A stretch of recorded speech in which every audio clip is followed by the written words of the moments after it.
Greetings, everyone. Gonna be a little antisocial today, but just wanted to 4K is showing up. Excellent. Good. Yeah, it should look I mean, just the color alone on this new camera is just blows away the old one.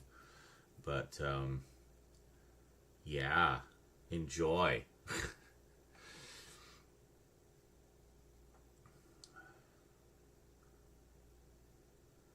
Where it really shows is what's a good one? Well, maybe this one.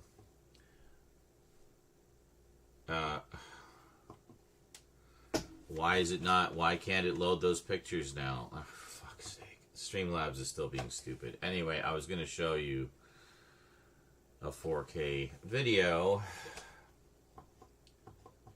Can you fucking function? Oh my god, since that fucking crash.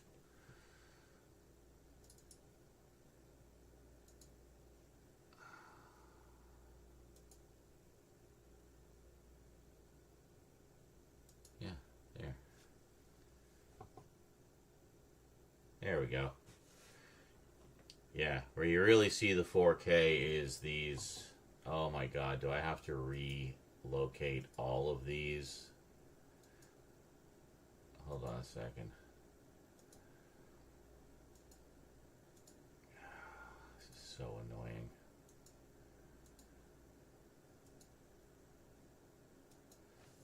Here, we'll go back to me while I'm fixing all of this.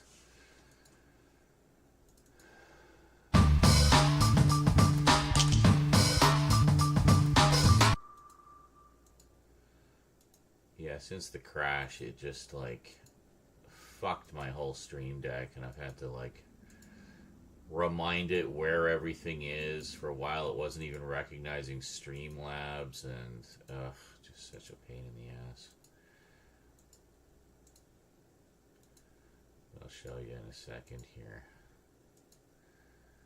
So where the 4K really shines is when I use those video backgrounds, and then if I've also got the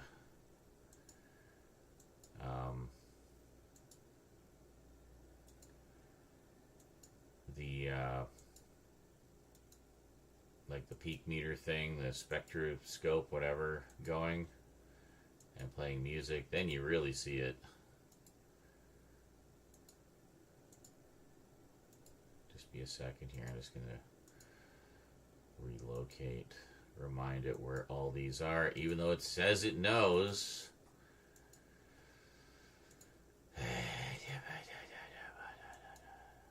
No, not that one. This one. Huh. Almost got them all. Hold on.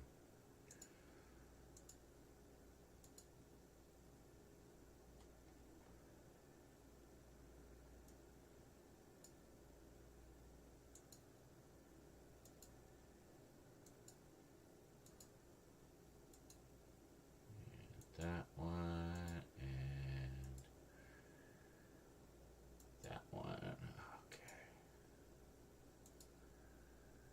There we are. Okay, we got them. Okay, so if you take a look here, so if we look at like these, for example, where you can see a lot of detail in the video and stuff, that really shows off the 4K, I think. There's another good one with lots of. This one's kind of cool. A lot of stuff there.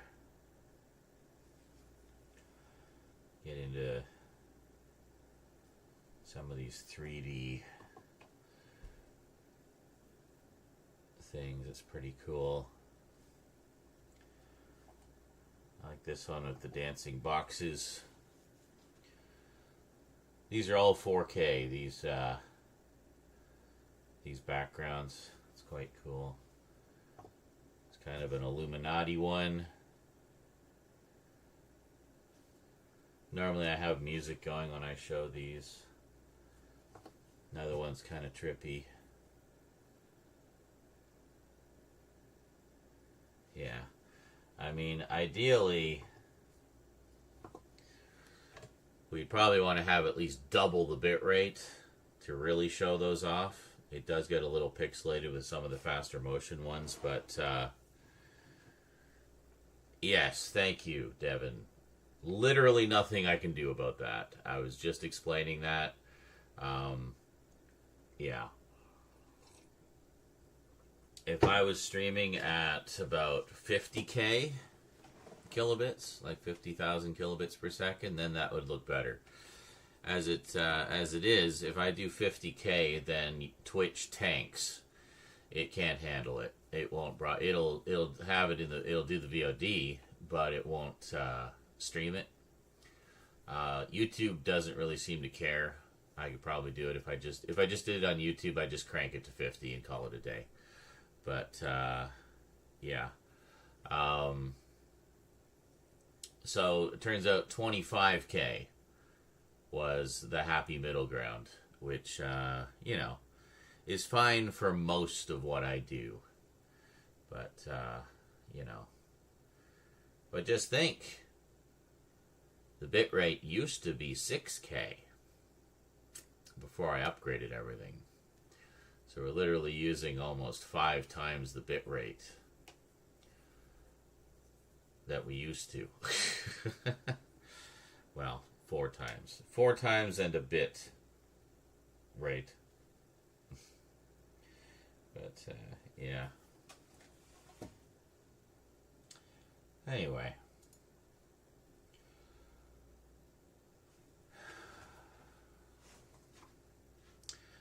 Sinners. Dancing foxes. Not foxes, boxes. Is boxes not entertaining enough? Are you not entertained? Are you not entertained? Is this not why you are here? Or, maybe this is a better representation of something boxy. 1, 2, 3, 4, Cybertruck. Driving out some stuff and then it's stuck. Always driven by a stupid fuck. It is the Cybertruck. It is the Cybertruck. Yes. Boxy.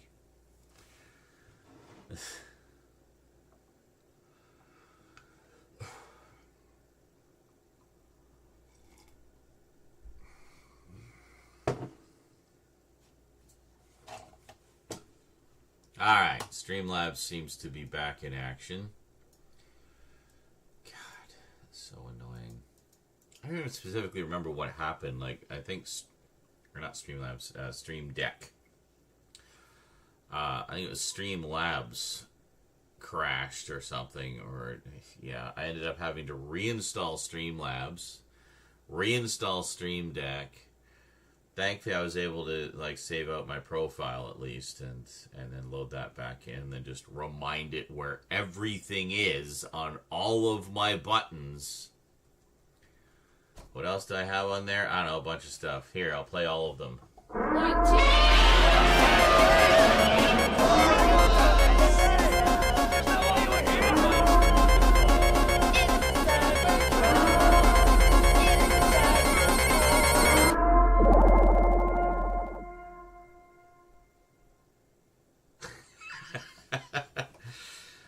So, that's what I have on there.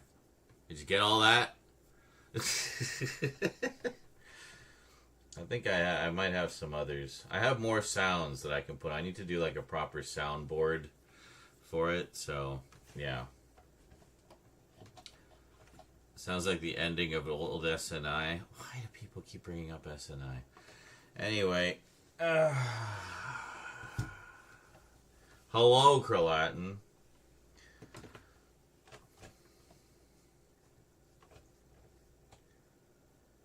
Just let it die. I don't care if you loved it. It's never coming back. It's over. Oh my God, Church, you've been licking for literally 2 hours. How can you not be done?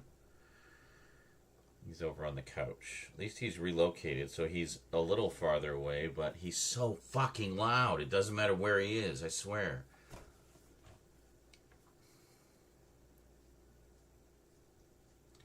Yes, anyway. La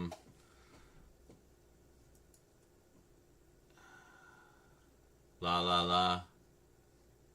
La la booby booby. Bum bum. Thank you. Alright. Captions are working.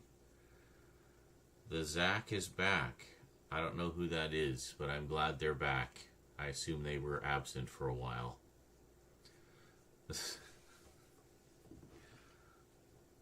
And hello, Joe P.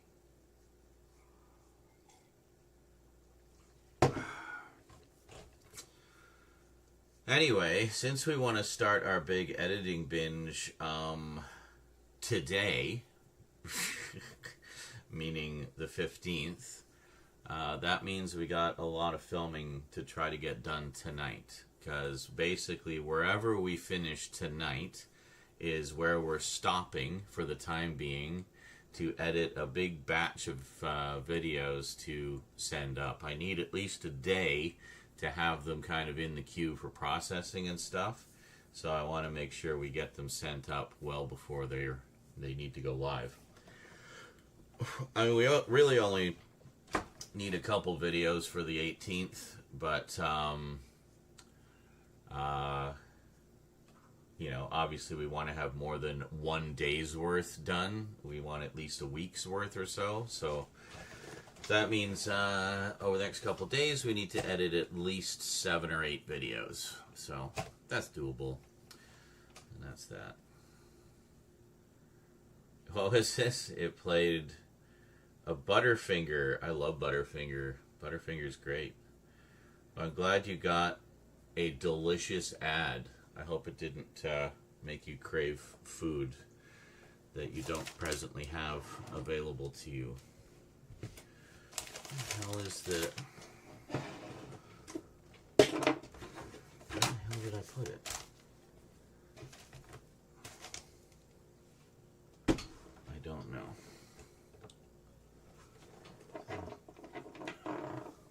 There was 2 pairs of tweezers here and they've both vanished. In church, you need to stop fucking licking. Stop. You're clean. Straight back to licking. Looked at me, went right back into his crotch. Where the fuck is everything?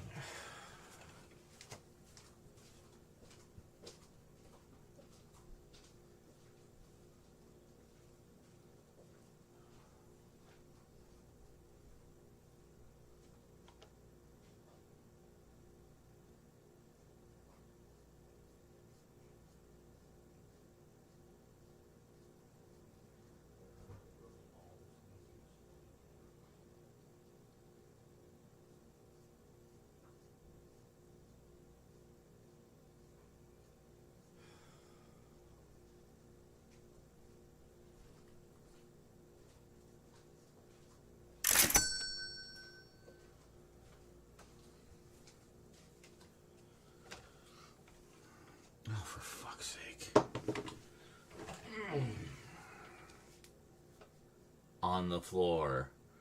I'll bring those ones back to the bedroom later. Church, you just about done? This isn't the cat licking show. I'm going to give him like 5 minutes, and if he's not done, I'm chucking him down the hall. He can go do it in another room. Zach? No, Zach is not my nickname. Some people call me, if they don't want to say Zaranizerac, which I know is a bit of a mouthful. See, even the fucking Twitch subtitles can't do it, but most people who don't want to say the full name either go with just Z, or Z-Rack, or Z-Man, stuff like that. Yes, Z. Which I'm sure makes all the UK people in the chat, you know, makes their eye twitch. Borderlands. What? What about Border La Forens? Or the 80s guy? is my legal name. Yeah, some people just call me Sean. Wow, it spelled it correctly. What are the odds? The subtitles actually spelled it correctly. The subtitles are on Twitch, by the way. YouTube doesn't have... Holy bits. Thank you. Z, not Z. That's right. Most people do around here. Do what? Spell it correctly. Do I still have the hilariously bad bootleg of the complete series of Stargate SG-1 on DVD? Yes, I do. Yes, I do. I haven't watched a single second of it. It's just a curiosity that I keep on my shelf. Yeah, I still need to pick up like an official set of that. I want to get the Blu-ray collection that has basically all three of the main series. And then I think there's a couple of movies. And then I just gotta find the time to watch all of it. It's just like freaking 20 seasons of show, like full 20-something episode seasons across all the different shows. That's a lot. Impressive how long that ran.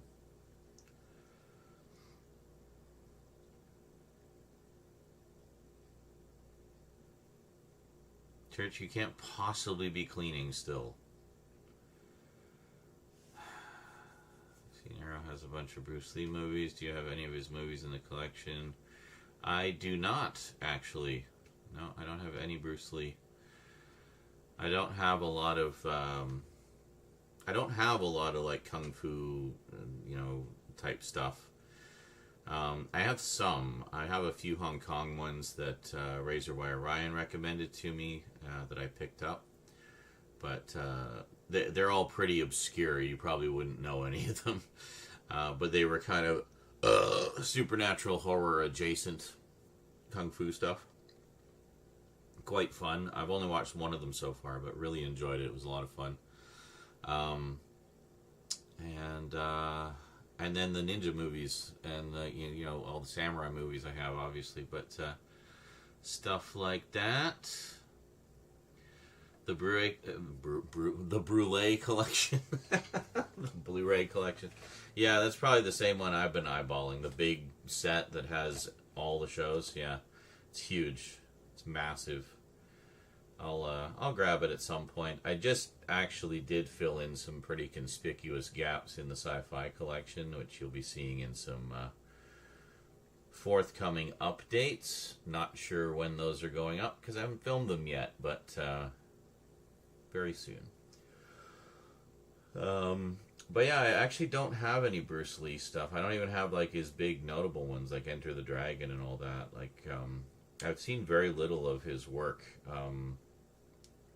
Mainly I just know him from the Green Hornet series, which sadly also does not have an official release. If you ever see that on DVD or Blu-ray, it is not official. It is a bootleg. It has never been officially released. It's much like Batman was for a long time. It's kind of in rights hell. So, in licensing hell. So, we might see it at some point, but only if someone wants to try to untangle the mess of the rights. So, they did it with Batman, so they might be able to do it with Green Hornet at some time. So, it's all shows, but no Stargate movie. I know it doesn't have the Stargate movie from 1994. That's fine. I've got that on Blu-ray. Or the two SG-1. Yeah, that was my understanding, was it didn't include the two movies they did later. That's cool. That's good to know. So I'll make sure to pick those up as well. And if there's a nicer edition of the movie that's come out since I last picked it up, I'll grab that too as well. I don't know if it has a 4K yet. It might have a 4K. You know, Quentin Tarantino has got Bruce Lee in one of his films. I did not. I'm assuming through archival footage. But, ordered a bunch of Bruce Lee to give myself an education in a side of cinema I know not much. Yeah, it's always good to broaden your horizons. That's definitely something that, you know, I would like to explore at some point as well. I know there's been a few box sets put out. Shout Factory put one out a few years back. It was supposed to be quite good. Arrow put one out recently, or put a bunch of things out recently that are supposed to be even better. So, yeah. John Saxon. I mean, John Saxon was, he did a lot of sort of B-movie stuff. He was kind of known for that. But, yeah, I mainly know him from Nightmare on Elm Street as well. And yes, Bruce Lee's son is the Crow, Brandon Lee. Yeah, I've seen probably more of Brandon Lee than I have of his dad. But to be fair, that was more my era, I guess. Well, no, I guess Bruce's stuff was kind of my era as well. A little, I would have been a little young when most of his movies came out.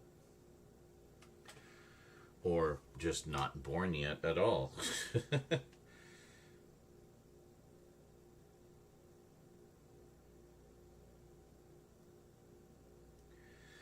I remember, I think Green Hornet was one of the earlier things that he did in Hollywood, and I remember reading a thing where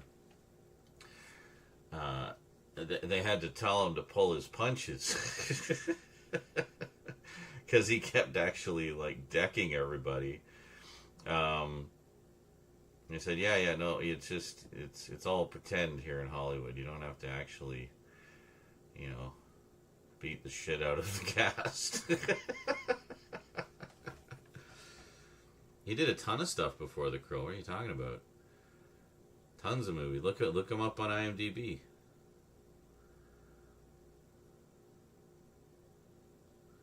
Oh, wait a minute. It's in Once Upon a Time in Hollywood, isn't it? Yeah. It's I don't think it's actually Bruce Lee. It's someone playing Bruce Lee. Look-alike, yeah. And his daughter wasn't happy with how Quentin Tiny Tino. That's a hell of a typo. Quentin Tiny Tino portrayed her dad. Yeah. I heard a few people were, you know, not overly thrilled with that one. I still haven't watched it, actually. I should really do that one of these days.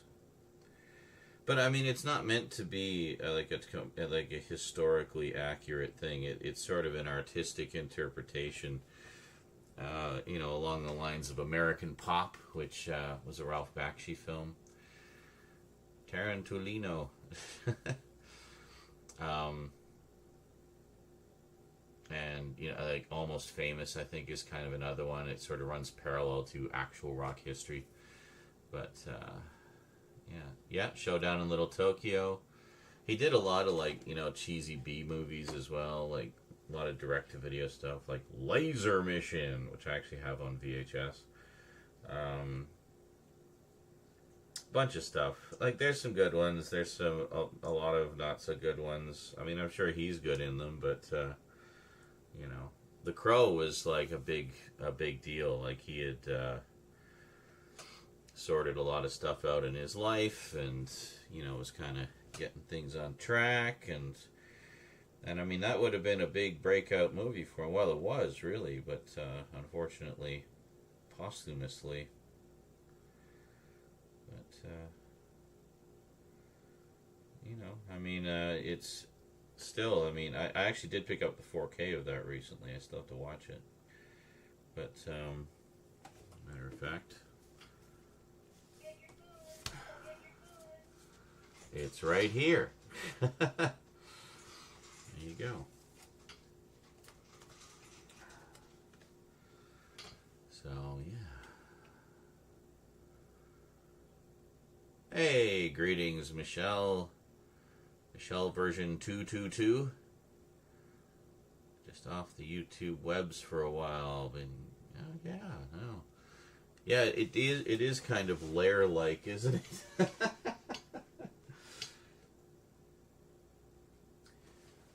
Mostly intentional. It also just kind of evolved that way. But, I like it. Like I have my villain's lair.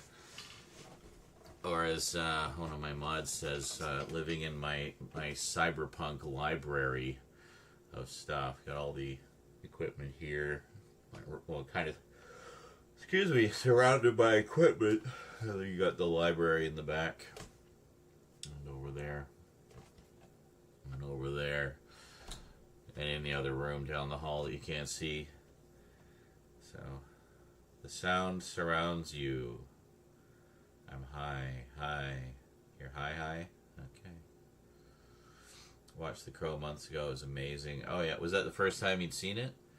Yeah, it's a great movie. It's fantastic. Great soundtrack, too. Not just the score, but also the licensed music. I have both on CD. But yeah, apparently this 4K blows away the old Blu-ray release. I know, even though I was all raves about it at the time, it was before I sort of learned a lot of stuff about film transfers and things like that. I was still learning as I go. It looked good to me, so that's why I gave it top, a top review. But some other people said, like, no, actually, that's a shitty transfer. The old MPEG 2 UK transfer is better. I'm like, really? Well then. La la la. Hey, subtitles. You want to function? What is going on here? Hold on. Let's reload. Testing, testing. There. Oh, subtitles just stopped. First time watching it on Roku. Gotcha.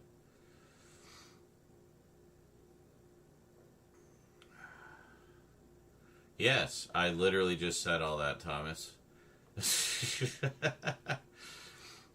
But I didn't actually read what you said. I don't know if you typed it as I was saying it or after or before. I don't know, whatever. Anyway, I said that too. But yeah.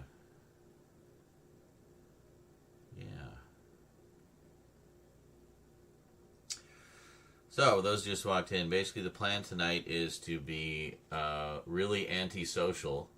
You can see that's working out well.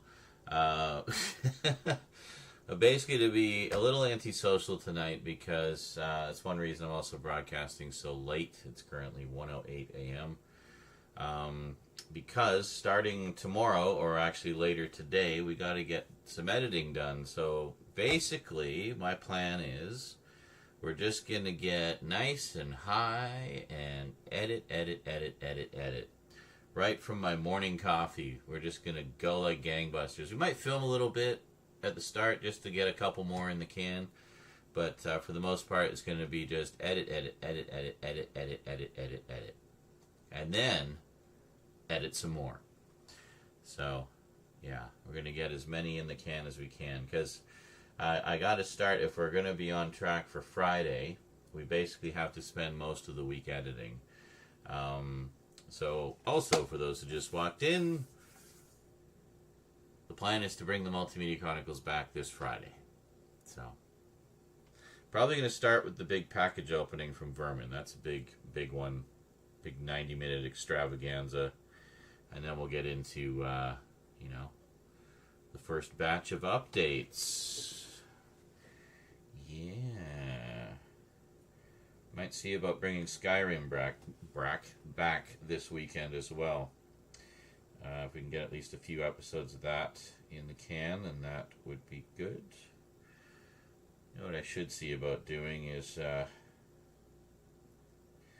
transferring some of that footage over to the other computer.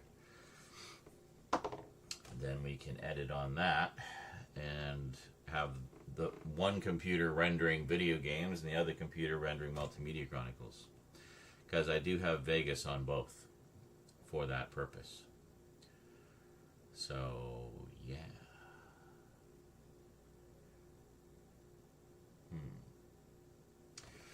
In fact, I don't really need the Yeti plugged in right now. I think I freed up some space on one of my hard drives for that purpose. Now, which one was it? Was it this one? I think it was this one. Let's take a look. That will also it will also allow me to transfer some footage over to another hard drive, so I can just free up space for all the footage that we're loading up here. So let's take a look here. So, okay, there it is. So if we take a look, how much space? I should have a fair amount on that drive. 2015, we have 9 gigabytes free. Well, that's not a lot of space. Was it the other drive? Hold on, it's one of these. One of these I freed up a bunch of space. Maybe it's this one. Maybe it's my shows and movies drive, because there's a bunch of stuff on there that I didn't need anymore. Yeah, 605 gigs free. Alright, so this is mostly stuff that is not available on DVD, or some of it is like rips of things I have.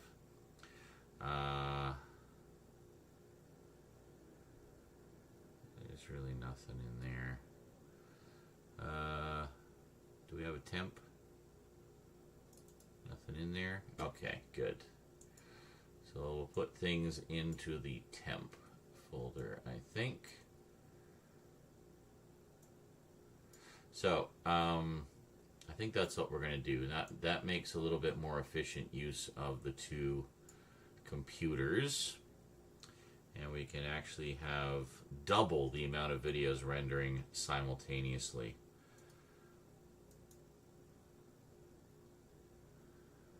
I just got to figure out where everything is.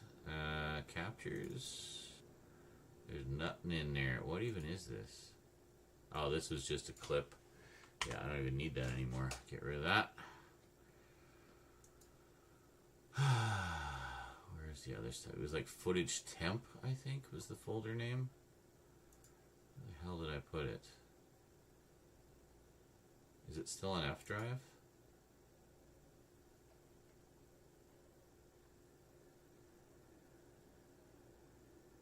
Oh my god, where did I put it? Is it here? No. Oh, it's here. Well, shit. Footage temp. 606 gigabytes. And how much space did we have here? 605. We're 1 gigabyte short. Well, how much stuff is in here? Alright, we don't even need to move all of this stuff over. Batman, FNAF, Skyrim. Yeah, so let's, we'll do those.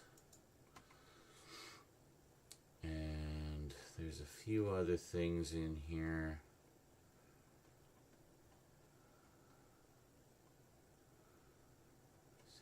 I think,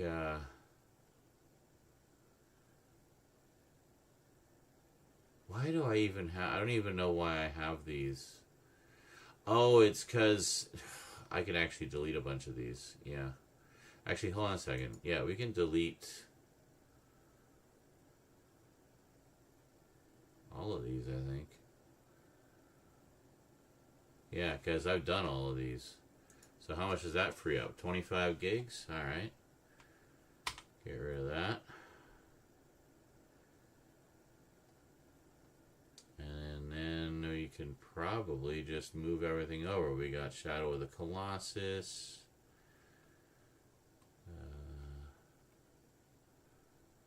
Oregon Trail. Yeah. Oh, Scooby-Doo. Yeah. Okay.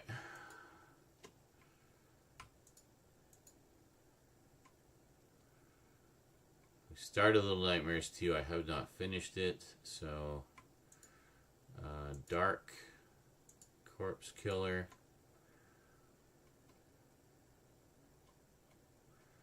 This will also free up some space on this drive, so we might be able to move some other stuff over just to kind of Batman. Clips we're not going to bother with for now.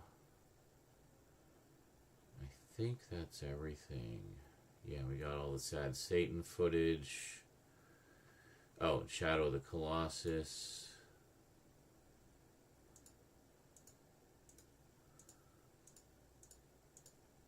Okay. Is that everything?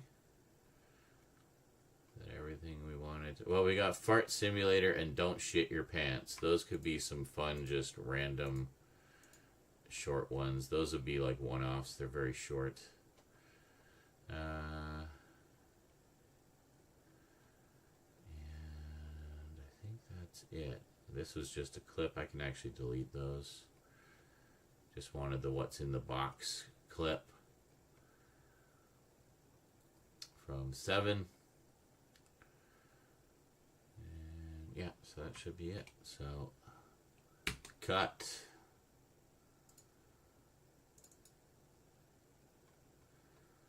And the whole purpose here is just to move it over to the other computer. So we use the, so what is that?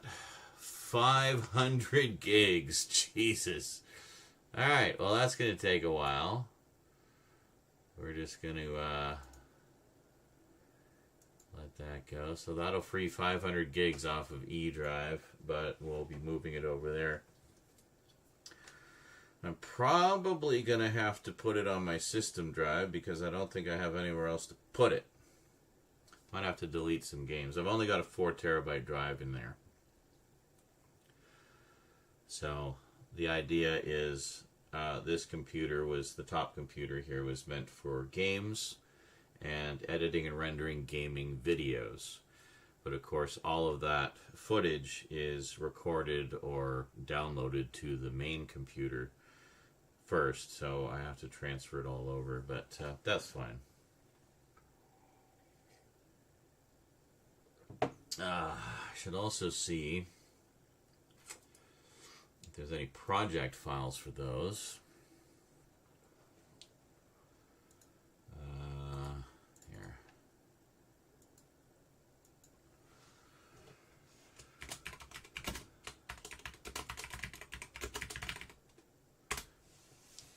Just in case we've already done some of the work, right? And those I keep over here. Okay, so we're gonna go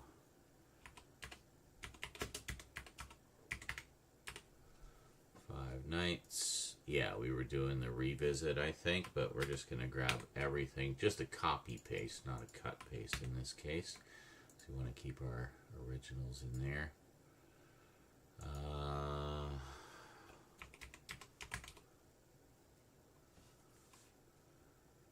Any Shadow of the Colossus? Nope. Did we do any Dark? Yes.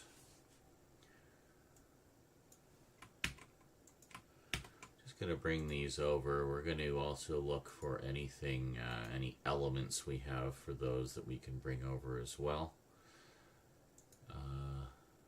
What was the other one? Skyrim. Yeah, definitely some Skyrim files. Not sure how many of these we need. We'll just bring all of them.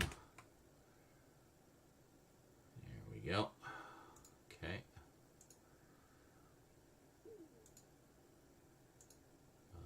Then we need Batman. Arkham Origins. Yeah, so Arkham Origins. Any others?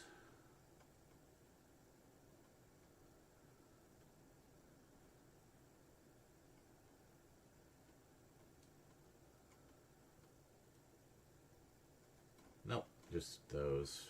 Okay, so we'll drop those in. Then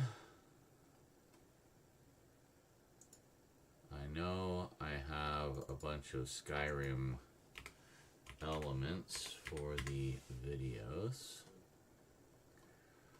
We gotta find, there's a folder here somewhere.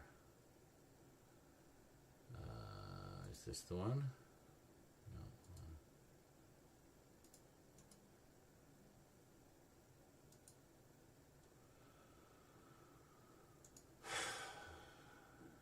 Nope.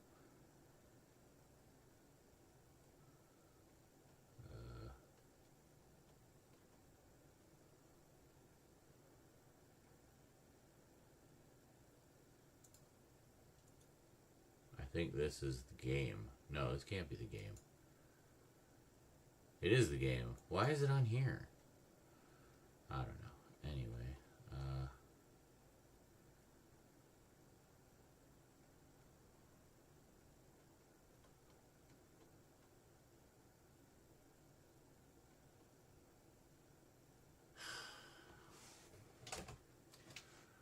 Is it on a different thing? Alright, hold on.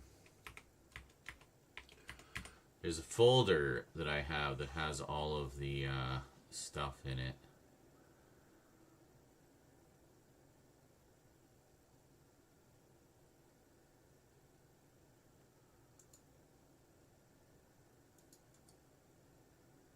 Oh, wait a second. It may just be in the Skyrim stuff folder. I bet that's where it is. So we may already be in the process of moving everything over. Is it this one? No, hold on. It's this one. Yeah, footage temp. Skyrim stuff. Oh, and we have all our project files here too. Well, shit. Okay. Never mind. I forgot that I dumped everything we needed into one folder ages ago to be efficient. Anyway. Good morning, Adrian James. Yeah, I know, right? Thomas says, imagine telling 90s you, or the 90s version of yourself, that you only have a 4 terabyte drive. Yeah, but I was working with like a 40 megabyte drive at the time, 10 megs of memory, and was very hardcore into the Amiga. I would be like in absolute shock and disbelief that I'm working on a PC and not some like super high-end Amiga system, you know. How the times change, eh? I don't know if this original Sad Satan is actually even on YouTube anymore. So that'll be, I mean, that'll just kind of add to the mystique, quite frankly.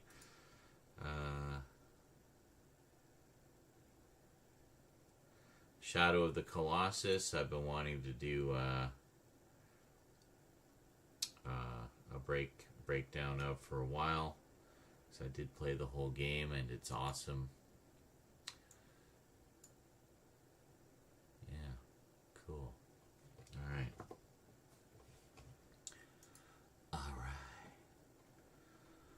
Also, good news, Twitch payout came in this afternoon. So got it moving. So it should be in the bank by tomorrow. So we probably won't start right with the morning coffee because first thing I'm going to need to do is get food. We did manage to successfully make the meaty pasta last all weekend right through till today. There's one bowl of it left. Picked up some more noodles today just for the last of the sauce. And, yeah. Multimedia Chronicles Retro, yeah. She says, I remember the Pizza Hut, the messy kitchen, loved it all, yeah. There will be more retro coming as well. We only left off at 1992. There's a lot more 90s to go. And then, of course, all the early 2000s stuff leading up to when I joined YouTube. So, look forward to all of that. Well, that's one of the things I need to do is more capturing.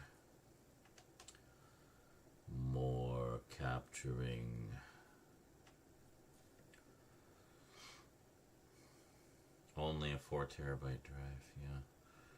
I want to put 8s in everything. All SSD. I only use SSD now. I'm an SSD snob. Well, I mean, it just makes sense, right? They're faster. They don't need to park. They generate very little heat compared to a regular hard drive. Only catch is if they die, you're fucked, unless you've got some kind of backup system, which I do.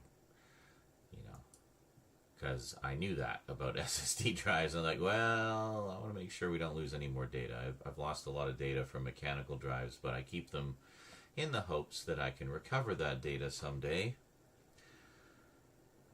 Seen in all the decades, can't wait. Excellent. Yeah, should be good. Should be good.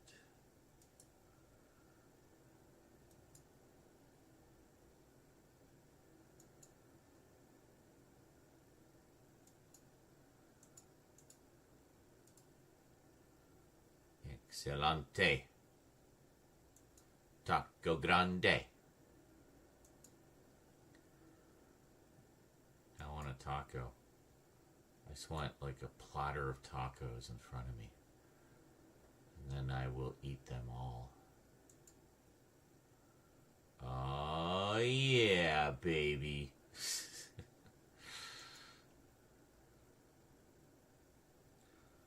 Sean, be good. What? What's the fun in that?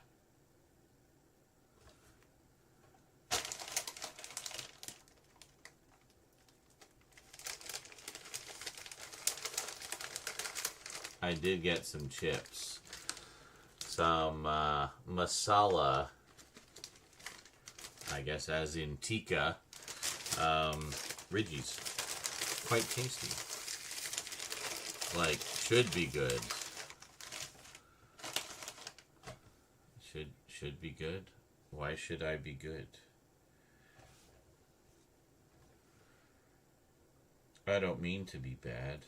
I'm just drawn that way.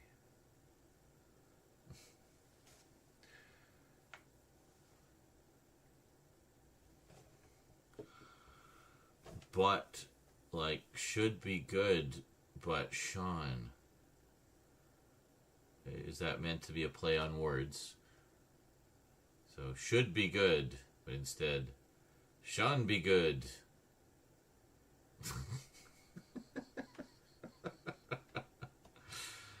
Sure. We'll go with that.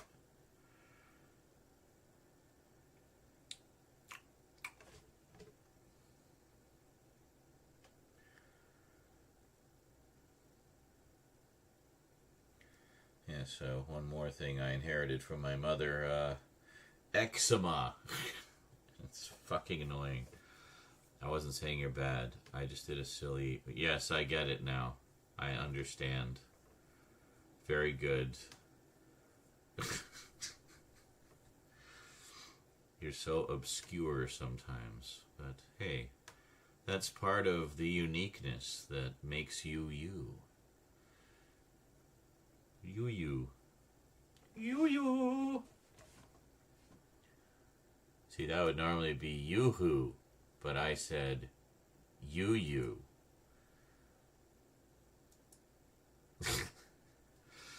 Anyway. Do. Yeah, so we've been away from sort of the normal state of things for quite some time. Ironically, all of my troubles began about a month after I decided to go full-time with this content creation thing. And it's just been a nightmarish hellscape ever since. So, for the first time in 7 years, it feels like things are finally getting back to normal. So, yeah. Should be good, and we're finally doing things the way I wanted to do them all along. So we took the long way around, but here we are. To be fair, a lot of that could not ever be planned for. A lot of, unexpected deaths and, trauma and just stupid bullshit.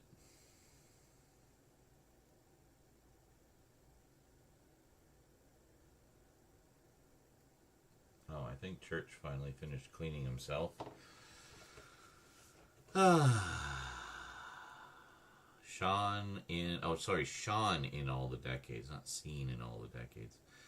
Sean in all the decades, that's right. From almost the very beginning of the 80s, 1981, right through to, basically 2005, I guess, shortly before YouTube came along and changed everything. But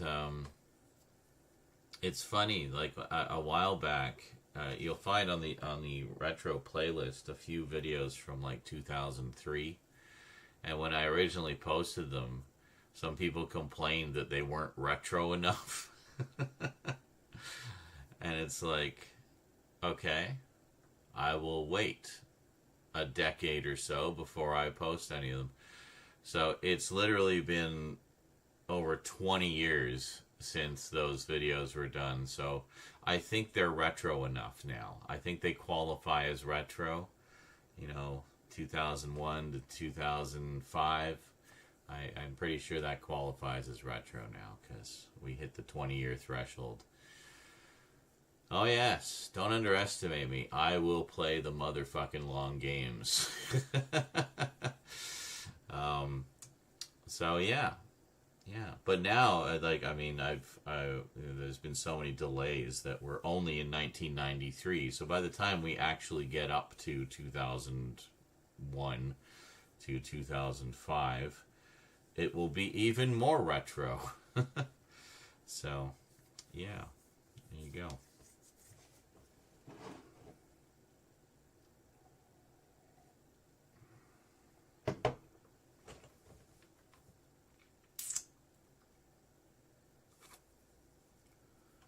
Now you can upload them in glorious 60 frames per second. Yes, I can. Which, you'll have to re-teach me a few things. In particular, how to use the sort of revised system with the algorithm and stuff. And we'll get that rolling again. And the other thing I need to do is start doing captures.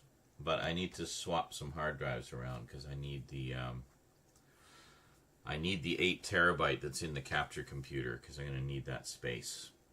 And I'm going to swap in one of the 4 terabytes. So that means pulling the 8 terabyte out of that computer. There's one under the desk here that you can't see. And putting it in that computer.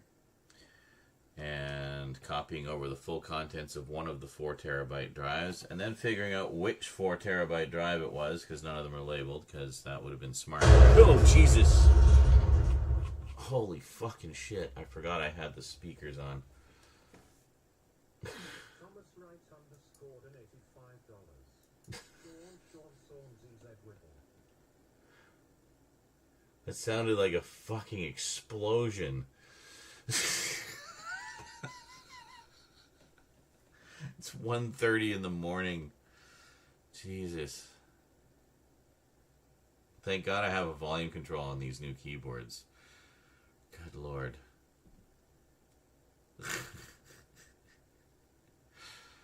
That was crazy. Yeah, because I unplugged the Yeti, so I guess it defaulted to the other speakers.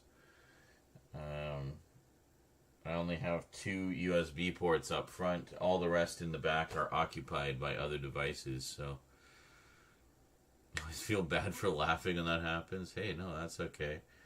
Thank you for the $5, Thomas. Appreciate it. I have to keep the volume way down. Oh my God, the volume's at like 6 right now. Holy shit. Fucking awake all the way over here in the U.S. Yeah, wakey, wakey. Eggs and bakey. Oh, I could go for eggs and bacon so bad. Hold on, I gotta pause that. Speaking of backing up my data, I have to close my cloud backup so it doesn't eat up all of our bandwidth. I did hear your message. I heard everything. I just had to turn it way down because I didn't want the neighbors to hear it all too.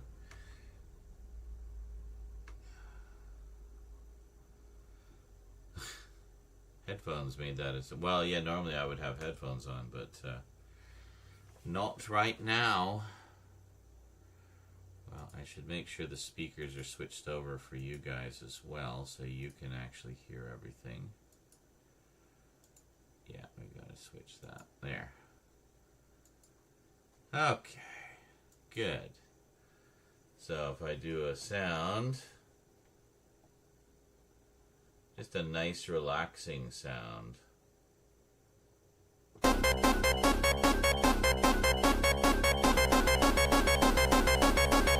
Alright.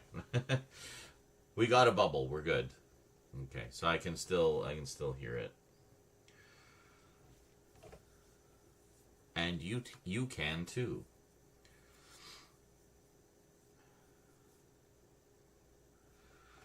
But yes, if we play it again, now you can hear the message. Thomas Wright underscore donated $5. Sean Sawn ZZ Wibble. There we go. You always associate that sound with Sonic.exe, so it always freaks you out.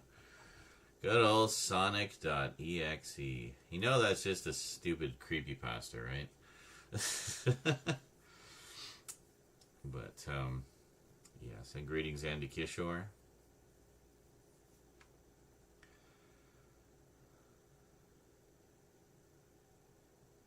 Yay! There you go.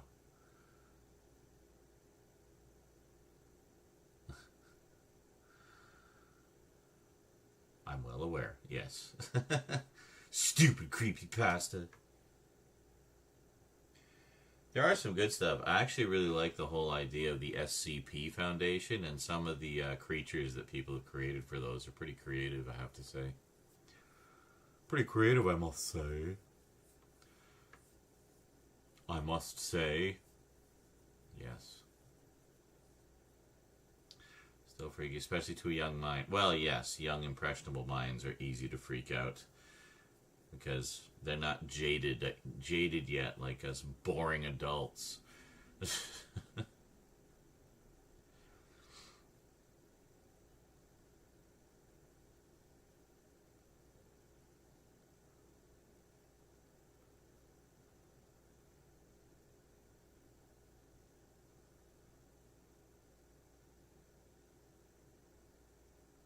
I'm zoning. Really? You had to extract I'm to I am?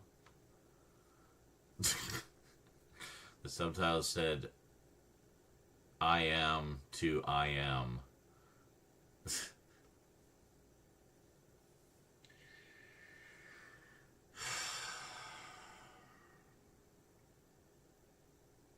I'm trying to fight the carb crash of the pasta I had right before the stream. I will fight it with potato chips. Long ago, before I tried to see, long ago I had a PSP. I know, how dare I. We still have our PSP. There's a great game called Medieval Resurrection. Never played it by any chance. Oh, I have it. Based on, it's the old, like PS1 game, right?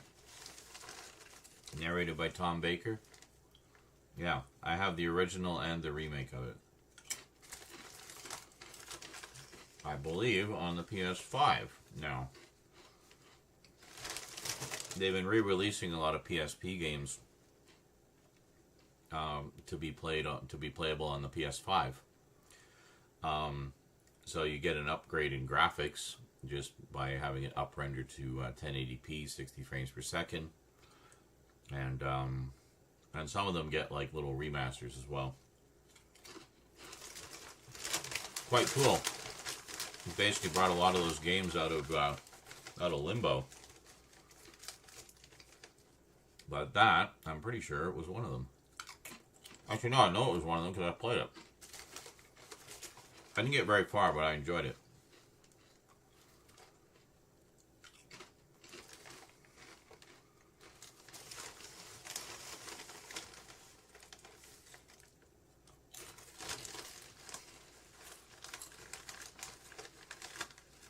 Well, it's just like the theory that SpongeBob is basically the result of human waste, like oil slick, and the buildings are discarded objects. So what is SpongeBob's house?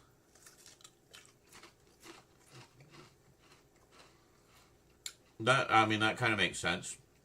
Just stuff that's sunk to the bottom of the ocean, and then these sea creatures made it their homes.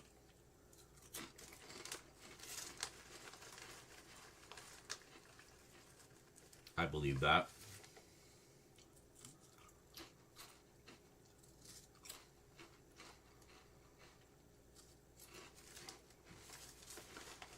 So the whole thing is like a subtle statement against polluting the ocean. Wow. The many layers of SpongeBob. It just gets more and more brilliant the more you deconstruct it.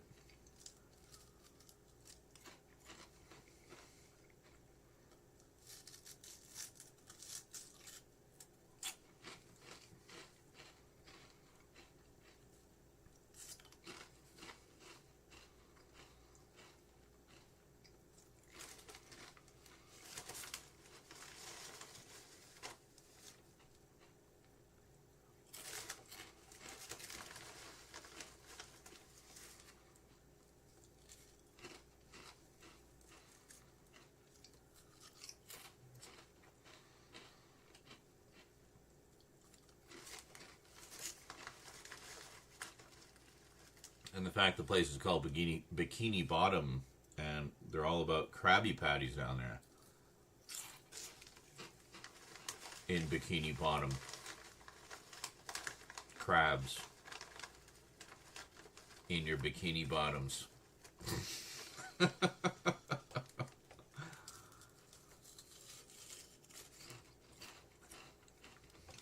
Hey, now come on. We don't yuck each other's yums here. You know that.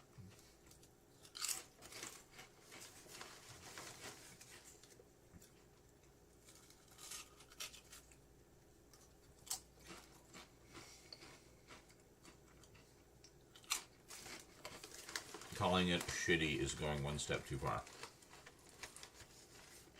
Fine if you don't like it. But, you know, a lot of us do. As much as I don't like Power Rangers, I would never call it shitty.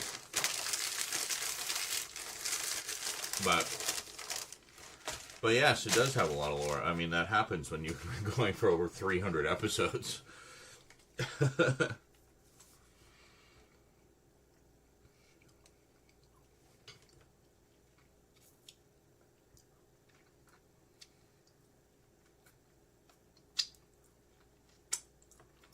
Those masala chips are actually pretty damn good. I think it's a new flavor.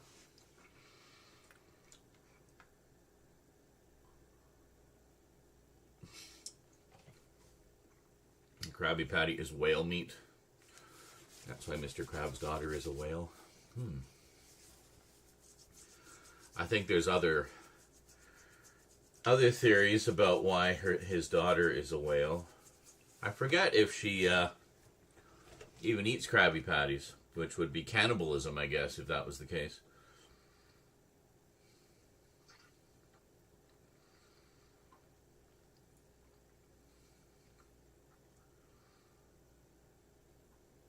Well, I mean, any long-running show has its, ups and downs. It's just kind of natural. There's going to be times where the writers just get tired.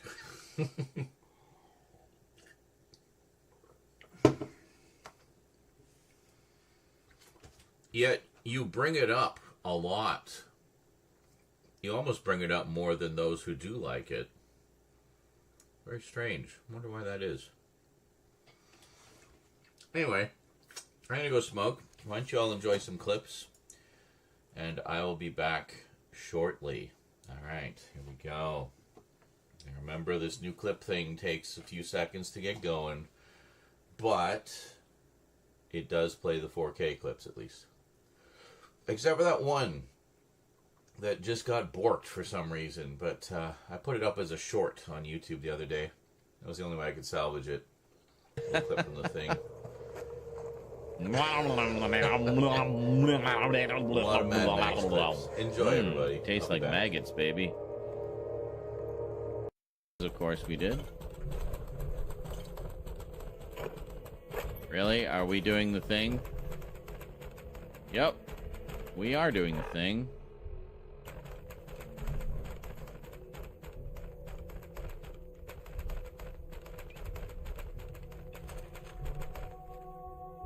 Oh. Okay.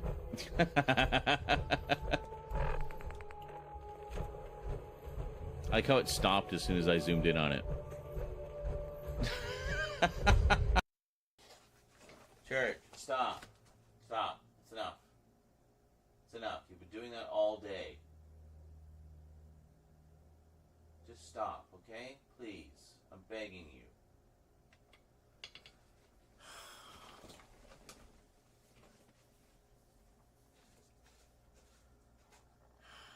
As soon as I turn my back.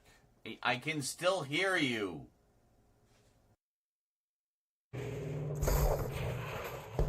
Oh.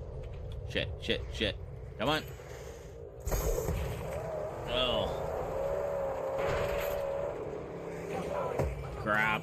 Alright, you know what? Oh my god. Fucking hell, man. Jesus Christ. I can't even move. I can't even move. I'm just getting bombed into oblivion.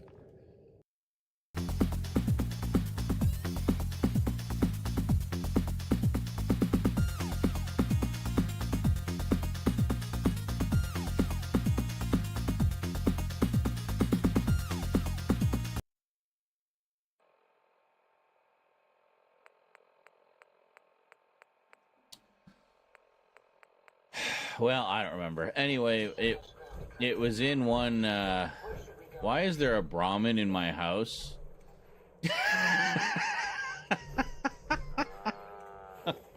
Yeah, just lay down right there. That's cool. Why are you in my house? Yeah, just make yourself calm. You don't need to get all technical. The point is, we are being spied on, but it is not for the exciting James Bondy reasons that all these paranoid schizophrenics would like it to be. It is solely for the purpose of selling us crap. That is it. Who's spying on us? Capitalism is spying on us. That's who. Big Brother is capitalism. Capitalism.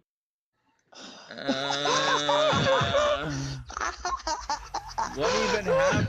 I don't even know what's going on. Oh God! What happened? Oh my God! I have no idea either, guys. It's like, what is going on? Everybody's just lost their minds. I have no idea what's happening. La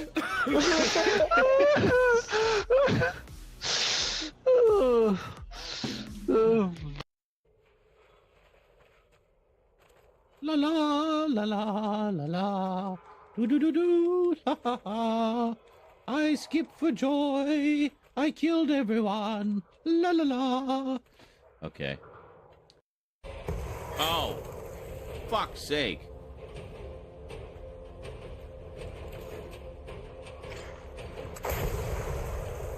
Fuck you and your goddamn spears.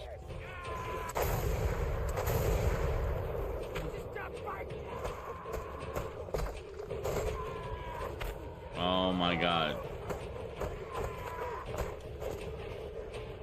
What's happening?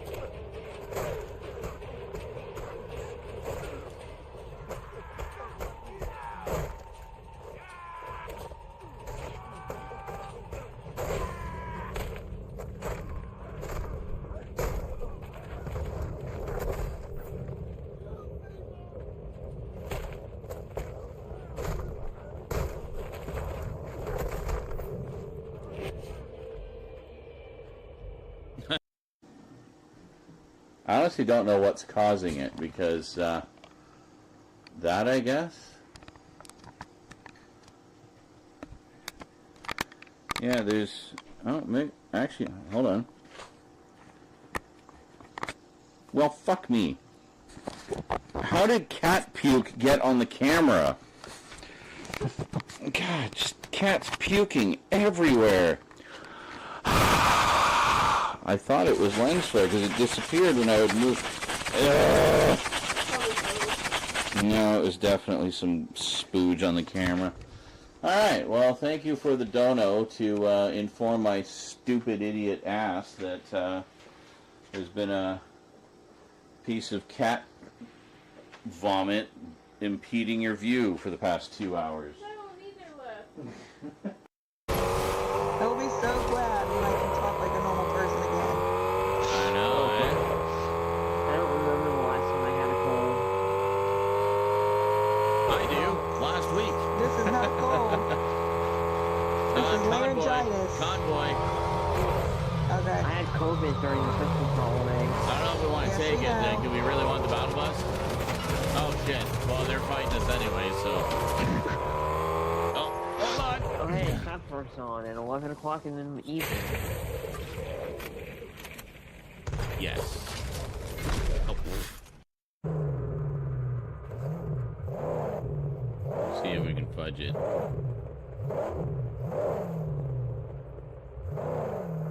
So I can get the car in there, I might be able to boost into it. Alright. Here we go.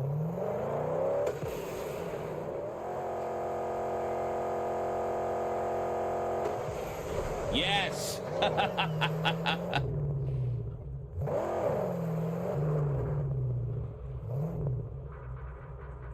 We fudged it.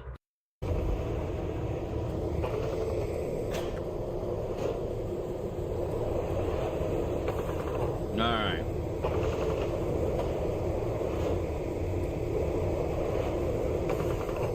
See, I mean, like, it's not...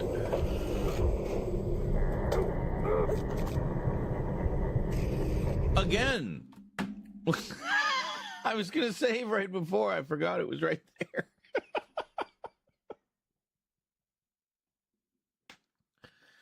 So, again... Too much noise. They'll come for us. Will you please leave me alone and go get some help? You can't stay here. You're making too much noise. They'll come for us. Will you please leave me alone and go get some help? You can't stay here. You're making too much noise. They'll come for us. Will you please leave me alone and go get some help? You can't stay here. You're making too much noise. They'll come for us. Will you please leave me alone and go get some help? You can't stay here. You're making too much noise. They'll come for us.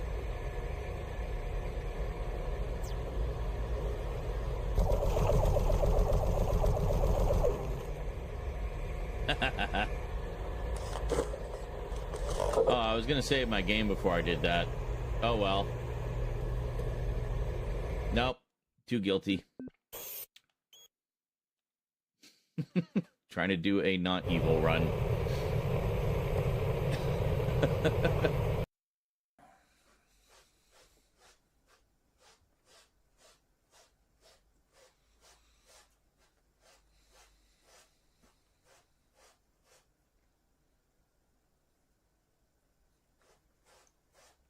Church, knock it off, please.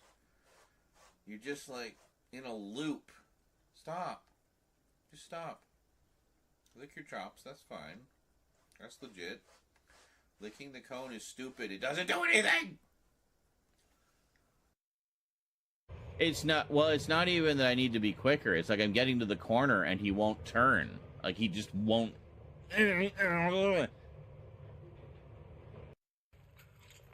Right, so we just ended up in, like, a horror house nursery of doom and hell. Because of course we have.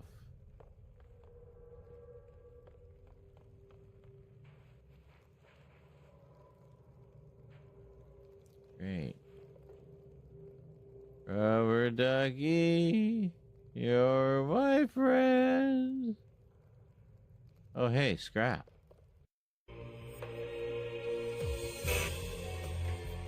What? What do you mean there's no power? I thought we did all that shit. I swear to Christ, if I have to do all that again. We do, don't we? Oh my god. Hello, 2002, you asshole.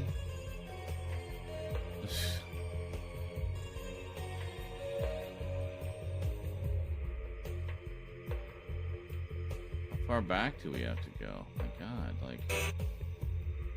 Oh my god, like... What have I done? I don't know where it put us. Like, where's the damn checkpoint? Yes. 3 health.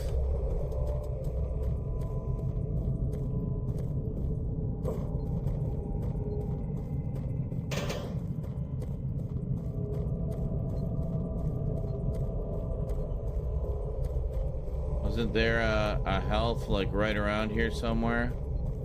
Yeah, right there.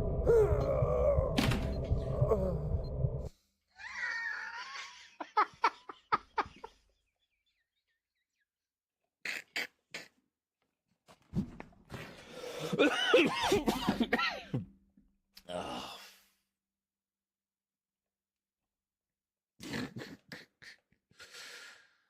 The fall damage in this is so just inconsistent. The Hulk lighting. Yeah, it's just kind of big. I guess it is purple and green, isn't it? So you got green skin, purple pants. There you go. Hulk lights. Ah! Stop. So eventually I just had to ban it entirely to make... And of course we can't take the car in. Can we? No, you can't fudge it. You just will not let you go in there. Man, this clip thing, never mind, it's random. You can fudge it. But it sure loves this clip. The clip thingy loves fudge, I guess. I thought, we'll try it. Clip thingy loves fudge. Like, well, like robots? Is that a robot in the floor? Like, actually moving? Oh, no. Nope.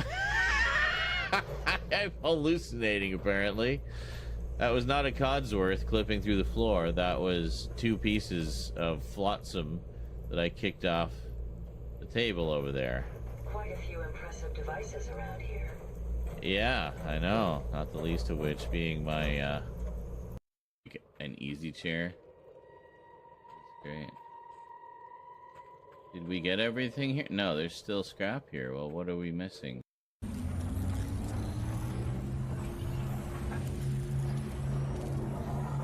And I can drop down and grab some of that guy's loot. Come on. Yes! Proud daddy moment, folks.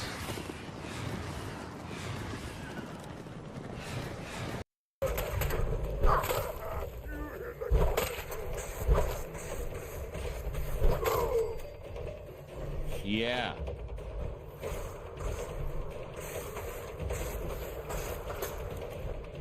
The hell? Where's that even coming from? Did he just die? He did. He plummeted off the building. Did you see that?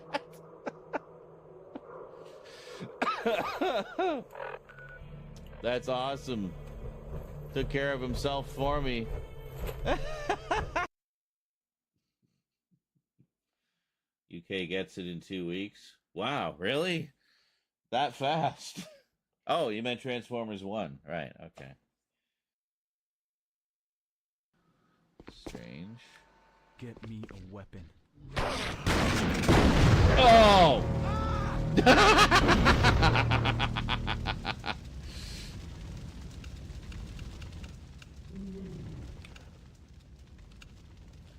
Uh-huh.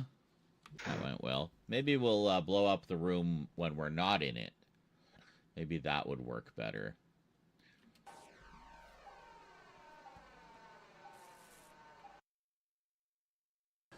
Oh, and then the light. The girl just bursts out laughing. Literally blinding lights. The actual Zarenizarak set is coming to fruition. I know, right? Dan says you might get a bit of a suntan from it. It's 2,800 lumens, by the way.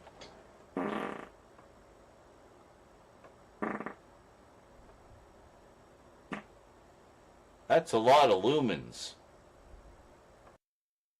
God, I didn't notice that, but I heard them. Okay, that's creepy.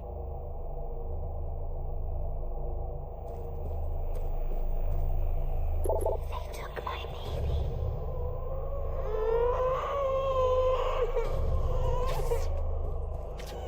Why did you put?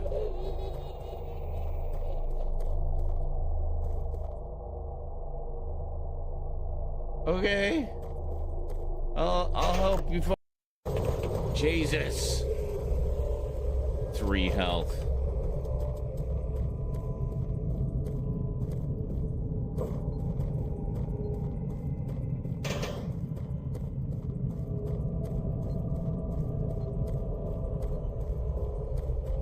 Wasn't there a health like right around here somewhere? Yeah, right there. Oh.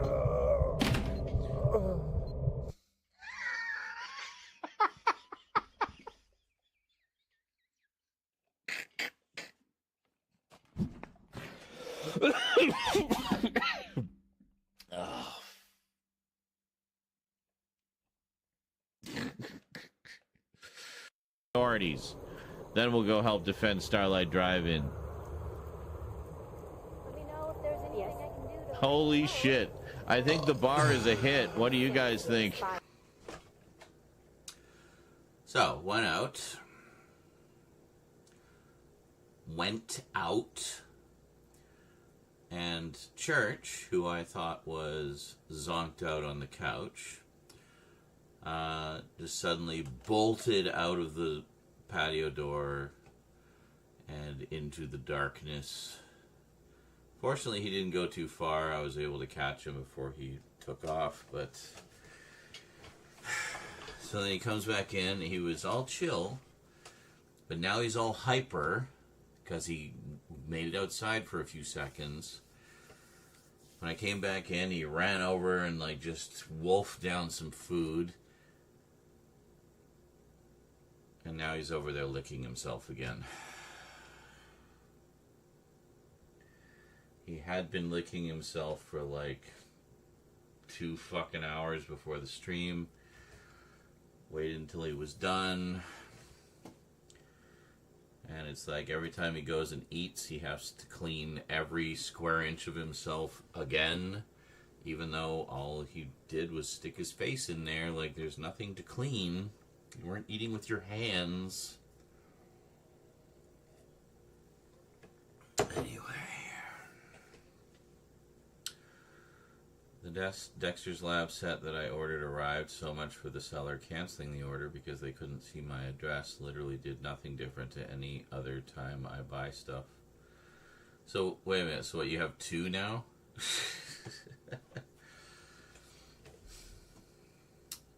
Great.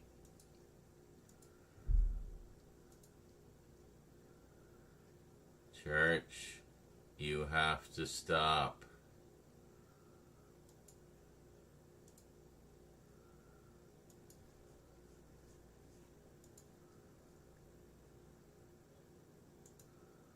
You cannot possibly need to clean yourself this much.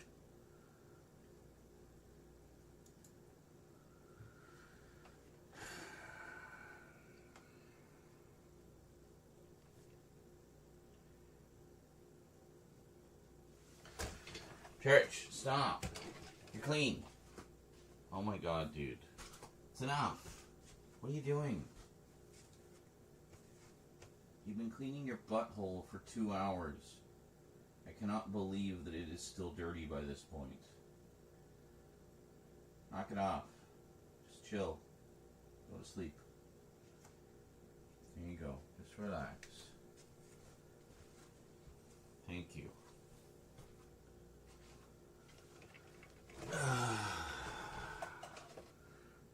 face buried in the butthole.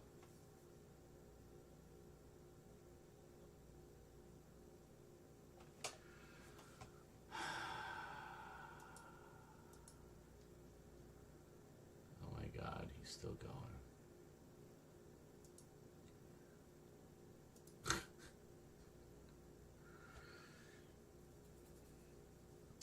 Anyway, a couple of things we need to do.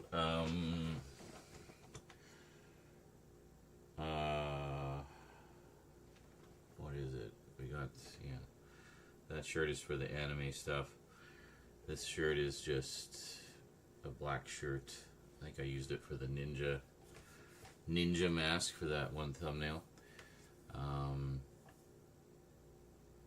So we need to finish that one update we were in the middle of doing yesterday that got interrupted by the battery dying, and then by the time the other battery was charged, I was too high to function. So, fun.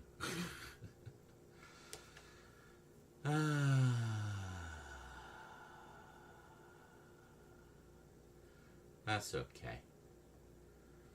Meanwhile, sure enough, both of those 009 sound system tracks got flagged. So annoying that it's so sketchy that they did that. Like having it in the YouTube audio library for literal years and then pulling them and copyrighting them.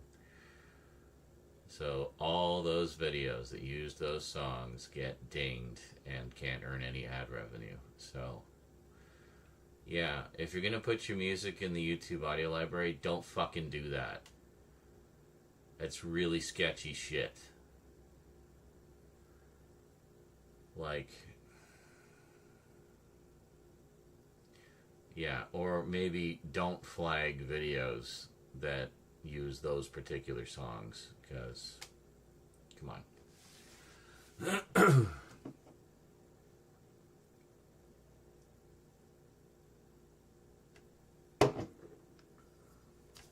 Anyway, yeah, cool.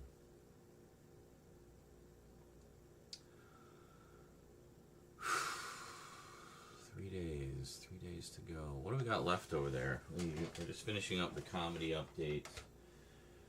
And then we've got one more, actually, of the sort of drama and comedy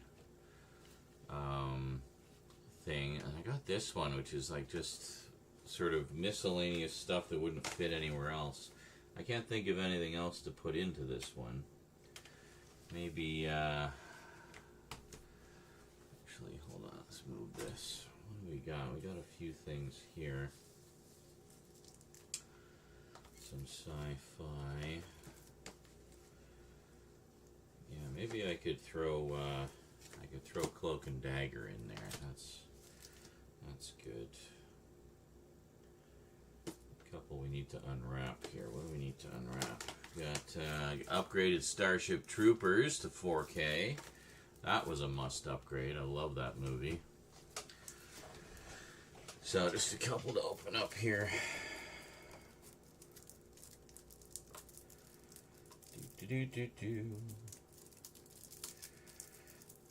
So yeah, we're pretty much done with the sort of non-sci-fi, non-horror stuff. So next, we got a couple more anime updates to do, but yeah. And good morning, D-Man David. It's going. Just sort of figuring out what we need to do tonight, because I want to start on editing tomorrow. So gonna be... We might just do filming tomorrow. I don't know. We'll see how tonight goes. Excellent. Oh, it comes with the Blu-ray as well. Very nice. Very good. Well, I said in my Starship Troopers overview a while ago I was going to upgrade to the 4K, so, or closer look. How many vids a week do you plan on uploading? Well, I mean, it's going to vary, but at least one a day. Some will have two. All depends on what we get done. and I'll figure it out from there. So at least 7, but there will be more. When everything's in full swing, ideally I want to have 2 Multimedia Chronicles videos a day of some kind, and probably 2 ongoing video game things as well. There'll also be shorts of just various random things. I might even do some of the little closer look segments as shorts to schedule alongside the full videos. So it's like you can see just the shorts version with the just the closer look portion or what have you, and then a link to the full video from there. So just kind of cross promote.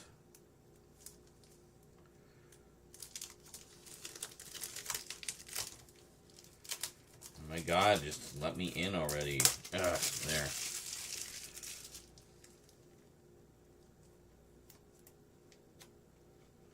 Okay, there we go. This one is Cloak and Dagger, which is one I enjoyed as a kid. 4K and Blu-ray. Sadly, I missed out on the hard box, but I did get the hard box, like the magnetic hard box, really nice, for Daryl. If you guys have ever seen that one. Starring What's-His-Face, who was in Neverending Story. He played Bastian Balthazar Bucks. Alright, so we got some here and there. Okay. At least one a day? Yes. It's a late response. Freaking Twitch ads. I have to have the Twitch stream and YouTube stream going at once, but the YouTube stream is behind like 30 to 45 seconds. Yeah, can't do anything about that. I think it's partly to do with the multi-streaming. It takes a little longer to get the YouTube stream going than the Twitch stream. It usually does the Twitch stream first, then it does the YouTube stream. And I notice even at startup well, that doesn't take 30 to 45 seconds, but it does take a few seconds longer, maybe like 10. But yeah, I don't know why there's such a big delay there. You'd think they'd both be more or less simultaneous. I don't know.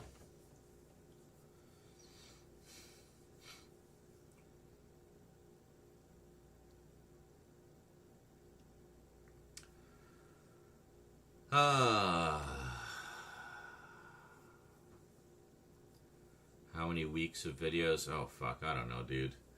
Like, it's not all sequential. Like for example, we did all those Doctor Who videos. Those are going to be spread out over as much as 6 months, because they're only going up on Tuesdays. But that's just Tuesdays. Everything else, I don't know. We've done, we did about 30 Doctor Who videos. We've probably done about 30 other videos, so, I don't know, at least a month's worth, if we do one a day. But there will be some that I want to post 2 in a day. Just, some related stuff or thematic stuff. Like if I do an update and there's an item in it that I've also done a closer look for, I might want to post one of those closer looks on the same day. Or over the course of the week. I don't know. We'll see. I haven't, like, you're way ahead of me, dude. Like, I'm not at that stage yet.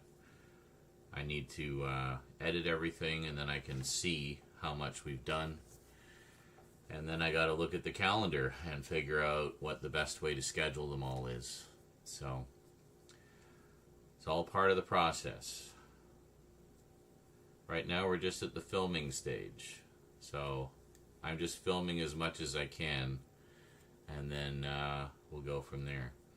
But that's just the beginning. Like, there's still so much we haven't filmed yet. Like, there's still more updates to do. I haven't even done any of the graphic novel updates yet. I got a shit ton of graphic novels, so there's probably another 30 videos there. there's at least another 20 videos worth of stuff that I haven't filmed yet, of just Blu-ray updates. There's probably another 30 for graphic novel updates. And then there's probably about 100 or so in the horror section, if not more. I haven't really done a full inventory. I'm just kind of guesstimating. But yeah, then there's all the video games, which I am in the process of transferring a ton of footage over. About 600 gigabytes worth. We're moving, got 216 gigs left. So Skyrim, for example, we got Shadow of the Colossus.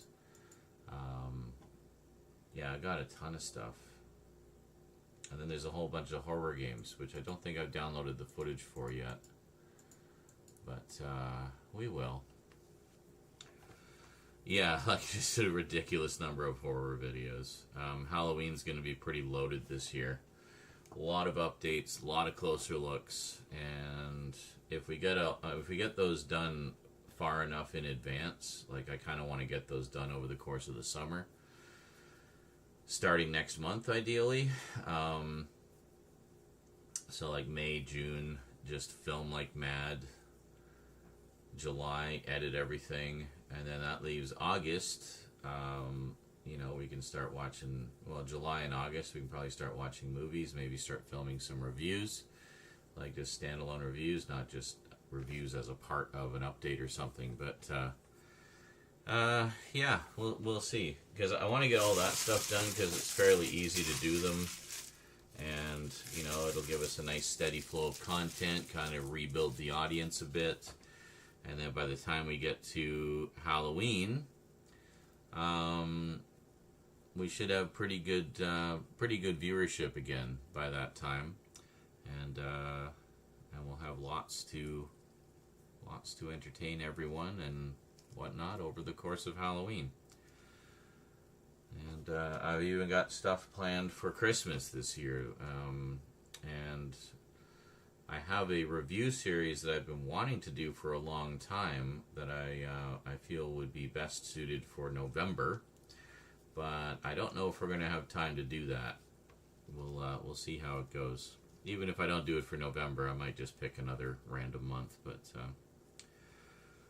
oh, this gets you so many new followers, man, and hope you get a good amount in ad revenue. Well, yeah, I mean, at the very least, it should help with the viewership.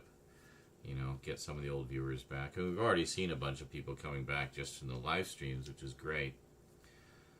It says help at the end of the month or next month. Maybe I can throw you like 20. Sorry, it's not sooner. Hey, whatever. I mean, every bit helps whenever you can, you know. Just appreciate the support. Or next month. Sorry, it's not sooner.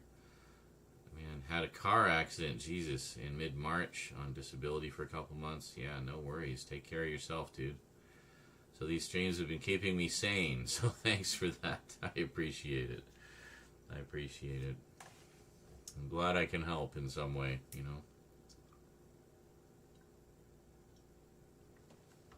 know. We're all about keeping people sane around here. Often while I go insane for your entertainment.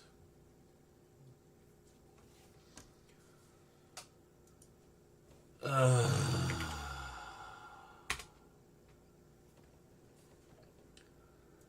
more TikToks. Oh my God, Russ.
Wow, I can't, like, sit still for 2 seconds without people commenting on it. Like, yeah, I am human. I do get distracted. I'm also very ADHD, so I get even more distracted. I was reading a Star Trek post. Also, you would notice the lights pulsing down there. That should be a dead giveaway as to whether or not your screen is frozen. Yes.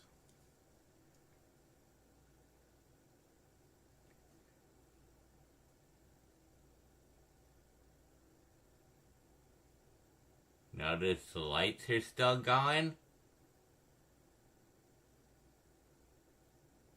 Even though I appear to be perfectly still.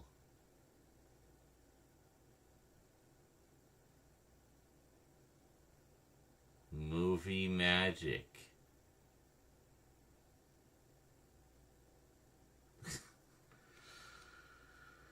That made me strangely dizzy. Thank you for the subscription over on YouTube, Harris. Appreciate that. Sorry I didn't notice for 11 minutes.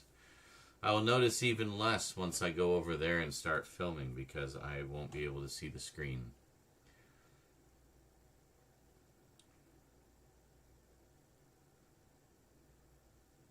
I also won't be able to hear anything, just so you know. But any donos or anything that come in while I am away from the computer, I will of course acknowledge when I return.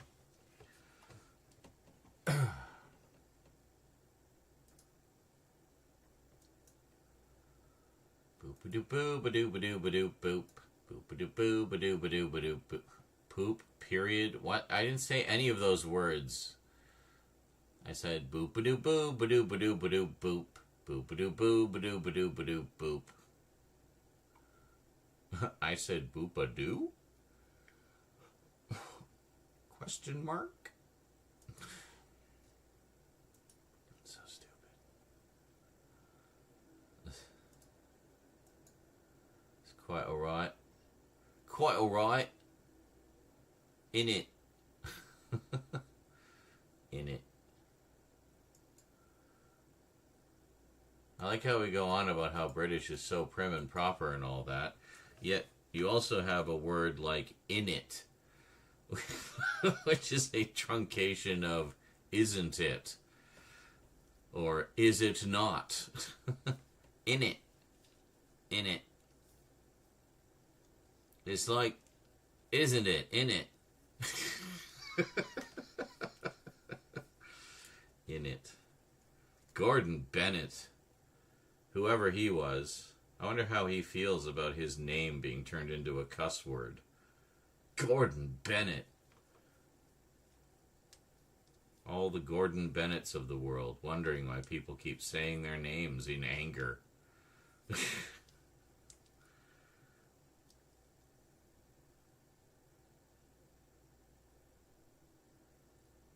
Yes, indeedly doodly.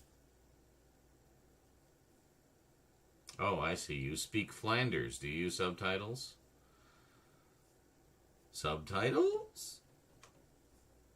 What do I have to do to get a question mark? I am asking a question. No, it doesn't. Doesn't do anything. The upper class are stuck up. The rest of us UK are normal. I see. In it.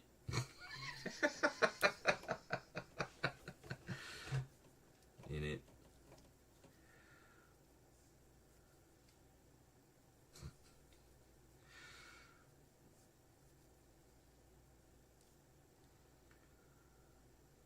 Yes, indeed. Quite, rather. Forsooth, and I verily. That is not what I said. I verily. I verily. Wow. Subtitles, you are a Philistine. Girls? How did he get girls out of subtitles? Yes, that's kind of how I feel. Kicking the chest, but kicking the subtitles. Thanks for the biddies. Hey, you're in the #1 spot right now. So I guess JL's asleep. I'll enjoy that while it lasts.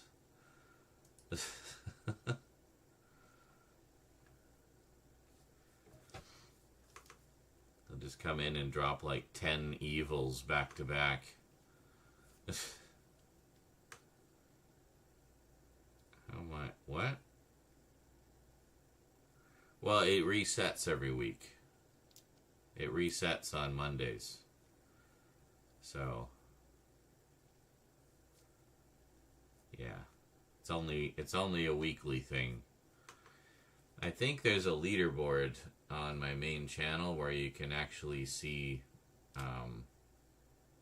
like various, you can look at it various ways, including all time.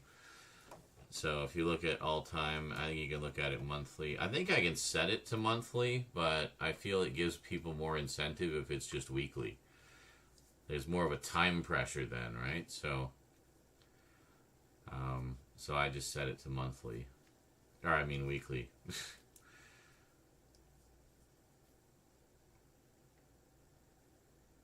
Gotta keep lighting a fire under everybody's butts, you know?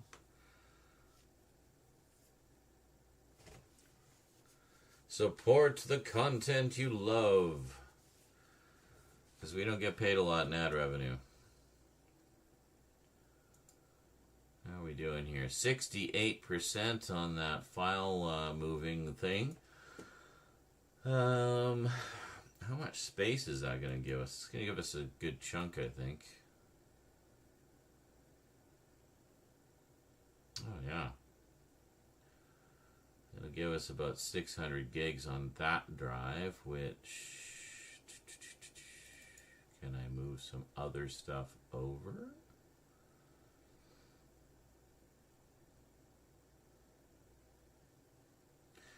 That's a project I need to get back to. Comic book covers. Oh, I didn't realize I had... I'd already pulled all of the Shogun Warriors covers. Hey... Check it out. This is a series I really wish would get reprints.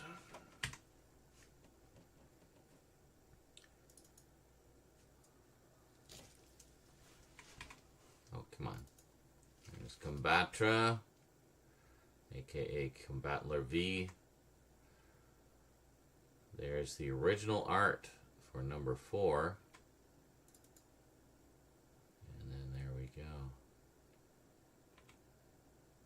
The lair of demons. Shogun against Shogun. That's a small picture. I like when I find the original art. That's cool. Shogun Warriors. I have all of these. I wish they would do a reprint edition, like a nice cleaned up reprint edition. You can see how much Combatra actually features in this, eh?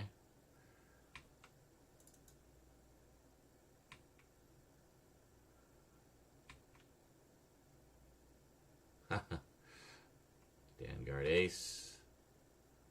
We have you now, Dr. Demonicus. A great name for a villain.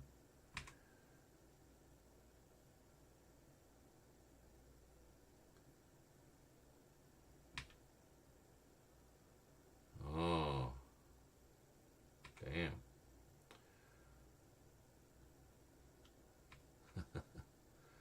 Megatron. The original Megatron from 1980. No relation to the Transformers one. Coincidence of name. Fantastic Four.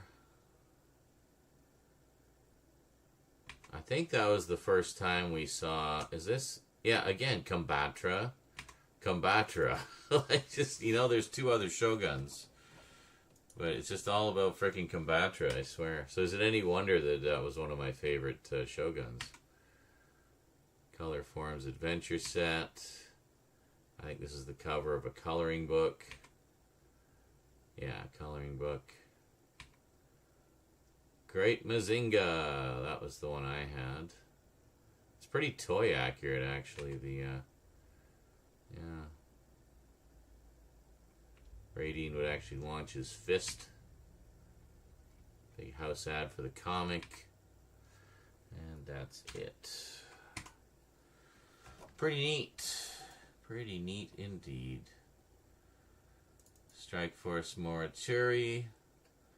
Very underrated comic. It's getting an omnibus edition, I think. If I remember correctly. Let me look that up. They released paperback reprints of the whole series, 3 volumes, a while back.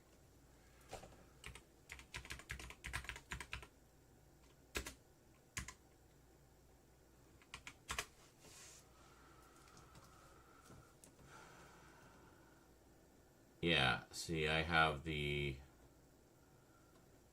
Volume 1, Volume 2. I don't have Volume 3, but I still have all of the original issues. But I thought might be nice to pick up the omnibus of that. And it has the complete series. Only 31 issues and then a 5-issue miniseries, and that's it. It's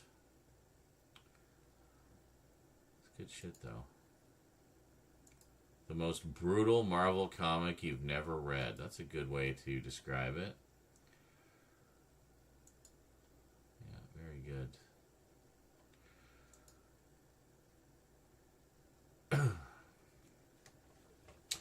Yeah, so just read this. A savage alien race called the Horde has invaded Earth, enslaving its people and plundering its resources. Scientists have devised a method of fighting back, the Morituri process, which grants enhanced abilities to a few compatible humans, like superpowers basically. But the transformation is fatal within a year. Yes, that's the price.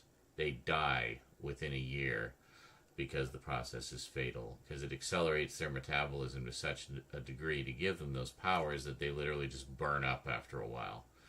And they don't know how long they'll have. Some might burn up after a month. Some might last longer than a year. But generally, they don't live longer than a year. And here was the kicker. When this series originally came out, it was published monthly. And it was essentially in real time. So while a month would pass between issues, a month would also pass for the characters, which meant all those characters you're getting to know, chances are a year from now, they're all going to be gone. And it'll be new characters. So a real challenge for the writers. Like, you have very limited time to develop these characters, but holy shit. Peter B. Gillis is an incredible writer and really did an amazing job. He wrote the first 20 issues. Then James Hudnell took over and didn't really seem to know how best to handle the concept, unfortunately. It felt a little amateurish by comparison, honestly. But the first 20 issues are fantastic. The first comic that literally moved me to tears in parts. Also, the action is just fantastic. The artwork by Brent Anderson is gorgeous. Now a handful of brave volunteers make up Strike Force Morituri, an elite, experimental, and highly effective fighting force against the Horde's depredations. But the heat of every battle, the celebration of every victory, and every quiet moment alone is tainted by the inescapable knowledge that, win or lose, their fate is sealed.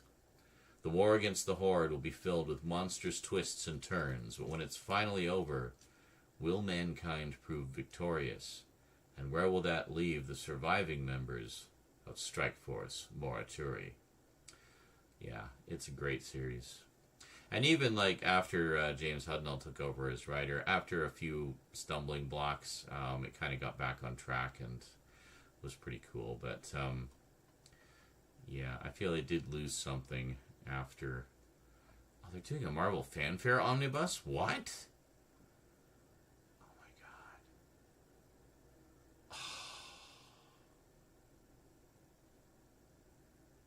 might need to get these.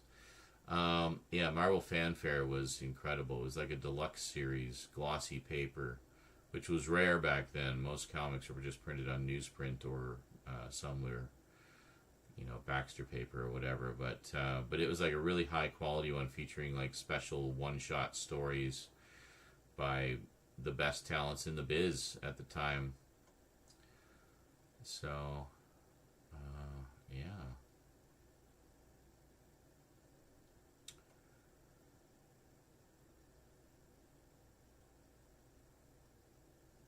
Yeah, also a lot of artists and writers debuted in Marvel Fanfare. Man. I only have a couple issues of it, but they were always just gorgeous. Marvel 2-in-1 Omnibus. So the first of 3. When did this come out? It's coming out in May, so it hasn't even come out yet. Ah, that is tempting. But first and foremost, I need to get the final volume of the Micronauts. Yeah. So much stuff, so little money. All in good time.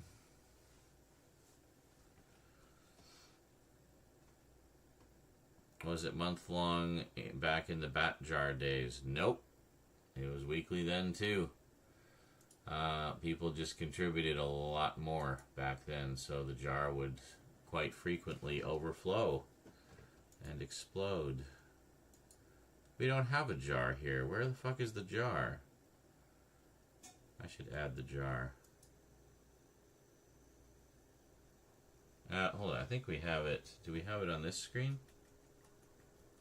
Yes, we do. Hold on a sec.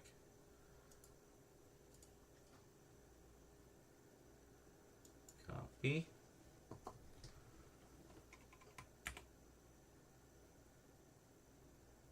What? Come on. Oh, for fuck's sake. Hold on.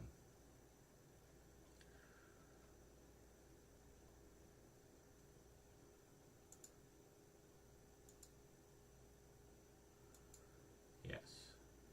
Where is it? There it is. Let's put you down there. Make you a little bigger.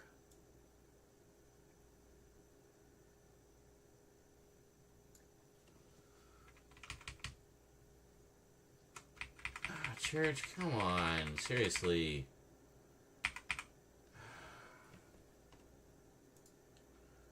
There we go. Alrighty, well, have yourself a good day, and thank you again for the support. I'm sure we'll see you again sometime.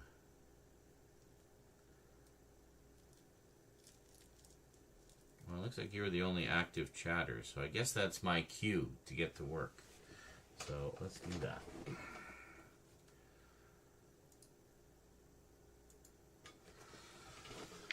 Should actually turn the heat off because it's freaking warm in here.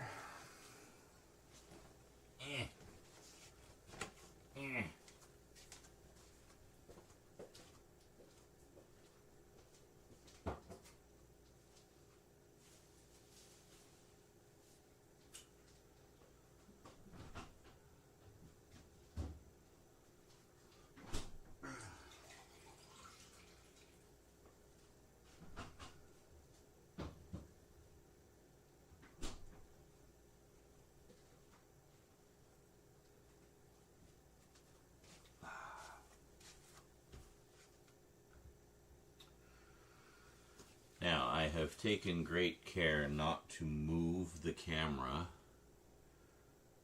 since yesterday. I don't know how well it's going to match up to the footage we shot yesterday, but I guess we'll find out.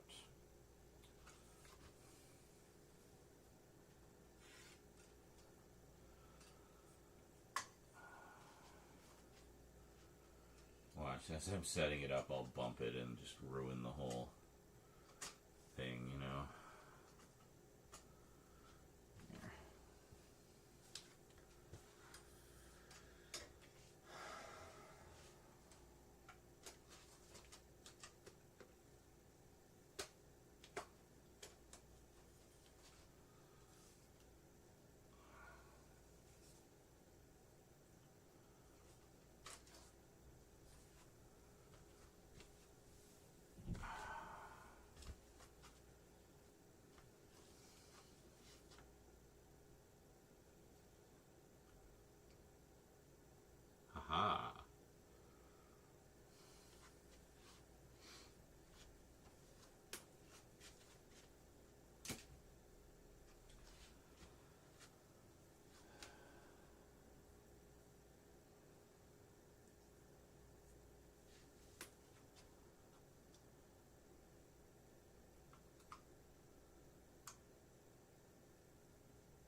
same position. Oh, there we are. That's good. And this battery's almost dead. Fuck's sake. Oh, is that why we stopped? This was the battery. Okay, hold on.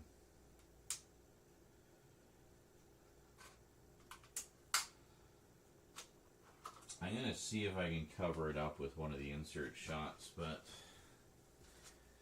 I don't know if that's going to work.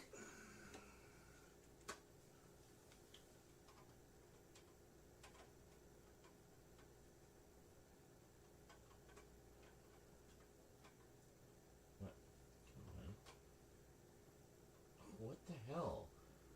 Oh, it's backwards. Hold on. There.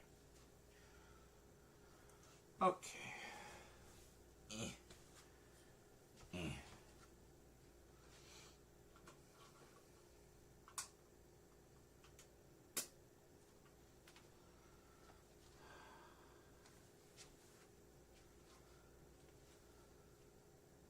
I feel like if I had 3 batteries. How much are those batteries anyway?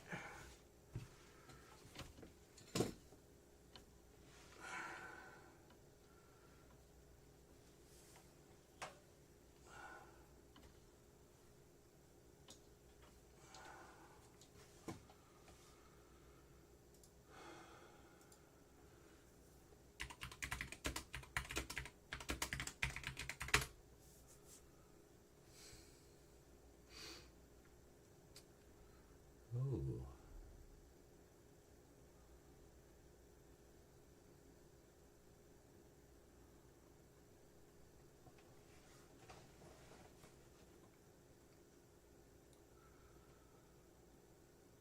There are some other chargers that will charge more than one at a time, which is pretty cool.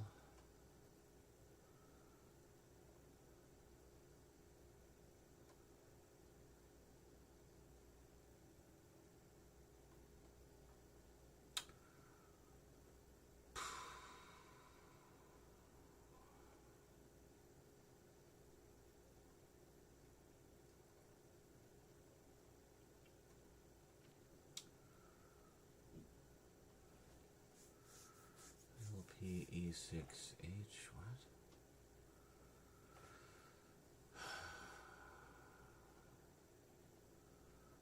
I don't know. LPE6NH. Okay. Yeah, I don't know. It looks like the right batteries. I'd have to check. I'd have to compare it to the ones that I have, but alright, I mean, it looks like there's some that, you know, knockoff brands that aren't too expensive. I could just get like a stack of them. Honestly, getting a stack of batteries would probably be cheaper than getting an AC adapter.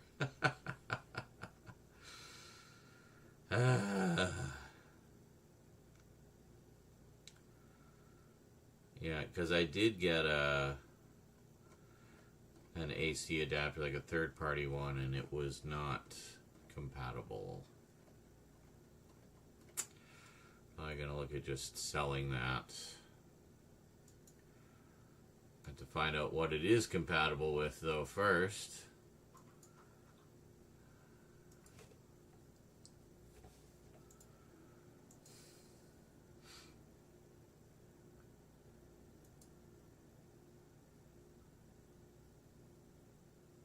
Come on. Still waiting for my payment to hit the bank. It takes so long, or my payout, and it takes so fucking long sometimes. I sent it through around noon yesterday, so I mean, it should come through in the morning at some point, I would think.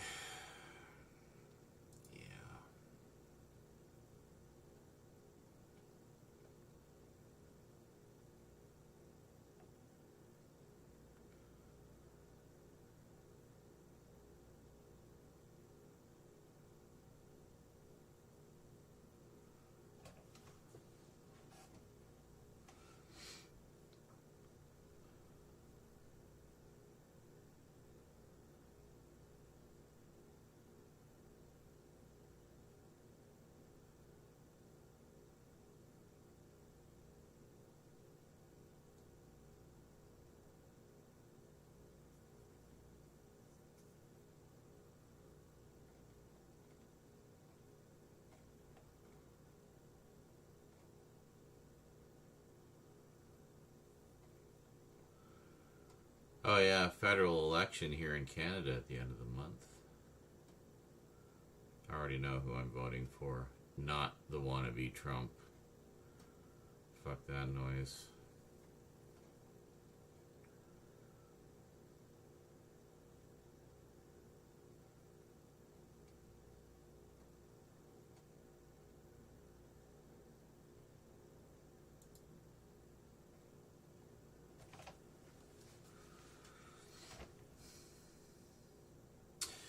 Matter of fact, what's the date? It's the 15th.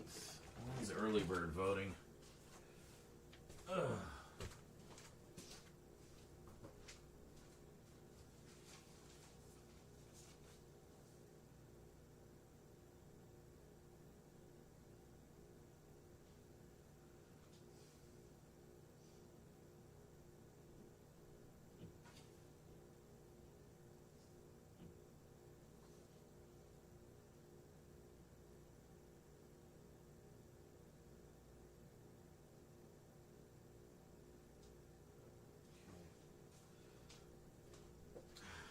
I don't know if there's like an online option or if you'd only do it in person. I know past votes that I've done you've had to go in person, so I don't know. What do you have planned for this week's bulk meal prep? Nothing. For the low, low price of your vote, you too could say, like us here, that you have a president ready to ship citizens to El Salvador. I know, right? What the fuck is even going on there? Like, if you don't see the fascism staring you in the face by this point, then you are beyond lost. America is a fascist country now. Period.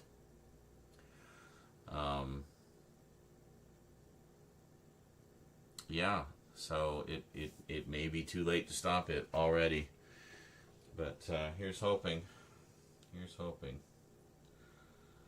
But the damage they've done already in just, barely 2 months in office. Coming up on 3, I guess. 3 months. Yeah, will set America back decades. Decades. Like, at least a generation, if not 2 or 3.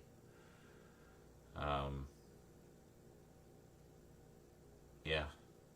And I mean, I guess the fact that they destroyed it so quickly just shows how tenuous their grip on democracy was to begin with. It's not staring, Sean. It's opening doors and asking for papers at this point. Staring. Oh, starting. Oh yeah. Oh, I know. And I mean, it's ridiculous. I've seen enough of the news to know that I am appalled. I fear for a lot of my American brothers and sisters, especially those who are even partly of color. Yeah, it's pretty fucking scary down there right now.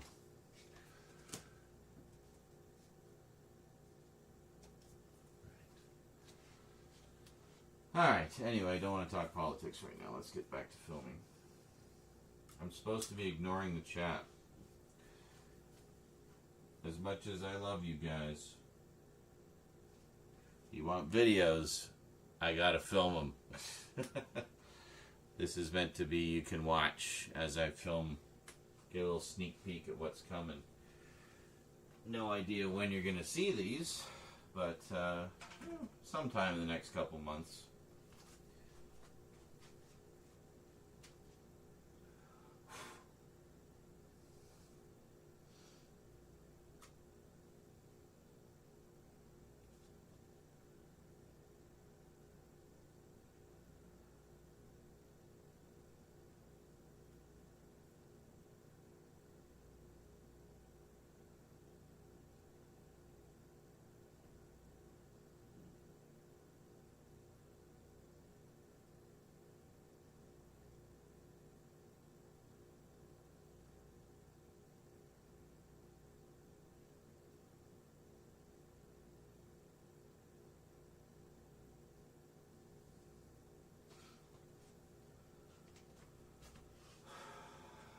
even know if this is angled the same.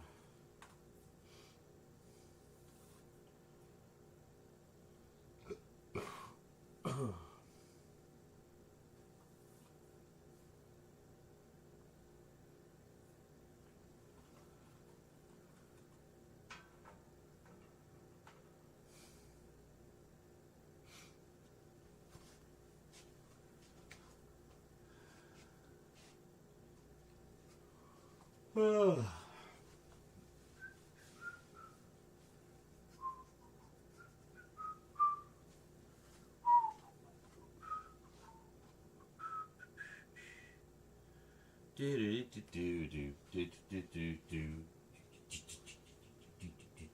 just gotta figure out how I'm gonna join these up.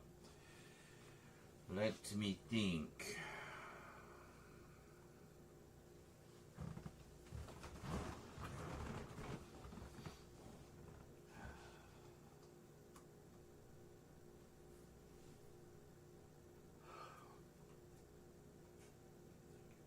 Like that.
Church is licking again.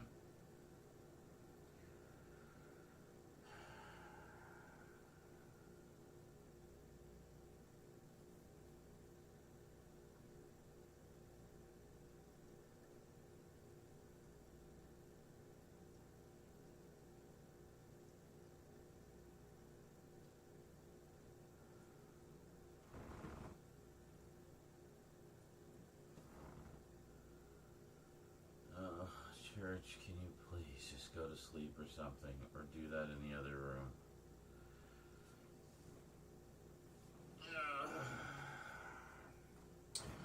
Actually, something I need to do is bring up the insert shots.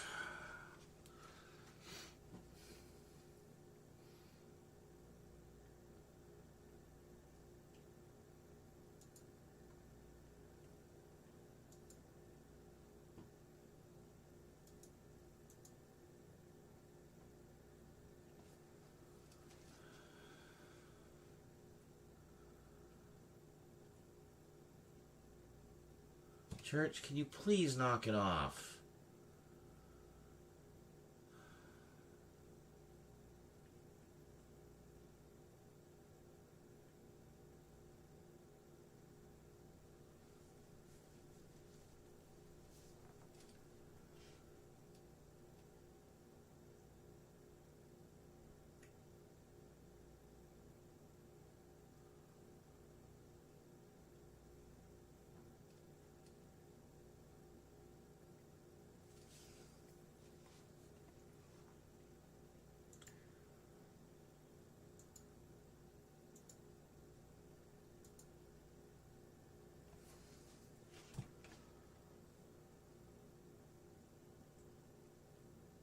Okay, church, that's enough. Stop. It's enough. Do that somewhere else. Go somewhere else. You're too loud. Or just loaf. Loafing is good. I swear he literally understands me. Because he looked at me and then he just like loafed. That's fine. You can be a nice quiet loaf. Thank you, buddy. Appreciate it. I mean, that just proves he was not cleaning himself. He was just doing it to do it.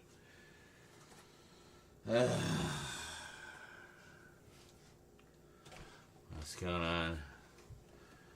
Going to be heading to Canada for my first time in about 3 months to Montreal. Have you been? If so, you keep asking me questions. I keep telling you I'm trying to ignore the chat so I can film. I have never been to Montreal. It's actually one of the few places I haven't been in Canada. Yes.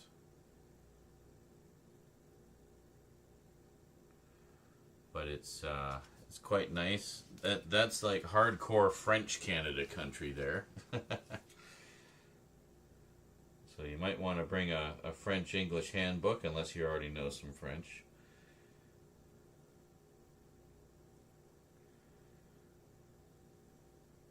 Though they do speak English there as well, but they generally, I think, prefer if you speak French.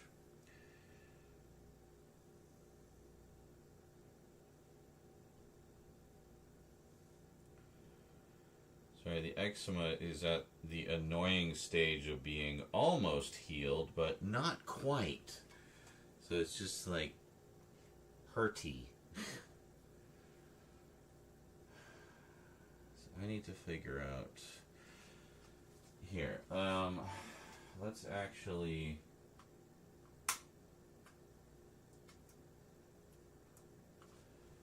transfer the footage and just take a look at where the last one left off. I'll see if I can figure out a place where I can, because I can't just do a hard cut because it's the next day. You'll notice my hair will be slightly different. I am wearing the same shirt, but you know, specifically for filming.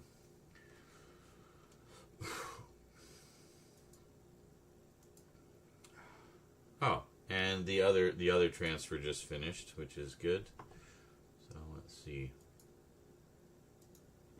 How much space did we recover there? So E drive, 570 gigs free. That's good. We had about 9 before, so that's good. So here we have, yeah, so those, no, that's something else. So yeah, those pictures we took did not take pictures. I didn't think they were. I gotta be in like a different mode for that. Alright, so we're just gonna transfer these over. I still have to do all the file names. God, so many to do. We'll do that as part of the process tomorrow, I think. Good recommendation. Alright, I'm now a fly on the wall. Thank you. Is this seriously going to take 27 minutes? Oh my god.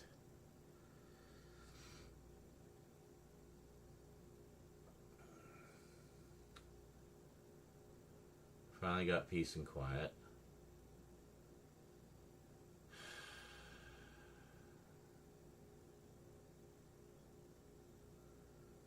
I mean, it's 150 gigabytes to be fair, but what else? Is there anything here that we can move? How much stuff is in stuff? 2 terabytes? Oh my god. Oh, because the horror folder's in there. How much is in new? 818. Okay.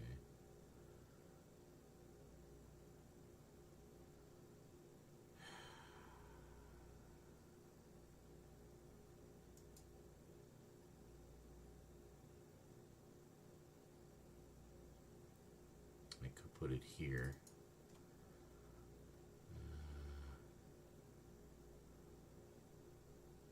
Put it in video, maybe.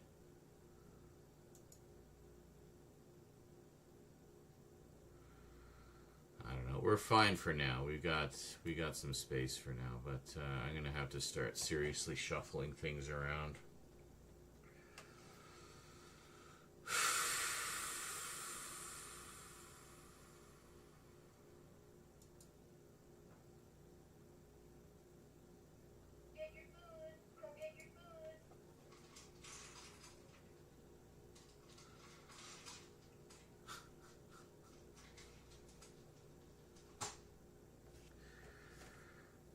just gonna hear Kitty munching. Well, he just ate, so he's fine. But the other one might want to go eat.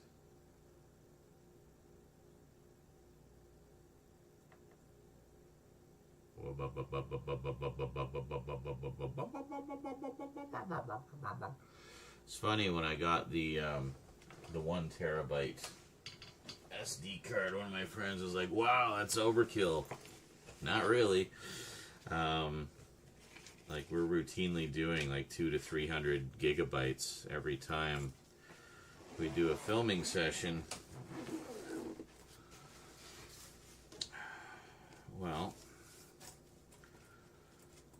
fortunately, since this is going to take 28 minutes, I have a second card that we can use. I have a second one here, which is also a terabyte. So, there we go. And I have a 128 gigabyte, which, yeah. So these cards are supposed to transfer at 200 megabytes a second. And they're going through a USB 3 connection. So, I don't know. Well, maybe we will do something else while we're waiting. Because I need to see how we left off yesterday to determine how I can hide the fact that we're filming on a different day. I mean, ideally, the way to do that is to go to one of the insert shots. But I don't remember everything that I said after the last cutaway to the insert shot, so I need to review that footage. But we gotta transfer it over to the computer first, so we'll use the other card.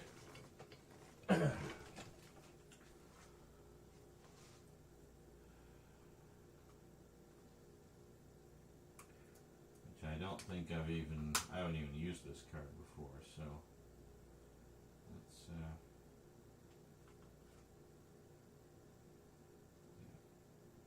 Are we good? Is it all hunky dory?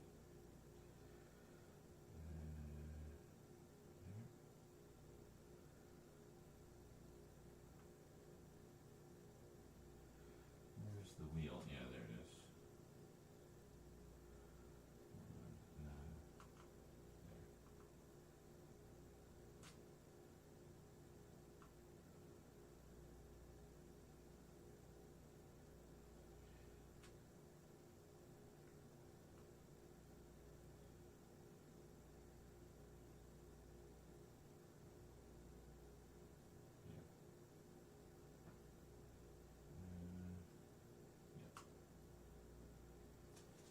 Just formatted it real quick.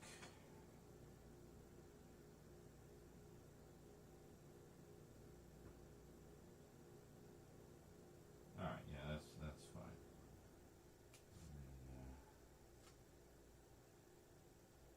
Okay. Right.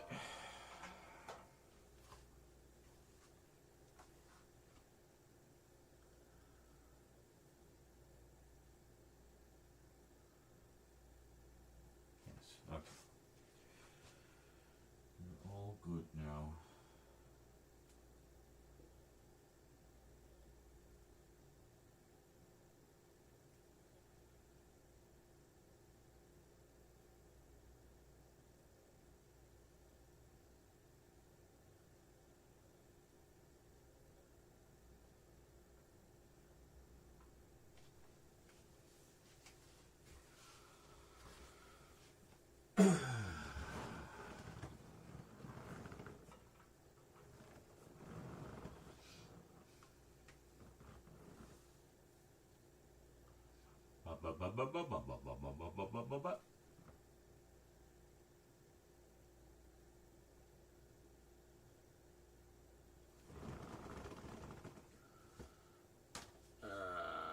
No, I can't do that right now.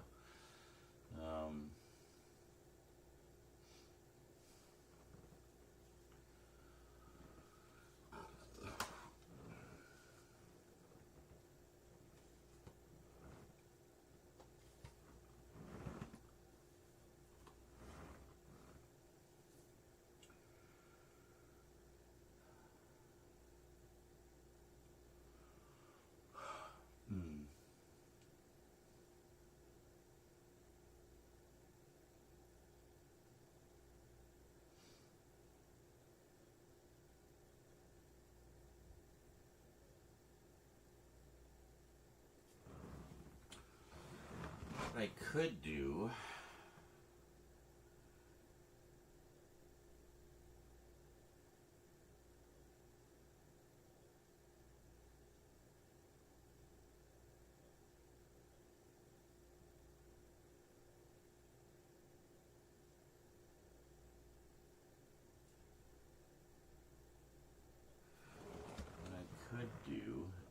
do a cutaway of taking it off the music stand. I could just say, let's take one more look at that cool cover. That's not surreptitious at all. Wow, look at that cover. Wow, woo!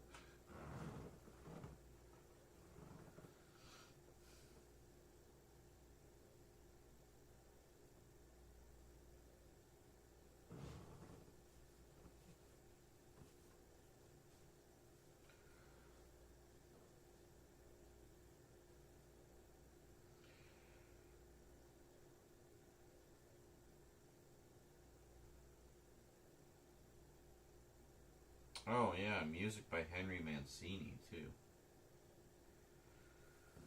Yeah, his scores are always good.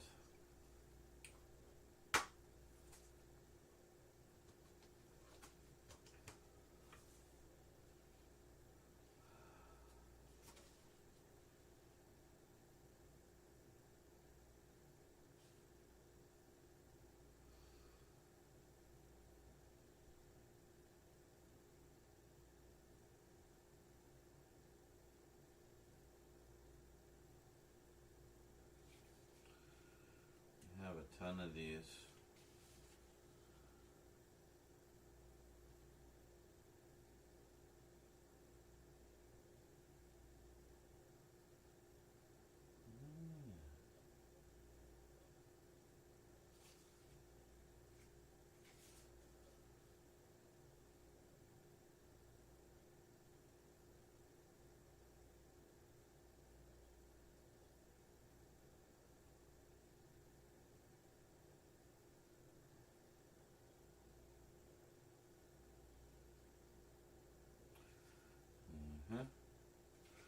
So interesting that the titles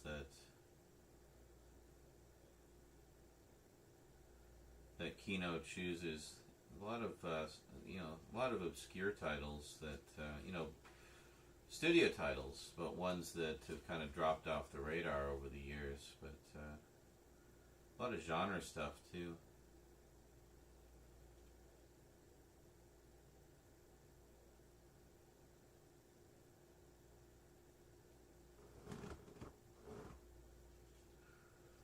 I farted.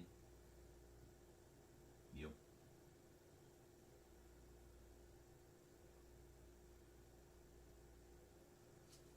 Old Burt Reynolds ones like Gator and White Lightning.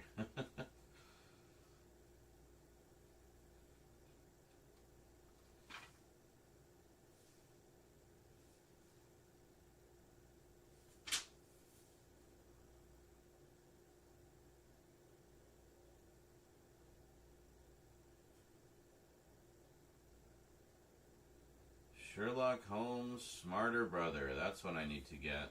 Gene Wilder, Madeline Kahn, Marty Feldman, Dom DeLuise, and Leo McKern. Leo McKern I know mainly from The Prisoner. He played number 2 in a couple of episodes.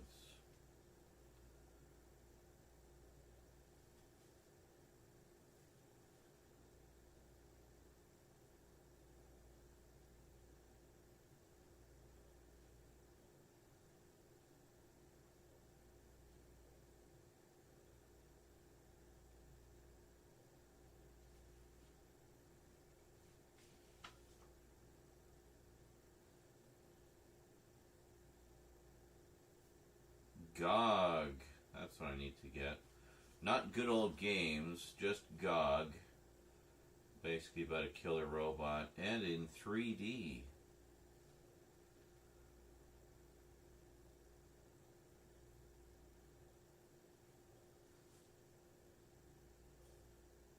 Oh, another Chuck Norris one, an eye for an eye. Have to grab that one too.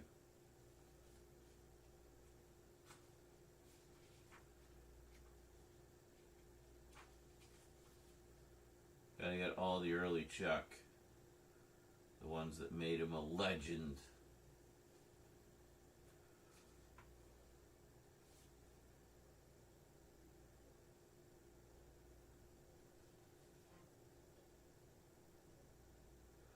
Elliot Gould and Robert Blake, Busting.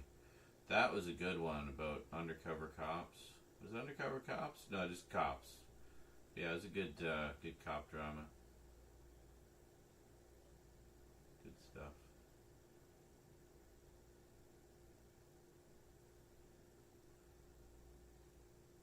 Taking of Pelham 123. Basically, on a subway. Bunch of terrorists or something on a subway. Anyway, some cool stuff. I like Kino. They've always been a good label.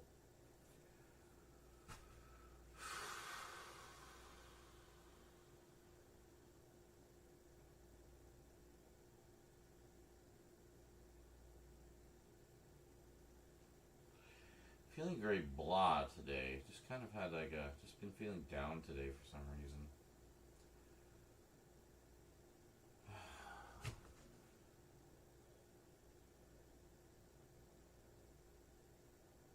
Maybe we should have a funny drink just to steady the nerves a bit. Maybe we will.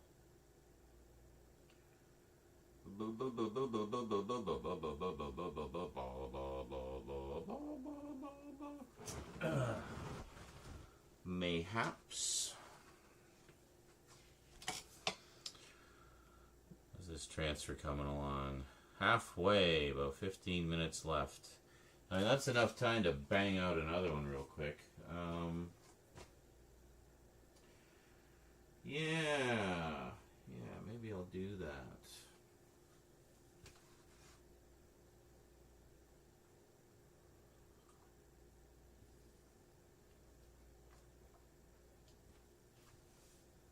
Yeah.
Just relax a little bit, you know?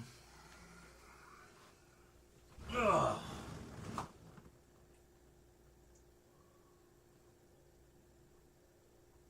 Tang with cannabis oil in it. Quite tasty. Sweet with a bit of sourness. Cannabis oil is kind of sour, but yeah, it's good.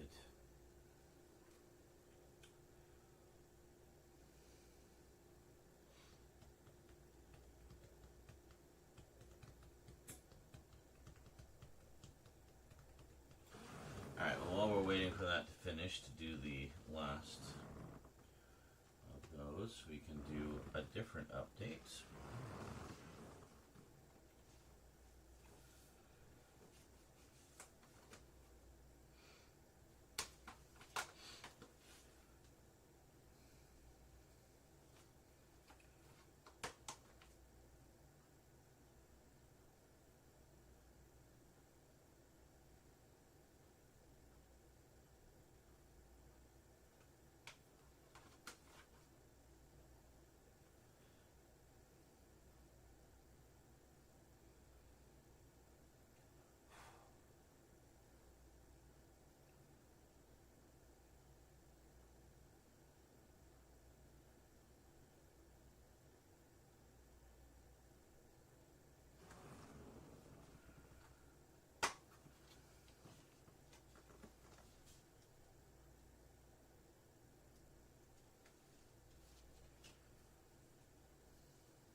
Creme brulee.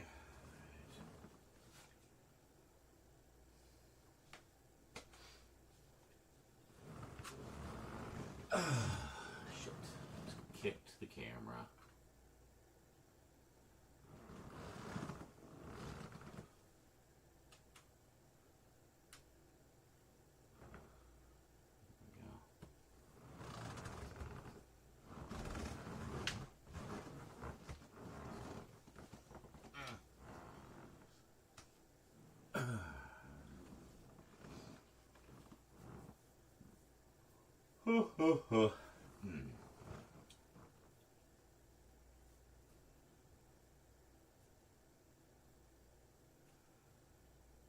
Greetings, everyone. Well, it's Blu-ray update time again here on the Multimedia Chronicles.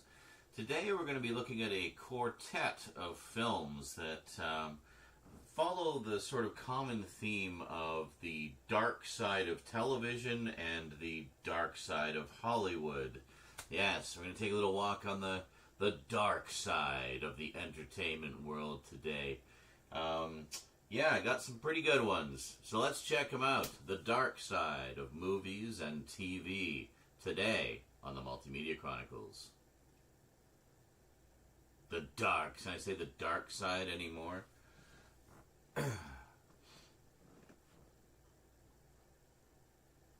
Welcome back. Well, our first selection today is one that's been a long-time favorite of mine, and one that I've been wanting to get on Blu-ray for ages. Finally pulled the trigger on it. We are talking about Finally pulled the trigger on it. We are talking about Sidney Lumet's Network. Yeah. I mentioned in another update also that I was wanting to explore the work of Sidney Lumet a little more. I didn't even realize this was one of his. And this has actually been a long-time favorite. So this, of course, is the film where the famous line, "I'm mad as hell and I'm not going to take this anymore," comes from. The character of Howard Beale, played by the wonderful Peter Finch. Yeah, hell of a cast in this. You got Faye Dunaway in one of her big breakout roles. William Holden, Peter Finch, Robert Duvall. It's written by Patty Chayefsky, directed by Sidney Lumet. This is just freaking Hollywood royalty right across the board.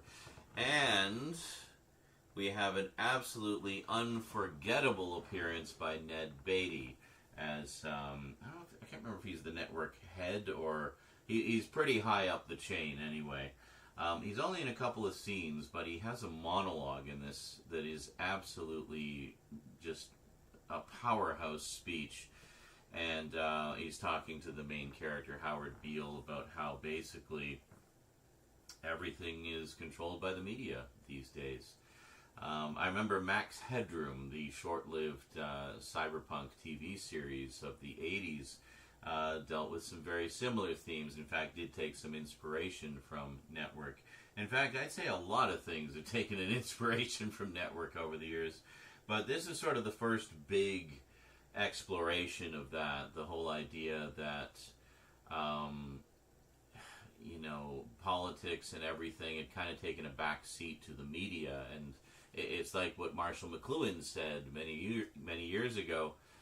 It's like what Marshall McLuhan said in his writings many years ago with regards to television.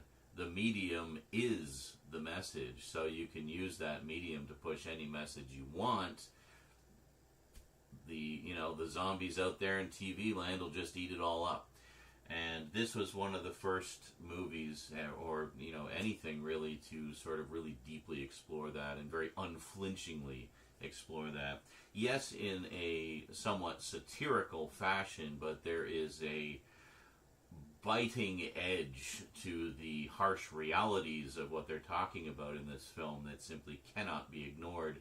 And when did this come out? 1976. That's what I thought. 1976. So nearly 50 years old. And its message remains just as relevant today.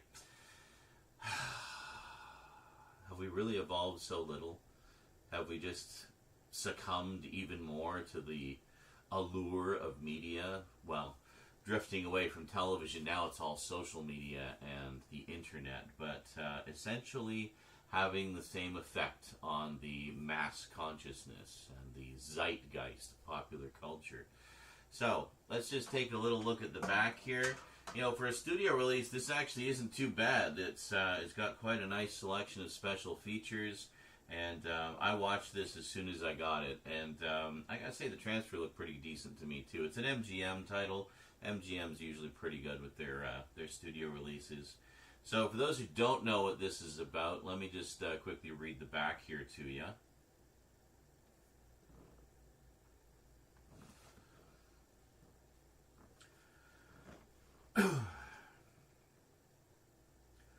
Newscaster Howard Beale has a message for those who package reports of cute puppies, movie premieres, and fender benders as hard news. I'm mad as hell, and I'm not going to take this anymore. Sidney Lumet directs Paddy Chayefsky's satire, an Academy Award-winning screenplay, about the things people do for love and ratings. 3 performers won Oscars. Best Actress, Faye Dunaway, as the TV exec guarding ratings like a tigress protecting cubs. Best Actor, Peter Finch, is Beale, whose airwave rants became a phenomenon. And William Holden, Robert Duvall, and Best Supporting Actress... Actually, no, I made a mistake there. Best Actor, Peter Finch, is Beale, whose airwave rants become a phenomenon. And William Holden, Robert Duvall, and Best Supporting Actress Beatrice Straight add to the fierce vitality. And then for special features, we've got The Making of Network, 6-part documentary. Tune in to how a movie landmark caught media lightning with sidebars on Paddy Chayefsky, Getting Mad as Hell, and Walter Cronkite's Reflections. Vintage Paddy Chayefsky interview excerpt from Dinah, hosted by Dinah Shore. Commentary by director Sidney Lumet. Private screenings with Sidney Lumet. Turner Classic Movies host Robert Osborne interviews the director, and the original theatrical trailer.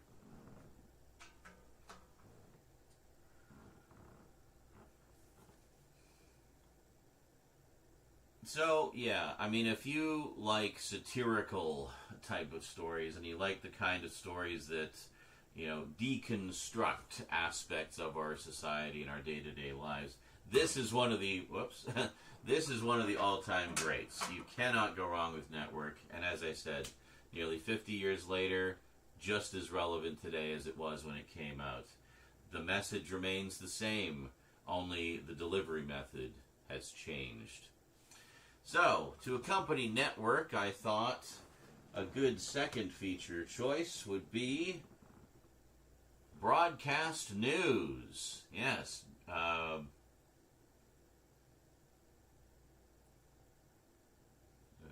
James Brooks? Yeah.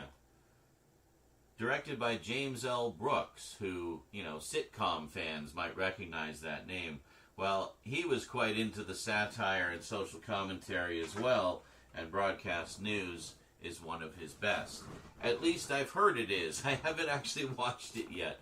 I do remember seeing the trailer for it, though. It came out around the same time as the aforementioned Max Headroom, and Max Headroom very much took place in the news environment and such of this sort of near future dystopian world.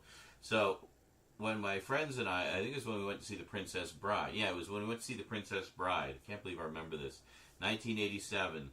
And the trailer for broadcast news came out, and it was just a bunch of people frantically running around a newsroom and television monitors and computers all over the place. The first thing we thought was that it was a Max Headroom movie, and I was so excited. And then I realized, oh no, it's not. It's just about the actual real news, but or world of bringing the news to the people. But I've heard nothing but good things about this, and when I saw that Criterion had put it out, I was like, yeah, I'm buying a bunch of Criterion titles at that time. So I thought, why not? Let's check it out, and we'll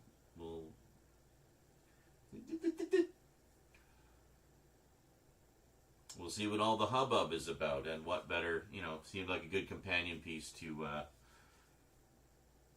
We'll see what all the hubbub is about. And it seemed like a pretty good companion piece to Network, because I think it covers a lot of the same ground. So if we take a look on the back there, as with most Criterion releases, quite a robust selection of extras. And I'll just read the back to you here so you know what it's all about. Broadcast news. Since the 1970s, the name James L. Brooks has been synonymous with intelligent television comedy. His shows are insightful about work and love and always plugged into the zeitgeist. He's also a master storyteller of the big screen, and none of his films is more quintessentially Brooks than broadcast news.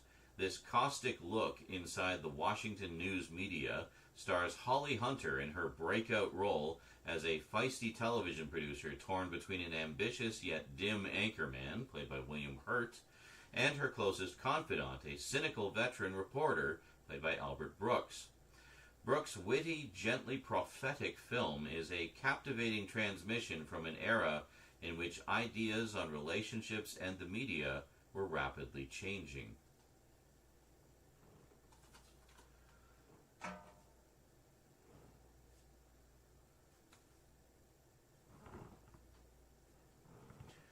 Yeah, I do recall there was a lot of...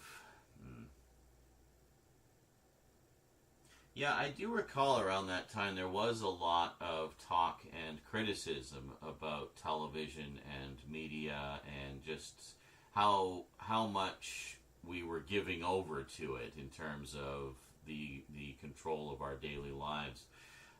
Max Headroom, I keep talking about this, but Max Headroom kind of extrapolates that into a dystopian future where the media and, in fact, the networks control everything. Now, again, while that was quite prophetic in terms of the mechanics of that society, the media has changed. Computers hadn't really exploded yet. The internet certainly didn't exist.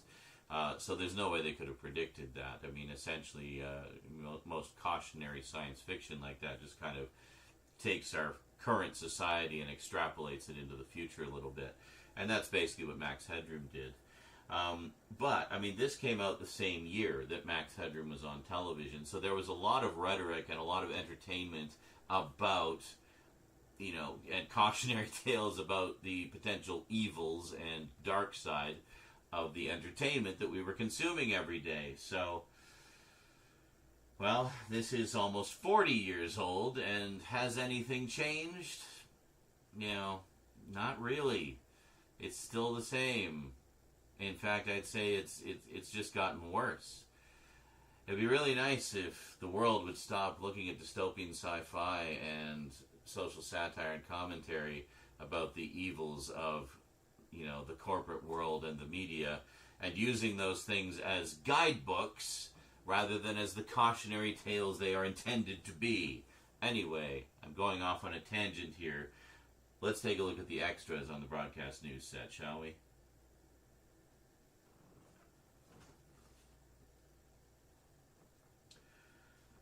Direct Special Edition.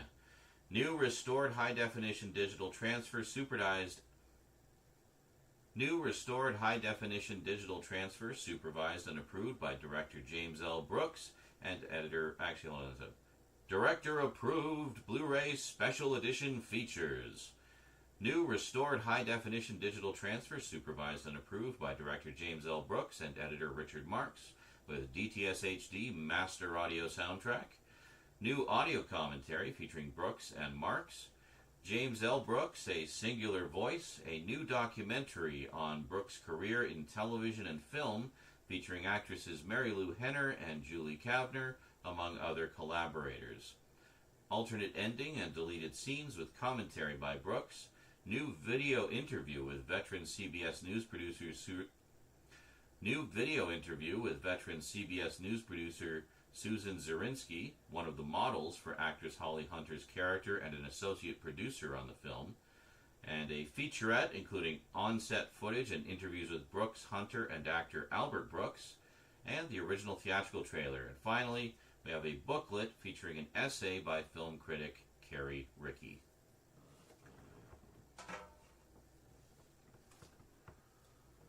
So, yeah, we just crack it open here. We'll take a little peek. So, this is one of those ones that has the director's autograph on the on a sticker on the shrink wrap. So, I don't know. I'm not going to focus on it, but you get the idea. It's just I'm just going to set that aside here. I always keep those because it's the director's autograph. I mean, it's just a sticker of it, but I mean, still. So you can just get a quick peek at the. I'm not going to zoom in on all this, but there we go. Whoop.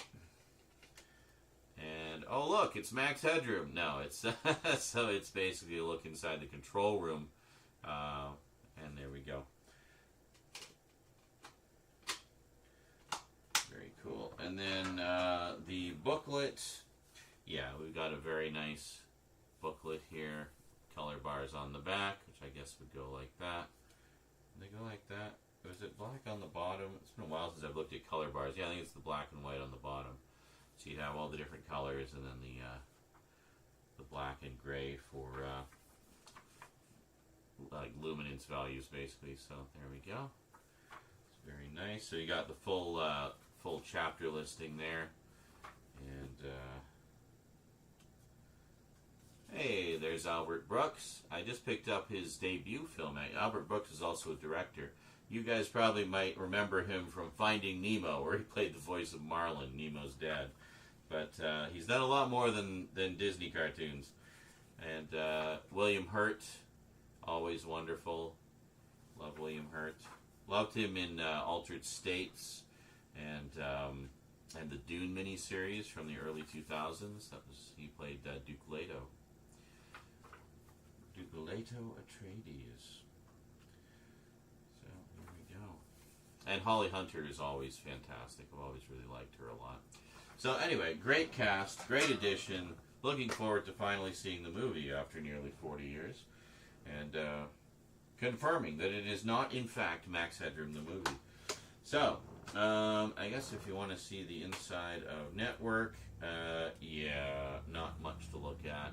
Just an eco case with the disc, not even any disc art. Still mad as hell, yeah. I would be shocked if we don't get some kind of 50th anniversary edition of this in 2026. So keep an eye out for that. I'm sure if MGM doesn't do it themselves, a boutique label will. And hey, if that's not on the cards, boutique labels. 50th anniversary edition of Network, please. Thanks. If you can get on that, that'd be great. Feel free to send a review copy my way. Hint, hint. All right, next up. This is one that I'd heard of, but didn't really know much about. Put out by Kino Lorber, we have The Kid Stays in the Picture. And when I read the description of this, I was just like, well, that sounds just incredible. I have to see this. It just sounds really fascinating to me. Yeah, I mean, this was basically just a purchase that, you know, blah, blah. Yeah, I mean, it's kind of like biographical. I'll read the back to you in a second, but anyway, just take a quick peek at the front there.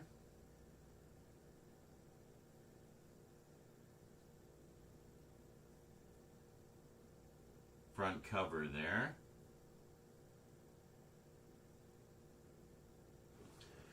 And then if we just flip it around, you can read along with me in your book. Well, on the screen, and we'll. It's better if I just read the back to you, because this sounds like it covers a lot of ground. So check this out. So again, like now we're into the dark side of Hollywood. So we have success, scandal, sex, tragedy, infamy, and that's just the first reel. Rules are made to be broken, and Robert Evans has broken them all. He was the first actor to ever run a major Hollywood studio. In a decade, he took it from worst to first. Voted the world's most eligible bachelor, he was quintessential Hollywood royalty. In 1979, he had $11 million. With one mistake, he spiraled south from legend to leper. In 1989, his worth was $37. Did he come back? Like a phoenix. His saga should inspire the most cynical. To quote Evans, "All my life I've lived on the edge, and many times it came back to bite me. Was it worth it? You bet your ass it was."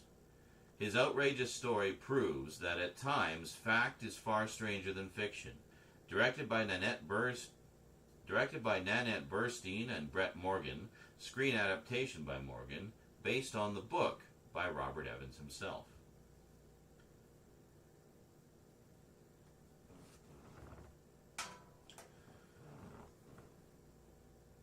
So there you go. I mean, basically the story of a guy who came to Hollywood, rose to the top, lost everything, and then rose to the top again.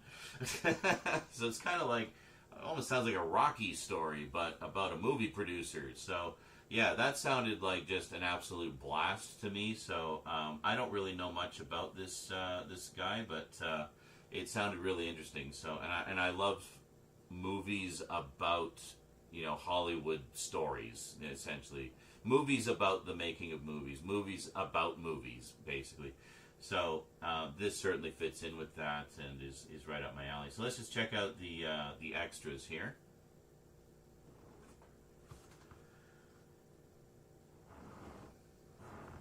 So we have audio commentary by directors Brett Morgan and Nanette Burstein. The Truth About Bob, the film that saved Hollywood, The Kid Speaks, On the Red Carpet, Up Close with the Kid, and the Spirit of Life Award. The Truth According to Others, Showgirls on Evans, The Evans Gag Reel, and On the Red Carpet. And finally, the original theatrical trailer.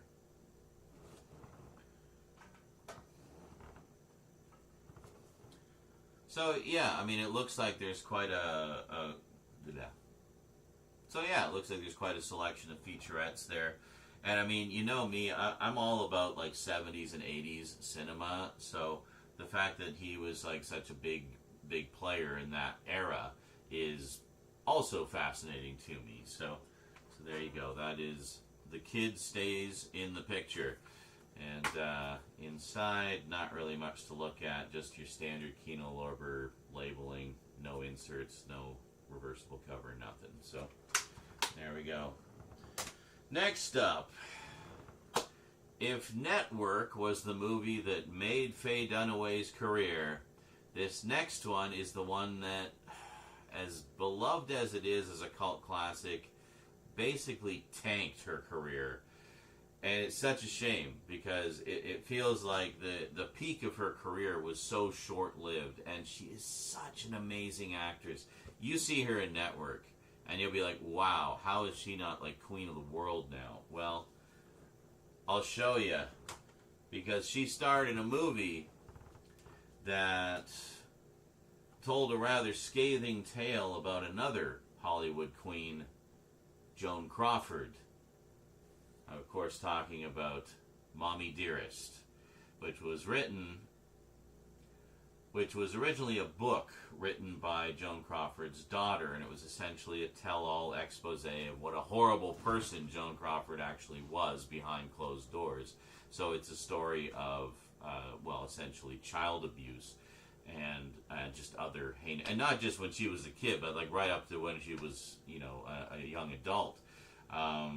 Just absolute hell that she got put through. So I remember seeing that when I was a kid, and it was kind of, I guess the first thing I ever saw that showed kind of a less than sparkling Hollywood. It was more of a tarnished Hollywood. Now, it was the first movie I'd seen along those lines, but I remember my mom had a book called Hollywood Babylon. But I remember my mom had a book called Hollywood Babylon, which apparently is quite a notorious book because it was also kind of about the dark underside of Hollywood, the stuff you don't always hear about, stuff you definitely wouldn't hear about in like the newsreels and whatnot of the time. But so it was essentially this huge expose, scandals galore, and the author of it published 2 of them. So I don't remember exactly when Mommy Dearest was originally published. When did the movie come out? It was like 1980, I think. 1981, so I was pretty close. But, so the book must have come out a few years earlier, I would think, and then the studio would have optioned it and made the movie. But, I think Hollywood Babylon came out in the 70s, sometimes like late 70s, early 80s, if I remember correctly. But anyway, I had kind of flipped through that book and seen some of the stories and scandals within, and they got some really like brutal pictures in there too of like people that had been killed like by the mob and stuff like that. Like there was a lot of mob involvement in Hollywood back in the day. Maybe there still is, but it was quite something. So I remember my mom telling me something about Mommy Dearest, just to like, this kind of shows, that while a star may be all smiles and glamour in front of the cameras, that's not always necessarily the case behind the scenes. So, needless to say, the book was a big scandal. Joan Crawford, as far as I know, denied everything because, of course, abusers always do. But, it just rang way too true. So, it was inevitable there would be a movie made. So, of course, Faye Dunaway's star was very much on the rise. This is only 5 years after Network. So Faye Dunaway's star was very much on the rise. This was only, 5 years after Network? Yeah.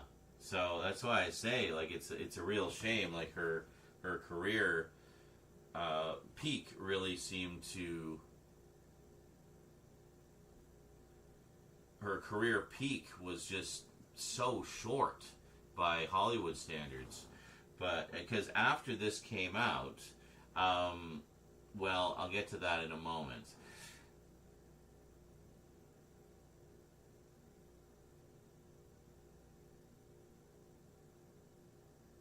So essentially, she played it very accurately to how Joan Crawford was portrayed in the book. And I think the intention was to show how horrible those kinds of abusive situations can be. And that, as I say, you really don't know what goes on behind closed doors when the cameras aren't, the camera. And as I say, you really don't know what goes on behind closed doors when the camera flashes aren't going off, So the intent was there to portray everything seriously and take the subject matter seriously. The thing is, Joan Crawford was such a larger-than-life personality to begin with. Very, grandiose, very over the top, very much Hollywood royalty. So there was inevitably going to be a certain amount of theatricality to the performance, shall we say. And adding in her kind of just going off the rails and abusing her daughter, beating her with wire hangers and things, like really horrific stuff. How do you display that kind of insane rage other than to go completely over the top? Because in those situations, when an abusive person loses control like that and just goes batshit crazy on somebody, that's what it's like. They lose it. So, how else are you going to portray that? So, yes, I'm absolutely defending her performance in this. And the reason is because, for whatever reason, people see this as a camp movie. Not like going camping, but, campy. They see it as a comedy. They laugh at the performance. They laugh at the scenes where she's going over the top. And because people saw it that way, it essentially tanked her career. And after that, she was only offered campy roles, which is such a shame. Because when you see, you watch this the way it's supposed to be, as, a tell-all of a horrible abusive situation. And then you watch her in Network and see how just what a powerhouse performance that is. It's no wonder she, got an Academy Award for it. I have to double check that she got an Academy Award for it. I might be conflating it with one of the other actors.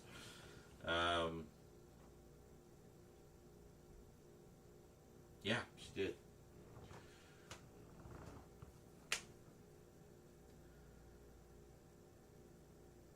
So, she probably saw this as an opportunity to do... Oh, fuck's sake.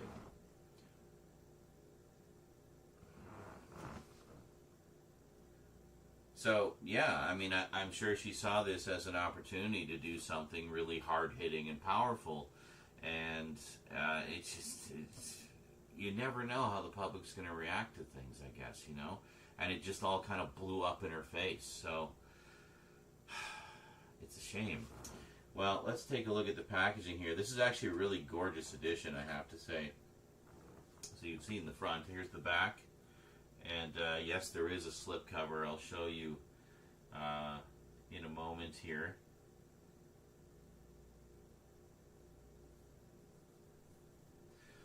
So, yeah. So we'll just take a look at the back here, and I'll read... Yeah, fuck's sake. So yeah, we'll just take a look at the back. I'll read the blurb to you, and we'll take a look at the special features. This is a nice new special edition that Paramount put out. They've actually been putting out quite a few editions like this of their catalog titles. I don't have very many of them, but they're all basically the same kind of thing. So if we take a look, I'll show you really quick here. So we have the slipcover, right? We'll take a look at the rest of the everything in a moment, and then inside, let me just hold this for you. We have the movie poster, so you'll have to tilt your phone or your entire screen, or maybe just your head, in order to see that a little better. But yeah, all of these special editions that they've been putting out are basically the same kind of format, where they'll have like new artwork on the cover, movie poster in the fold out. And, yeah, and very nice. The only complaint I have is the interior art is the same. And it's the same on the back as well. So, speaking of the back, let's take a look here, and we'll just... So, speaking of the back, let's take a look at the description and the features here. The endlessly, yeah, right from the first line here, the endlessly quotable cult classic, oh boy, celebrates 40 years with this debut on Blu-ray, restored from a new 4K film transfer and packed with special features. Based on Christina Crawford's controversial best-selling tell-all novel, Based on Christina Crawford's controversial best-selling tell-all novel, Mommy Dearest features a powerhouse performance by Faye Dunaway as Joan Crawford, struggling for her career while battling the inner demons of her private life. While the public Crawford was a strong-willed, glamorous object of admiration, behind the scenes is a private Crawford, the woman desperate to be a single mother and trying to survive in a devastating industry that swallows careers thoughtlessly.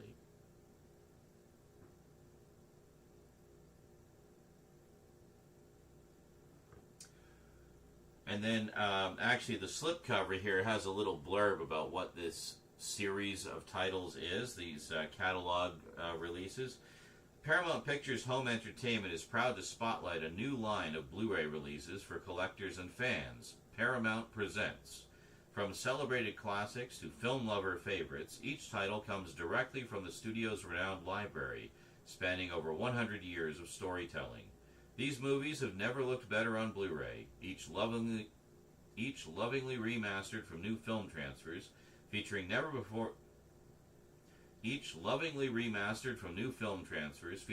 before seen bonus content and exclusive collectible packaging. Yeah, so I mean, the transfers, from what I've heard, are kind of a mixed bag, but you know, I do appreciate the effort, especially since Paramount was kind of not doing much with their catalog for a really long time. So it's great to see them actually starting to dig into their catalog and giving us some nice collector's editions of stuff. So last but not least, let's take a look at the special features here. We have new filmmaking. So new feature, Filmmaker Focus. Biographer Justin Bozung on director Frank Perry in HD. A new commentary by American drag queen Hedda Lettuce. Hedda Lettuce, that's priceless. Commentary by John Waters. Yeah, you can see just by the people they've selected for these commentaries that, you know, they're not treating this as a serious film, treating it as a camp cult classic, you know. The Revival of Joan, Life with Joan, Joan Lives On, photo gallery, and original theatrical trailer. And there we go. So that is Mommy Dearest. Actually, if you want to take a look inside, yeah, there's really not much inside. We have some sort of a montage of photos. And there we go. We got the lady herself, a legend portrayed by another legend, quite frankly. And if we take a look here, there we go. So just a collection of stills from the film. Not really a reversible cover per se, but yeah, no, definitely looking forward to checking this one out again. And yeah, but really, I mean, for me, the crying shame is just what this did to Faye Dunaway's career. You know, I mean, she really should have been a superstar, as far as I'm concerned. I just need to check the insert shots.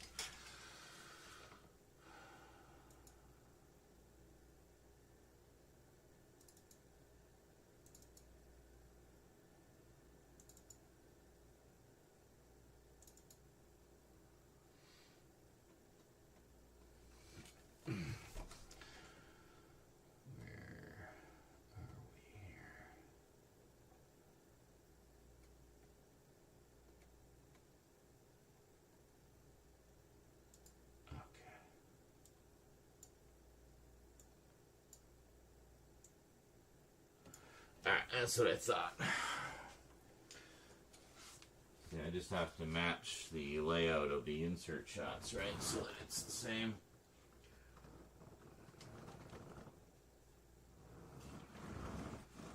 So we did 4.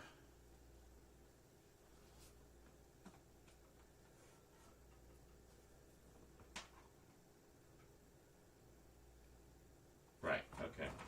Hold on. Okay, well, one final look at all of them here. So we got network and broadcast news covering the television side of things. And the kid stays in the picture. And Mommy Dearest covering the Hollywood side of things. Yeah, so not a bad mix there.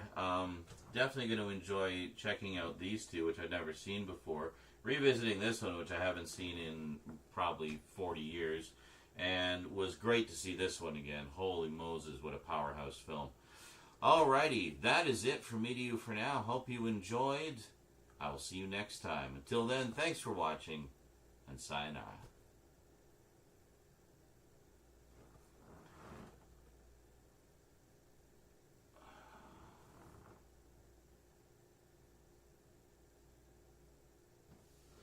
Did I do a thumbnail for those? I'm pretty sure I did.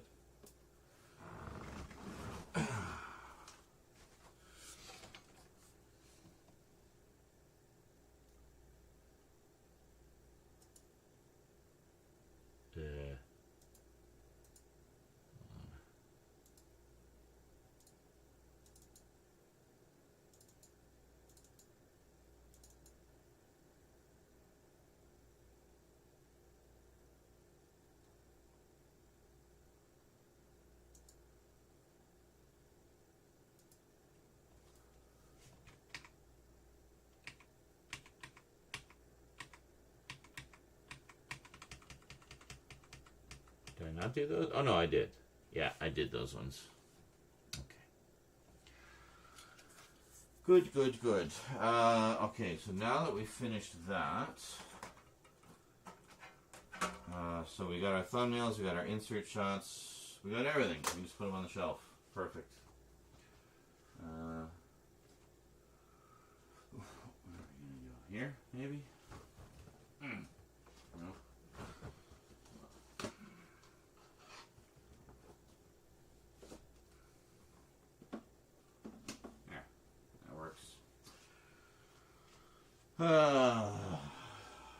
They will be further organized later.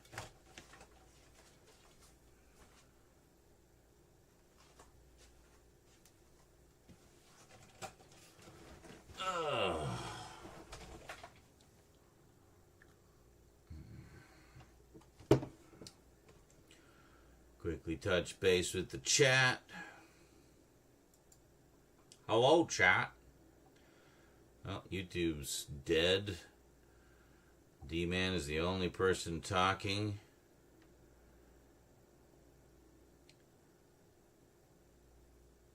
Oh, no, that's all. That's from like an hour ago. Never mind. Okay, well. Way to go, chat. Way to just stick around and watch.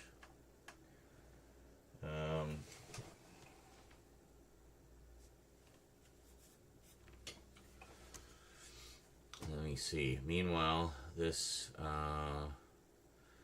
file transfer is done, I think. Where were we going here? Yeah, it was here. We had temp. Yeah, there they all are. Excellent. Good, good, good. Okay. Danielle Moore So, donated $13.38. Poultry leg emoji, chicken emoji, rooster emoji, poultry leg emoji, rooster emoji, poultry leg emoji, rooster emoji, poultry leg emoji, rooster emoji, poultry leg emoji, rooster emoji, poultry leg emoji, rooster emoji, poultry leg emoji, rooster emoji, poultry leg emoji, rooster emoji, poultry leg emoji, rooster emoji, poultry leg emoji, rooster emoji, poultry.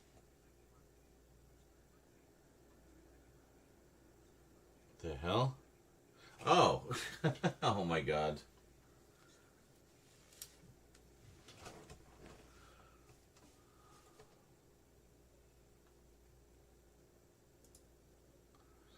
Hold on. Oh shit. Oh, Oh my god. Poultry leg emoji, cut of meat emoji, poultry leg emoji, poultry leg emoji, cut of meat emoji, Oh my God. poultry leg emoji, chicken emoji, I was poultry hearing leg it. emoji, chicken emoji, poultry leg emoji, chicken emoji, God, dude. poultry leg emoji, chicken emoji, poultry leg emoji, cow emoji, cow emoji, cow emoji, cow emoji, cow emoji, cow emoji, cow emoji, pig emoji, pig emoji, pig emoji, pig emoji, pig emoji, lion emoji, lion emoji, lion emoji, monkey emoji, monkey emoji, monkey emoji, monkey emoji, monkey emoji, monkey emoji, Dude. monkey emoji, monkey emoji, monkey emoji, monkey emoji, monkey emoji, hippopotamus emoji, hippopotamus emoji, hippopotamus emoji, crocodile emoji, crocodile emoji, crocodile emoji, hippopotamus emoji. Hippopotamus emoji, hippopotamus emoji, He had to take a hippopotamus breath emoji, there. hippopotamus emoji, hippopotamus emoji, koala emoji, koala emoji, koala emoji, koala emoji, panda emoji, panda emoji, panda emoji, bear emoji, bear emoji, panda emoji, ram emoji, sheep emoji, ram emoji, sheep emoji, ram emoji, sheep emoji, ram emoji, tiger emoji, tiger emoji, tiger emoji, tiger emoji, tiger emoji, tiger emoji. Okay, well that was ridiculous. Thank you for that. Default. Hold on, if I switch this back to Yeti, then perhaps it will work. Okay.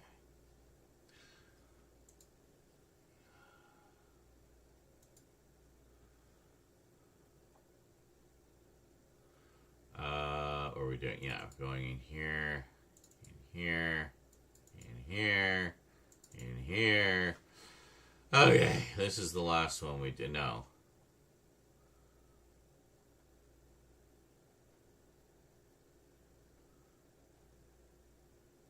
This is the last one we did. Can we go here? Oh, okay. Hold on.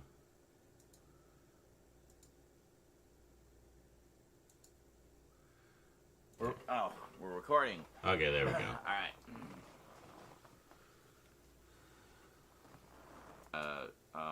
I think I rewatched it at one Inspector Clouseau. The Party Revolution. And it's always funny, like, highest possible recommendation, cannot say it enough times. You will laugh your ass off. Trust me. The battery's about to die.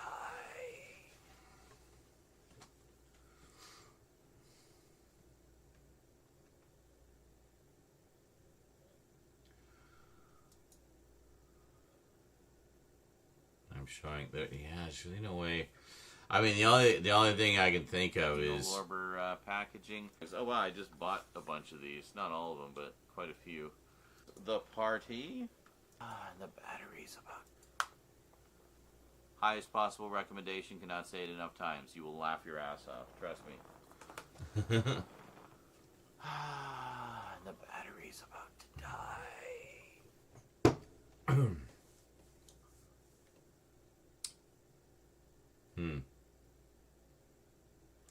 I don't know how I can fudge that.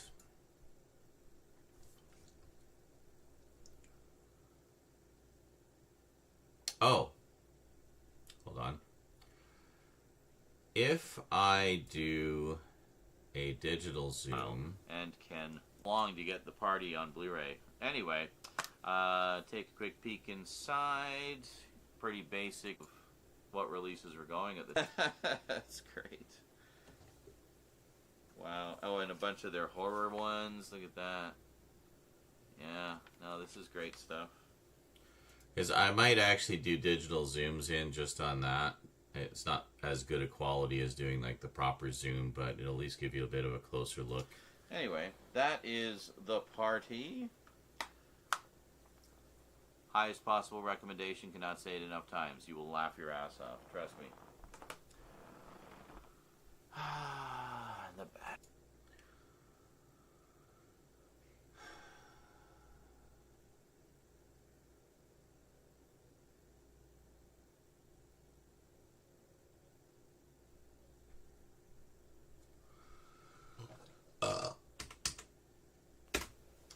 Highest possible recommendation, cannot say it enough times. You will laugh your ass off. Trust me.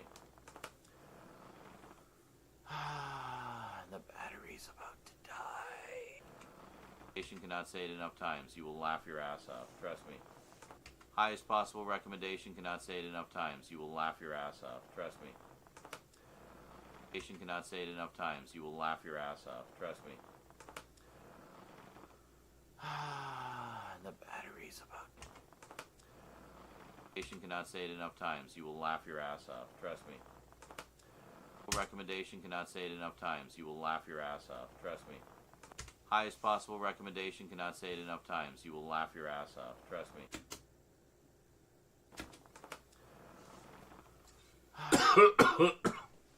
Alright, here's how we fix it. We do a digital zoom. When I'm holding it up. Highest possible recommendation, digital cannot zoom. say it enough times. You will laugh your ass off. Trust me. Come out of the digital zoom just as my face goes off camera. With a recreation of that last part. Because then the idea was I set it down and then I pick up the next thing. So it'll be a little bit of movie magic, but I think it will work, and unless you know, you won't be able to tell.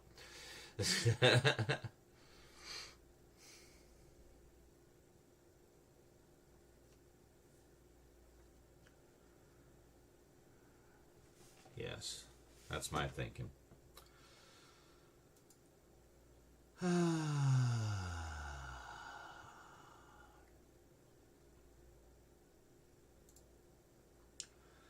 Yes, indeedly doodly, folks.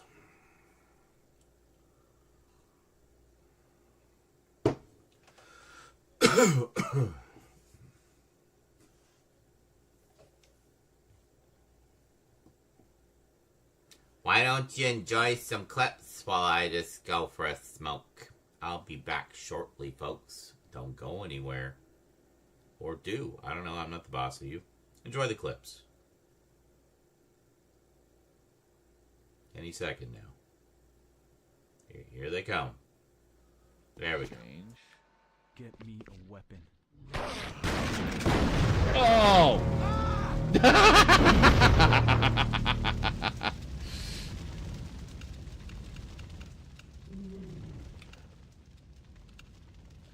Uh-huh. That went well. Maybe we'll blow up the room when we're not in it. Maybe that would work better.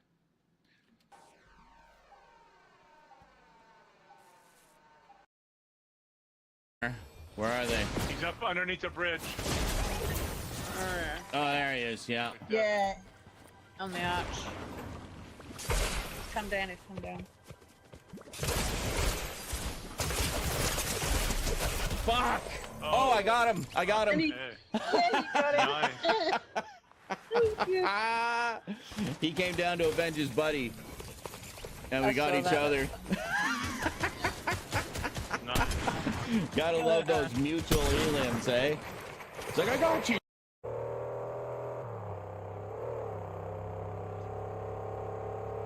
I remember we can't really... Oh, fuck!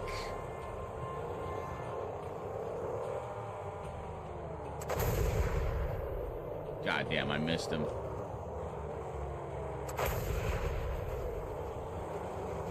Get off me! Jesus Christ!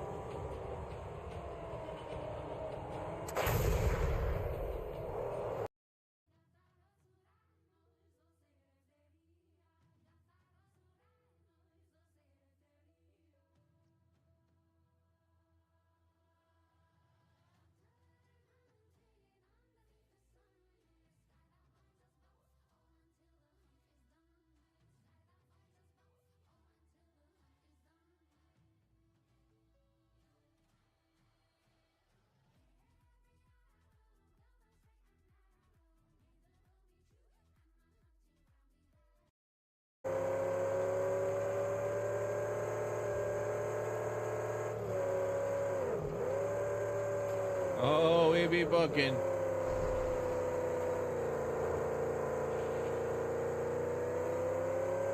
Some baddies over there, but we'll assume they have the good sense not to pursue us. We get even more speed. Oh, shit! Yep, right into a wall. Oh, we bounced to the top of the cliff. Perfect, that's exactly what I meant to do. So that I could then launch off of it again in epic fashion. Oh. We took some damage last time. This time we're...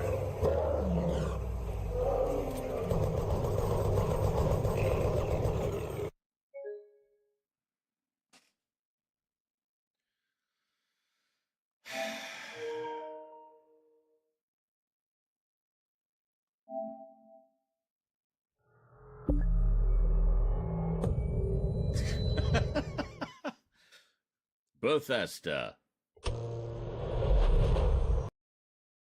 Yeah, just give them a bunch of, like, I don't know, cuboid shit and whatnot, and paper airplanes and things. Sure. And just a random box. And then more stupid paper airplanes and cuboid things. And, like, a ghostly, fucking terrifying woman in white. What the fuck? What?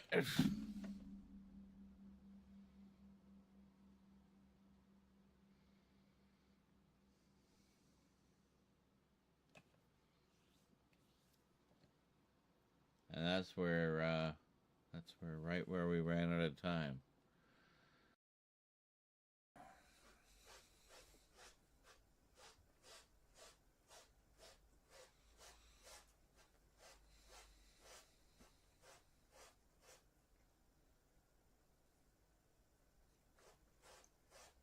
Church, knock it off, please.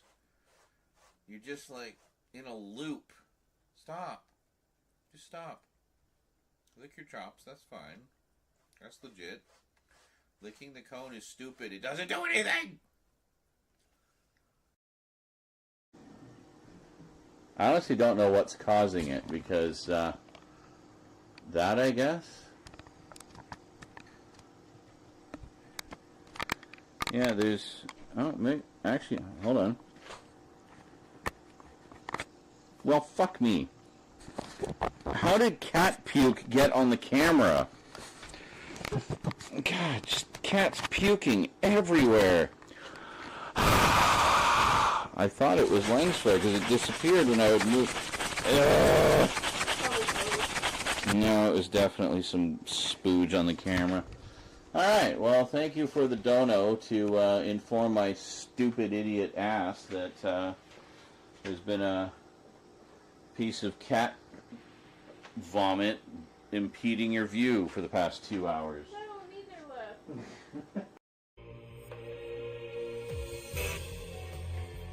What? What do you mean there's no power? I thought we did all that shit. I swear to Christ if I have to do all that again. We do, don't we? Oh my god.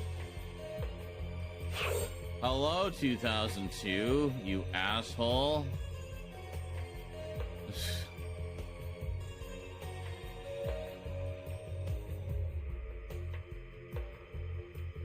How far back do we have to go? My god, like... Oh my god, like...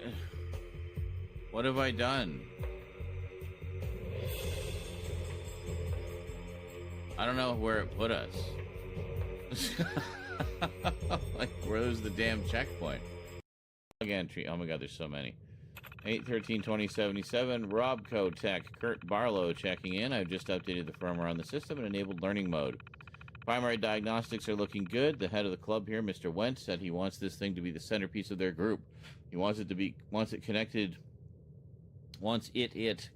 to every, connected it. That's some excellent proofreading there, Bethesda. He wants it. Yes, once it. So there's a couple of things I just need to look up real quick. I need to get a couple of character names. Because before we go on to the next full update, there's an addendum that I want to do to one of them. Specifically, when we did the anime update for the Robot Romance trilogy. Actually, what's next over there? We do have some other... shit. Alright, I need to check a couple of things. So, first off, we're just going to head over to Wikipedia.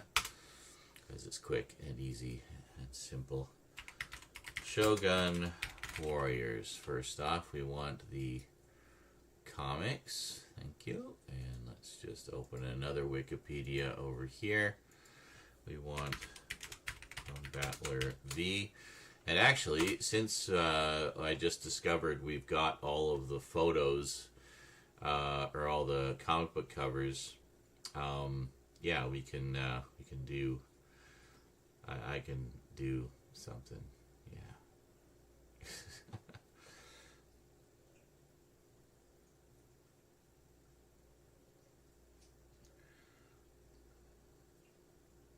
It'll make sense in the editing.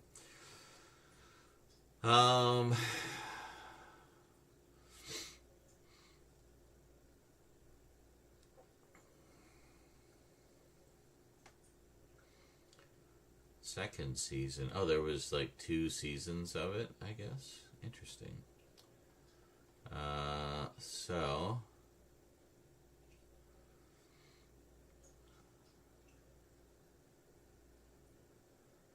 No. Yatsuya? No. Nanbara. That's what it was. Dr. Nanbara, who was the founder and director of the Nanbara Connection, the battle team's base of operations, and creator of Combattler V. He dies shortly into the series. Spoilers! After naming Professor Yatsuya as his successor. Yeah, he dies very early, actually. Like episode 3, I think. But he has a very noble death. It's quite a tense episode. Okay, so his doctor... yeah, and his granddaughter is a member of the team as well. Dr. Nanbara. Okay, so Dr. Nanbara.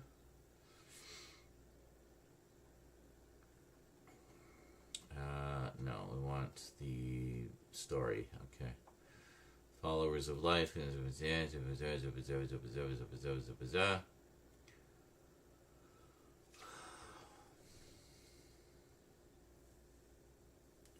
Dr. Tambura. Dr. Tambura.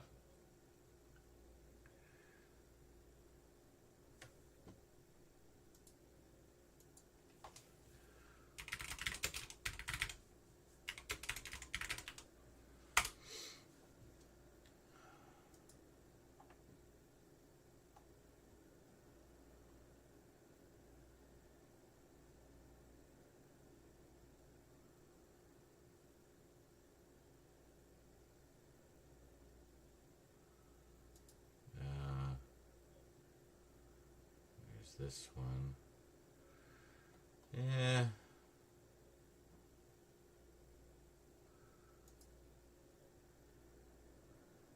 Yeah, Combatra.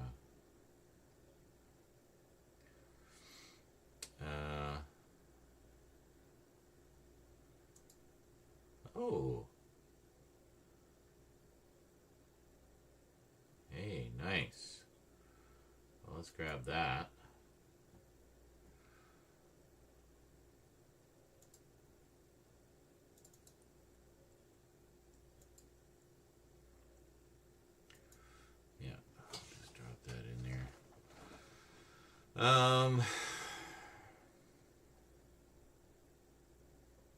Yeah, we see like just angles of him like that, but trying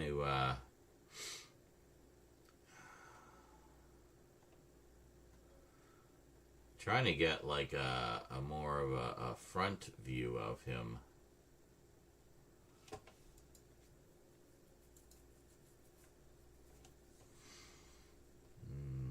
No. here we are. God damn, is there a better scan of this page? Hold on. Drop an image here. You find exact matches. Oh, here we are. How about this one?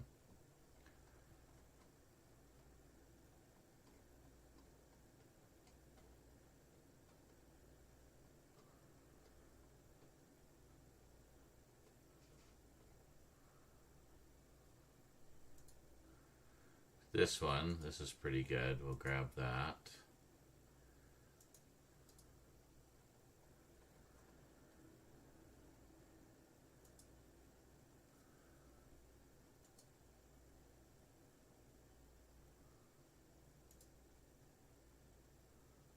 Seriously?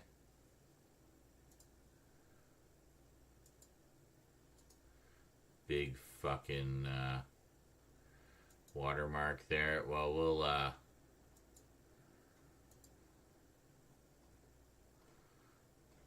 can probably find it without the watermark.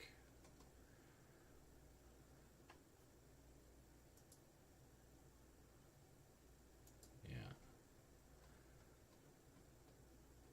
That's interesting. He's got like scans.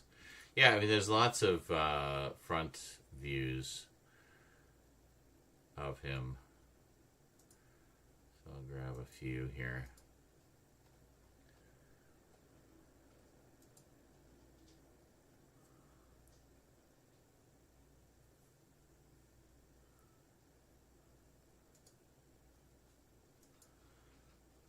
We'll look elsewhere for these. I'm sure there's other scans of them we can find. But just so I kind of know what to look for.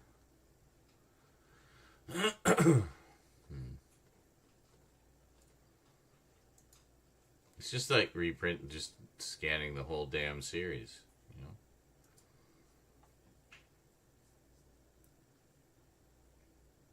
Interesting. At least the first few issues. Anyway, let's go back.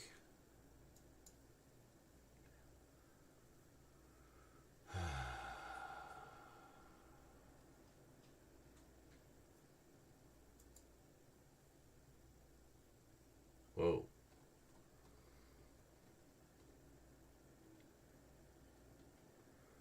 Oh. Someone just have a download of it. Well, shit, look at that. It's actually a better quality scan, too. Yeah. Okay, we'll grab that. Much nicer. And actually, if they've scanned the whole series, we'll, I just grab that. Hell yeah. Perfect. Okay, so we got scans of the whole damn series, apparently. Good. That'll save some time. So now we want to go Combattler V and Dr. Nenbara.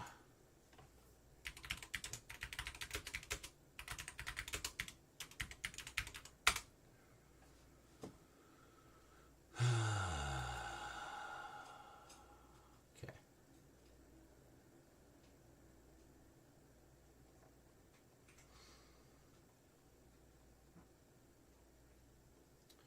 Do we not have a picture of Dr. Nenbara?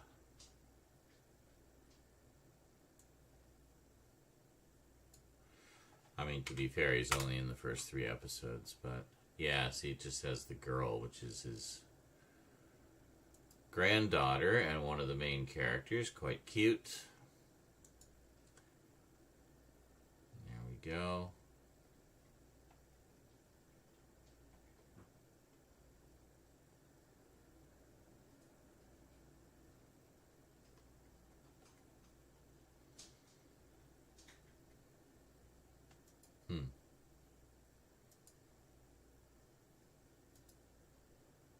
Okay, that looks cool.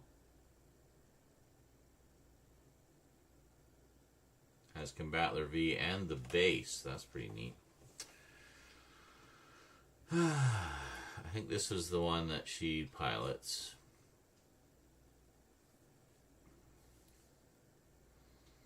Basically a jet that also forms the legs. Wow, this looks so cool.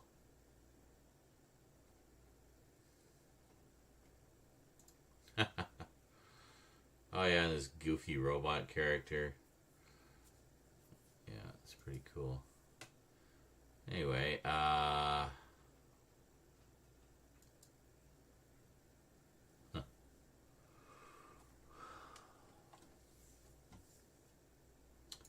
so Nanbara, and who was it again? Tanaka? Tambura.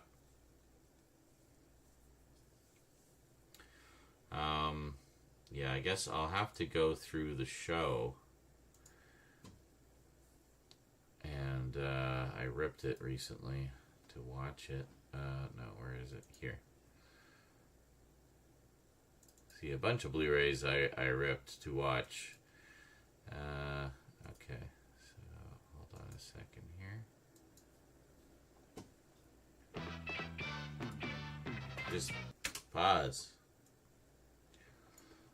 Okay. So, I'll have to mute it, obviously.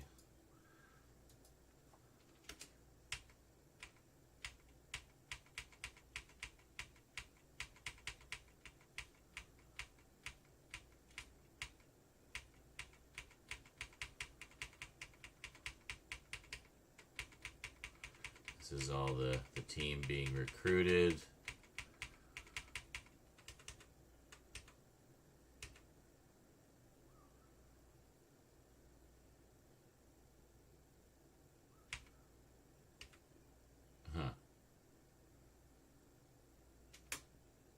Whoops. Come back.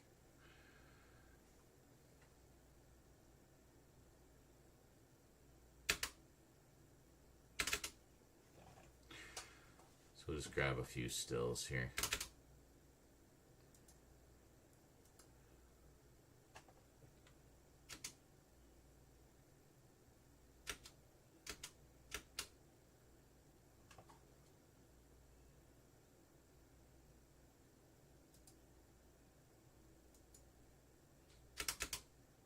Yeah, got him with his mouth closed. It's a little more dramatic.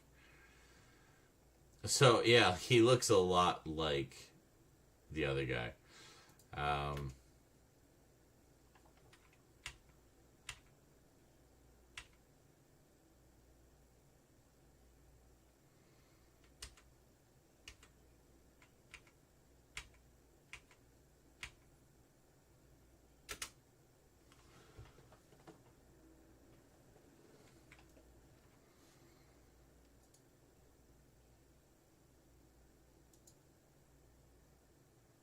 Get a few little money shots here.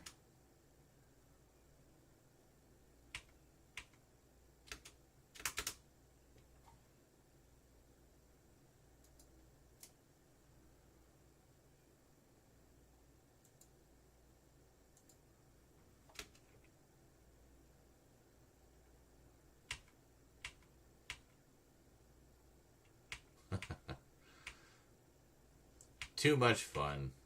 Yeah, I gotta get back to watching this. This is a really good show. It's everything I wanted it to be.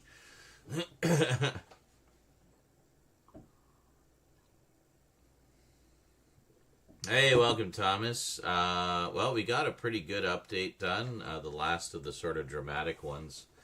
And I had to check how we ended the one we were working on yesterday, the comedy films. Because I have to figure out how to join. We still have to do the last half of it, but I had to figure out a way to join the last half of it with the first half of it in a way that wouldn't give away that we filmed it across 2 days. I may suddenly appear slightly more clean shaven after the break, but I figured out a way to merge it. So that was this one here. So what I figured out was, I'll show you. Wow, I'm and a smart. bunch of their horror ones. Look at, anyway, so that is the party. Highest possible recommendation, cannot say it enough times. You will laugh your ass off. Trust me. And that's where we ended. The battery's about to die. Recommendation, cannot say it. Party. So here's what we're going to do. Highest possible. Digital zoom on me holding up the Blu-ray.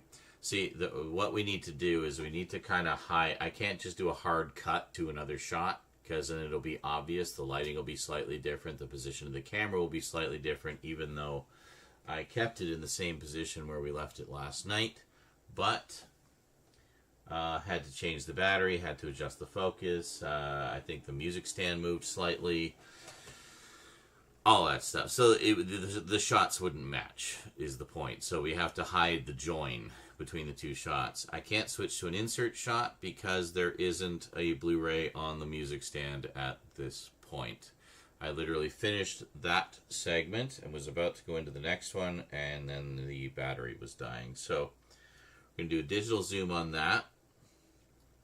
Possible recommendation, cannot say it enough times. You will laugh your ass off. And then cut to a recreation of this last little lean over to the side using the sound from the original. Then doing a gentle crossfade between the two to bring in the sound from the new clip. And that's how we're going to fix it. So a little bit of editing magic. Maybe we'll do that tomorrow. Who knows? We'll see. Trust me. Yeah, so see that I put it down and I was going to pick up the next thing, and, well, there we go. Anyway. Yeah.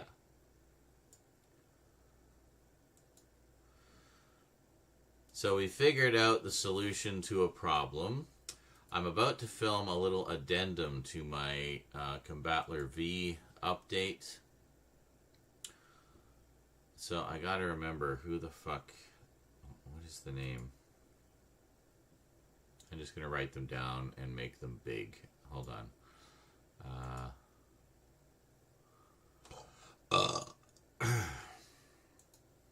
By the way, if you guys are looking for a great alternative to Microsoft Office, this is LibreOffice, which is an open source, always free, full Office suite, and it has a host of options. You can see it has everything: text, spreadsheets, presentation, drawings, formula, database. So basically all your Office programs represented here in alternate form, and it can also save in a variety of formats that Microsoft Office will recognize. So very cool.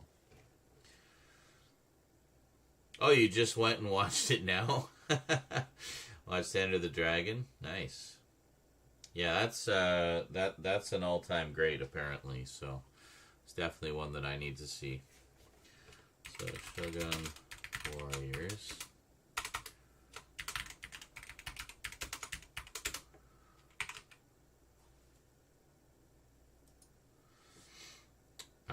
No, get this out of the way. So Shogun Warriors is Dr. Nanbara. No, Tambura. Not tempura.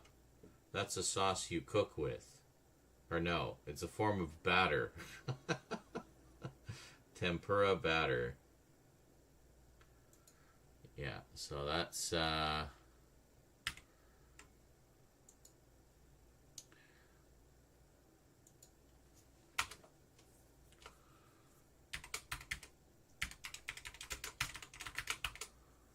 Combatra pilot was Genji something.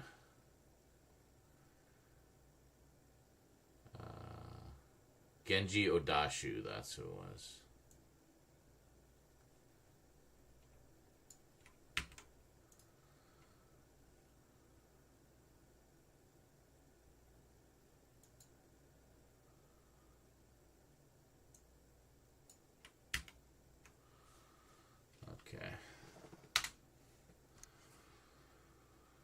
And Combattler V was Dr. Nanbara.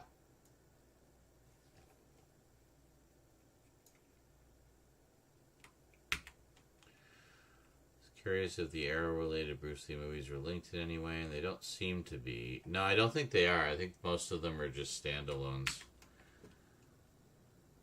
That's often the case with those types of movies. Like the Ninja trilogy I got. None of them are like direct continuations of the other. So you could technically watch those in any order too. So but I like to watch things in order anyway, just in like release date order at least, to see, you know, how a series evolves, or how, you know, in this case following an actor, seeing how his performance evolves over the course of his career, you know. Could be interesting.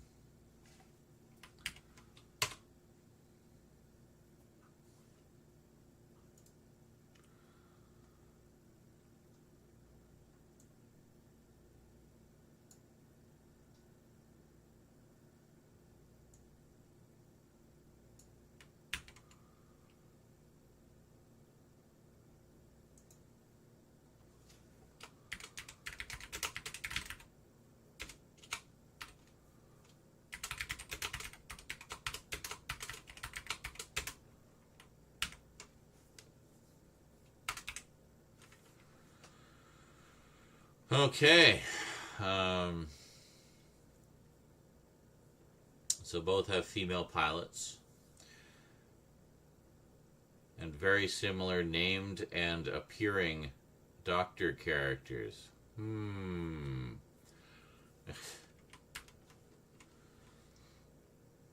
just have to make it big enough to read across the room. 18 points should be good.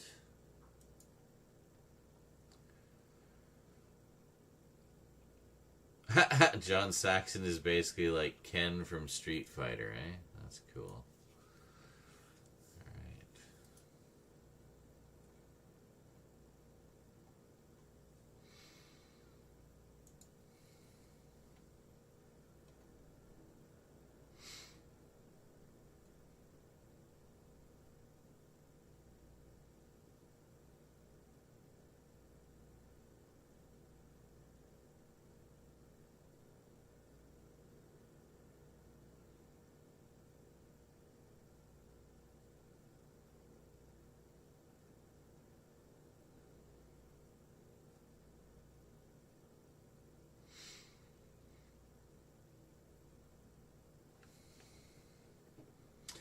Doug Moink, yeah.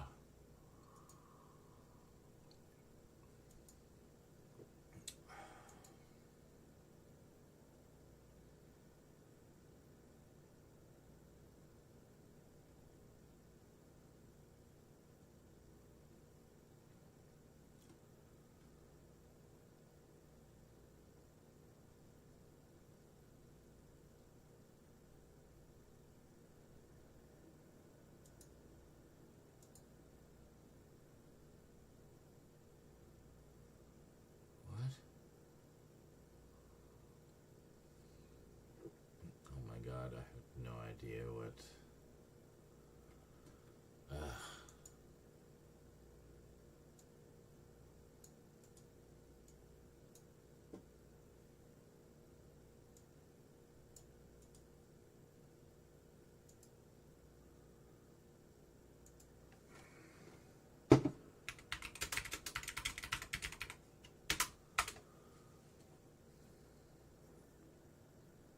Moink? Is that correct?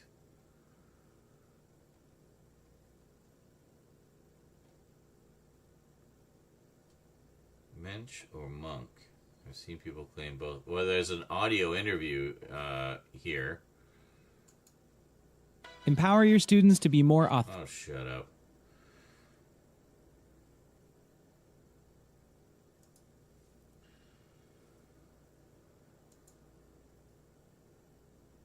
Episode 57.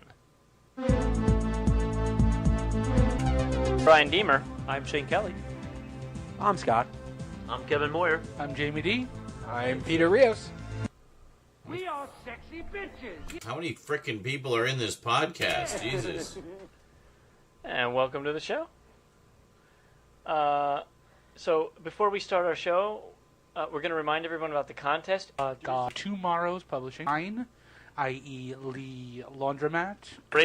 Yes. I love their cakes. Geek Speak. And you need to be holding some kind of description. That's 6 issues prize. It's definitely a prize. All right, and a quick Book of the Month Club by TradesDoc. And we created some characters, and this is one for us old guys, right? The main has really... Trying to get to the actual interview. Oh, they're calling him now. Well, he was really focusing on comics was in this the main time where has been doing comic work okay, here we in go. the 70s and stuff in the 70s. For us old guys, right? Absolutely. All the work that he's done. I created some characters for many years. Doug Munch. Munch. Okay, a great it is writer Munch. For many years on comics, and also all the work that he's been was in for on comics. Hello, Doug. Yep. Hey, it's Kevin Moyer. Hi. How are you doing? All right. Hey, we're live on the air, and we're... Oh, we are. Didn't mean to shock you like that. Okay. So how you been? All right. From 2005, yeah. Yeah, Doug, I always wondered how to pronounce his name, but it's just Munch. Okay. Cool. What's up, buddy? What? What are you doing? What is it? Meow? Why are you all worked up? Did you see a bug or something? Or ghosts? Probably ghosts. Okay, well that was good to know.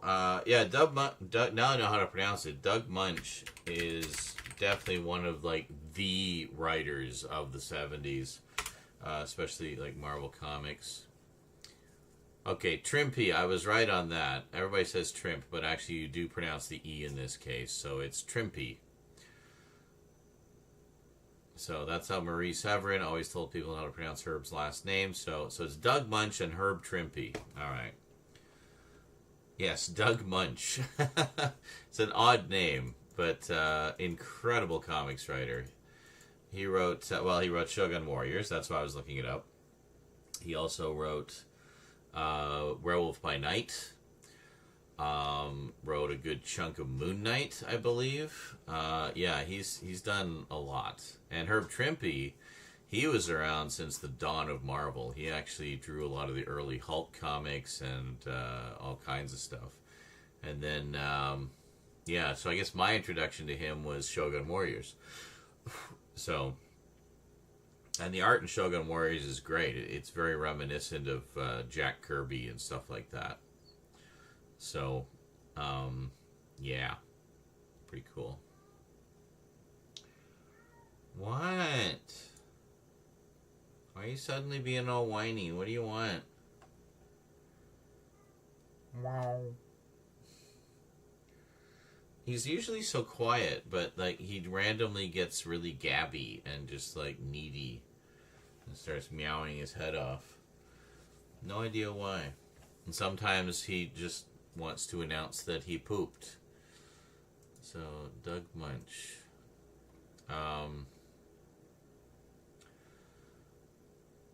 Yeah, actually, Planet of the Apes. I just picked up a run of that. Werewolf by Night. Following Steve Englehart. Steve Englehart's another great writer.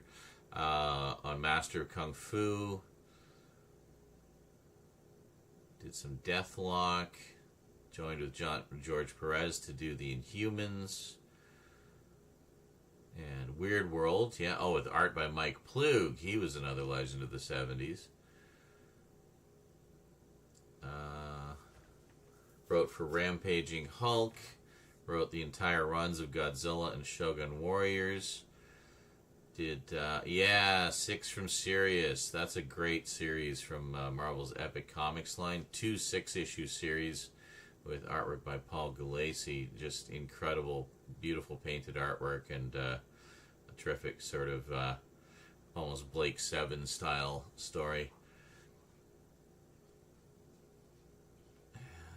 Oh, maybe he didn't. Maybe it was. No, I think it was Marv Wolfman. So I always get it mixed up with Marv Wolfman because Marv Wolfman also wrote for Werewolf by Night a little bit and a lot of other stuff. Yeah, he didn't write Werewolf by Night. He wrote, he wrote Werewolf by Night. He didn't write Moon Knight, but that was Marv Wolfman. Yeah, he wrote Batman for like 3 years. You know, the Omega Men, the Spectre, Electric Warrior. I remember that. Lords of the Ultra Realm. Yeah. Very cool. So yeah, he's done a lot of cool stuff over the years. Oh, here's like an even bigger list. A lot of Batman, Mr. Miracle. Oh my God, Cops, the comic based on the cartoon, like based on the toys. He wrote all 15 issues of that. I did not know that. That's awesome.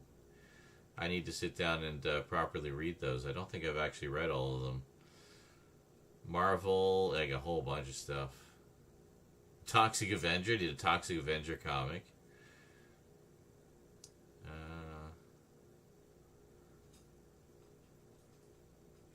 Yeah, lots of Kung Fu. Doc Savage, Dracula Lives, did a whole bunch of stories for that. Did he do any Tomb of Dracula? I don't know. What is going on over there? Oh, he's eating. I hear crunching. Vampire Tales. I got a bunch of Marvel Fanfare. I was just talking about that earlier. Some Marvel Premiere. Yeah, some Cull the Conqueror, Kazar. Yeah. Oh, Frankenstein Monster did a chunk of those. Yeah. Looks like he did a bunch of the horror stuff. Bizarre Adventures, Chamber of Chills. Did a Conan graphic novel. Did the comic book adaptation of The Deep. That's such an odd one to adapt for a comic book, but yeah, hey, money's money, right? Cool. Anyway, that's Doug Munch.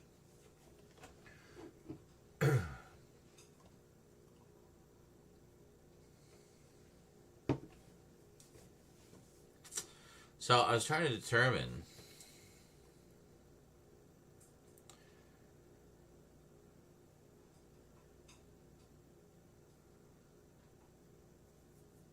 okay, so Stan Lee approached Doug Munch, who at the time was associated with Marvel's darker stories due to his work on Werewolf by Night and Deathlock, partly influenced by his children's positive reaction to the sample toys he was given.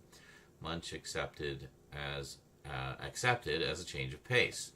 With no information about the character's Japanese background, Munch set about crafting a mythos that he hoped would appeal to young readers while still being intelligent, penning a Bible for the series. Munch attempted to ground the series by focusing more on the human characters than their robots. Herb Trimpe was assigned as artist. With no character references included, he based his designs for the trio of Shogun warriors on the toys and designed the various enemies from scratch. The pair had worked together well on Godzilla, King of the Monsters. That just got an omnibus, by the way. I did pick it up. It'll be in one of the comic book updates. Also based on a license brokered by Mattel. Like that series, Shogun Warriors was set in the Marvel Universe. The comic would make occasional references to Godzilla character Red Ronin. Munch would also produce some artwork used by Mattel on toy advertisements. Oh, okay. Interesting.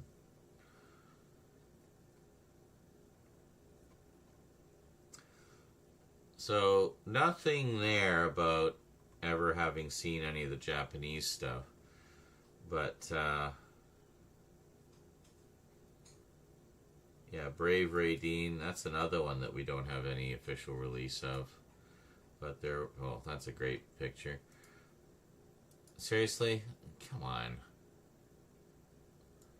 You have pictures that are bigger than a postage stamp? Like, Jesus. Anyway, Raiden was one of the Shogun Warriors as well. The only Shogun Warrior character that we saw the original anime of over here in any form was Vanguard Ace.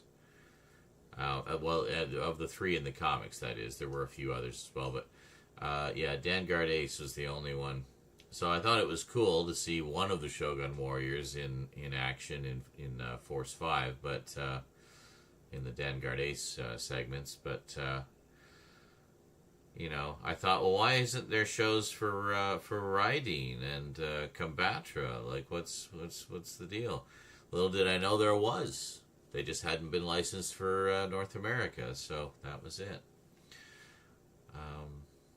Yeah, I do have fan subs of these two shows just as placeholders until we get an official release. But yeah, I'm pretty stoked that Combatler was the first one.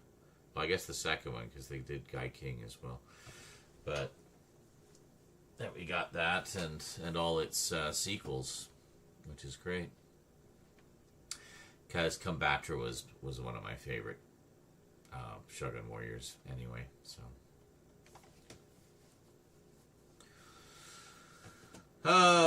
Okay. Just one more little sip of the drink here.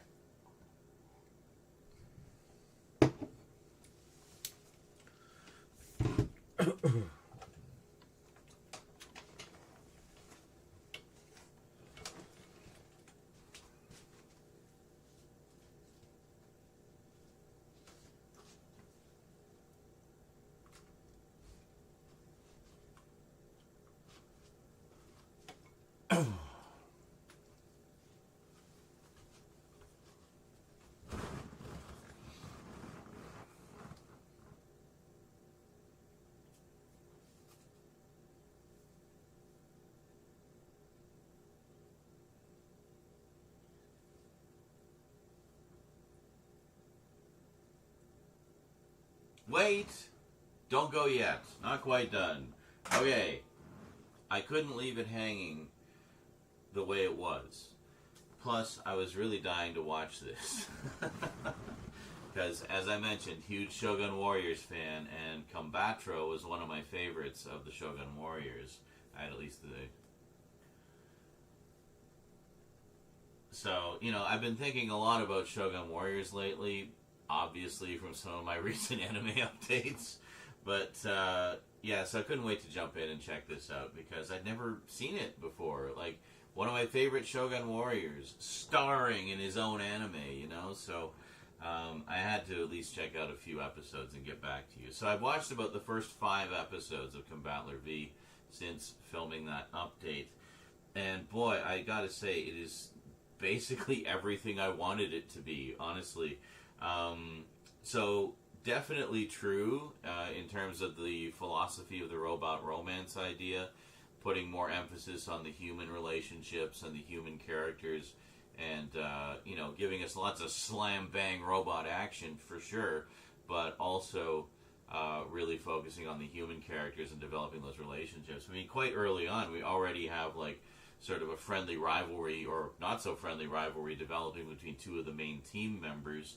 And we had another episode that was all about the youngest member of the team, who's this boy genius character, where his parents are having a medical emergency, and he basically abandons the team in the middle of all this chaos to go be with his parents. And it's this great thing where he's conflicted, because he's just a kid, right? So he's conflicted about his desire to be with his parents, you know, when they're in need. But at the same time has to face up to his new responsibilities as a member of the Combatler V team, and you know, saving the Earth essentially. Like it was great. So really enjoying all of those aspects of the story, and I found a rather strange connection to Shogun Warriors. Let me just show you something. So in the anime, this is Dr. Nanbara, who is the creator of Combatler V. Okay? Well, in the Shogun Warriors, well, in the Shogun Warriors, we have Dr. Tambura, who is the creator of Combatra and the other two Shogun Warriors featured. Is it just me, or did they look basically identical and have very similar names and are both the creators of a Shogun Warrior, essentially? Although, of course, it wasn't called that in Japan. I can't help but wonder if Doug Munch and or Herb Trimpe had actually laid eyes on the Combatra cartoon, or I've already got Shogun Warriors on here, Combatler V cartoon, had ever laid eyes on the Combatler V series. And the thing is, I mean, this was the late 70s. Home video basically didn't exist yet. So the idea of getting fan subs on VHS, yeah, that didn't exist yet. And, I mean, it was never licensed here, as far as I'm aware. I know one of the others was. I think one of the sequels was. I don't know if it was Toshidaimos or Voltus 5, but, no.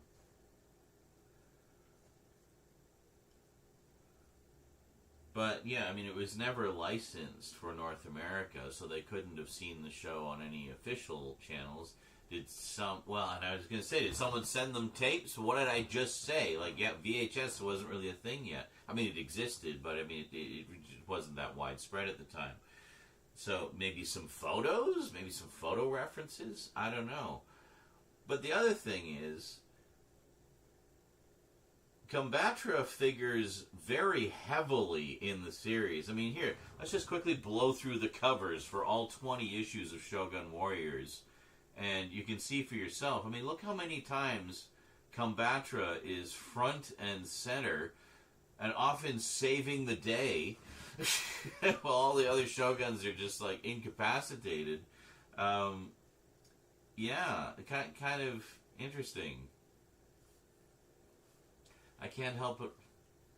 So, yeah, I mean, I can't help but wonder if they saw something of the original anime. Now, according to the official story on Wikipedia, it's all I could find, they didn't see anything other than the toys themselves. The toys were the only reference material they had. They knew nothing about the animes that inspired or that were based on those original Japanese toys. So nothing. They literally just had the toys. But there's another strange connection. Fuck,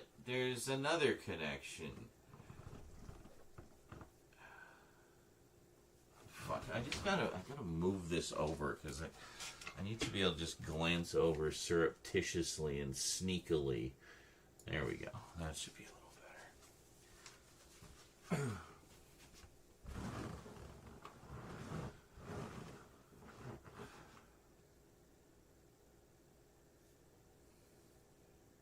But there's kind of another sideways connection. In Combatler V, in Shogun Warriors, oh, fuck's sake, what is her name? Genji Odashu. In Shogun Warriors, Combatra, fuck's sake. Yeah, Combatra. Church, why are you fucking licking again?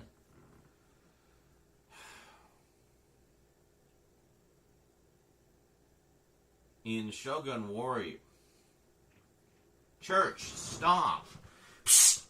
Knock it off. You're being too loud. Jesus Christ, cat. This guy wants to, like, was the slobbering, the spitting on himself so loud.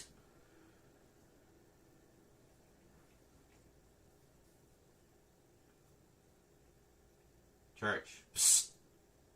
Enough. Sake. Church, enough. Psst. Stop. I'm trying to work here. You're being too loud.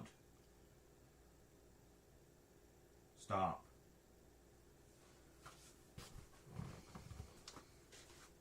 Or do it in the other room. Okay? Go do it somewhere else. Not here. Ugh.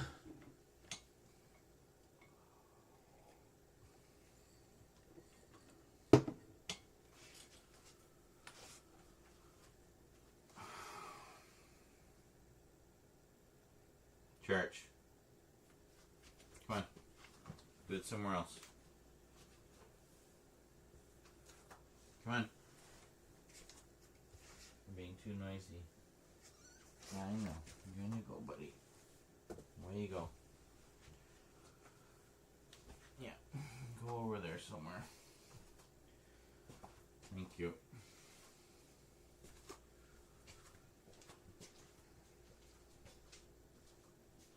Don't go back over there. Yeah, go over there. That's fine.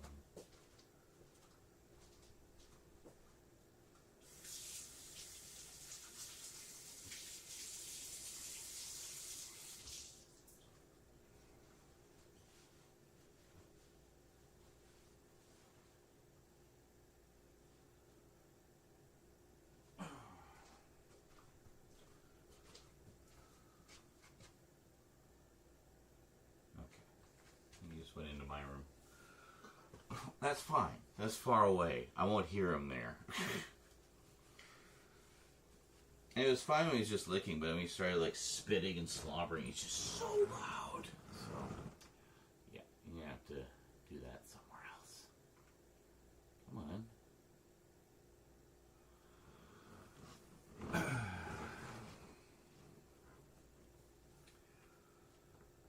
In Shogun Warriors, Combatra is piloted by Genji Odashu. I got that right.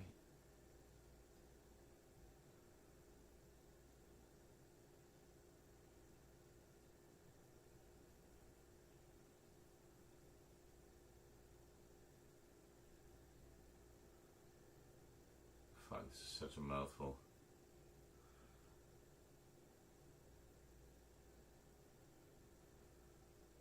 In Combattler V, Battle Marine is piloted by Chinzaru Nanbara, which is Dr. Nanbara's granddaughter.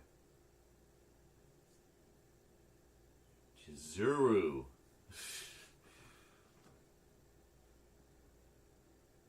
Chizuru Nanbara. In Combattler V, Battle Marine, which forms the legs of Combattler, is piloted by Chinzaru Nanbara, Dr. Nanbara's granddaughter. So, I don't know, maybe a bit of a stretch, but 2 female pilots? No. But both versions of Combatra have a girl Japanese pilot. I don't know. I mean, in Shogun Warriors, she's just full on the pilot of Combatra, and the 5 vehicles that form Combatra are controlled remotely. But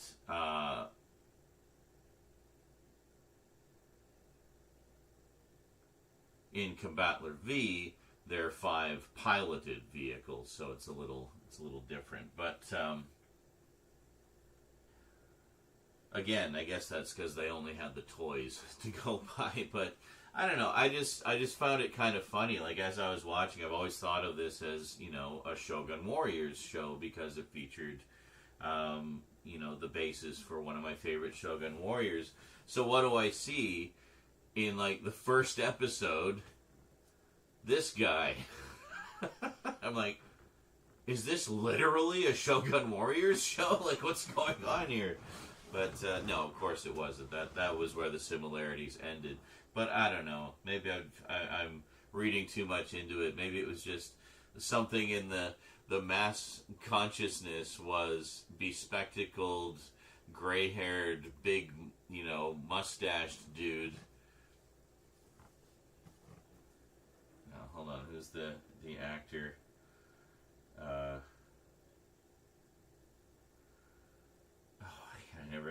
Sam Elliott, that's who it was. Maybe it was just in the mass consciousness at the time that, your typical scientist character would be this bespectacled, maybe balding, gray-haired, Sam Elliott mustache-wearing, tall, skinny guy. I don't know. I mean, it just seemed too close to me. Like, I don't know. Anyway, what do I know? We'll probably never know the true origins of Shogun Warriors and the Combattler V connection. But yeah, they definitely seem to have a lot of love for Combatra, and no wonder. Combatra was awesome. I mean, look at it. I may be a little high right now, but what else is new? Anyway, that is definitely it from me to you for now. Hope you enjoyed this little addendum. I couldn't just leave it cold like that. I'm absolutely loving this and can't wait to dive into the rest, which I will probably be doing over the course of the next little while. Alrighty. See you next time, folks. Until then, thanks for watching, and sayonara. Yeah, the weeds definitely kicked in.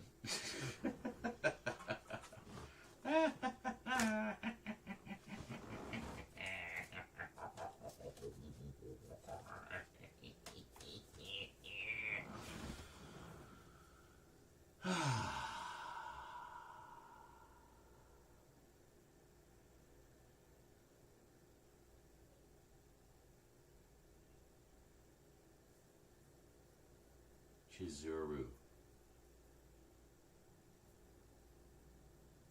Did I say Chinzuru? Chinzuru. No.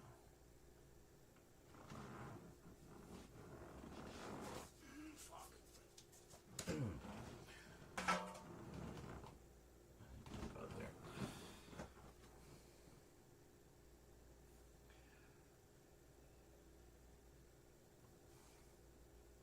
Then in Combattler V, Battle Marine is piloted. Then in Combattler V, Battle Marine, which forms Combattler V's legs, is piloted by Chizuru Nanbara, Dr. Nanbara's granddaughter.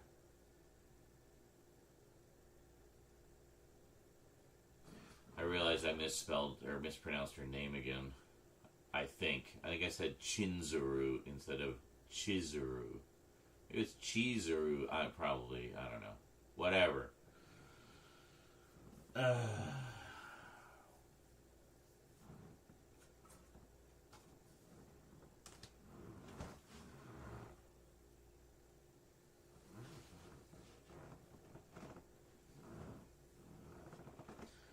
Now, last but most definitely not least, we have a movie which is kind of a movie based on a show, but not really, but it also is. I'm sure that made a lot of sense. I just realized. So we're going to do the cutaway.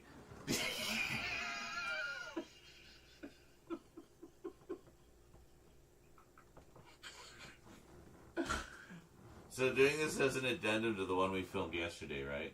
I'm high right now, and I was not when I did that part. So it's like we figured out how to do the cutaway so we can hide the join in the shots, right? And so I'm going to lean over here, and then when I sober, and then as soon as I come back up, I'm just high as a kite.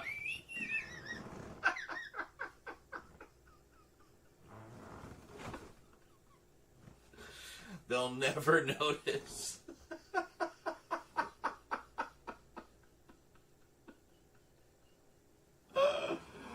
Oh my god.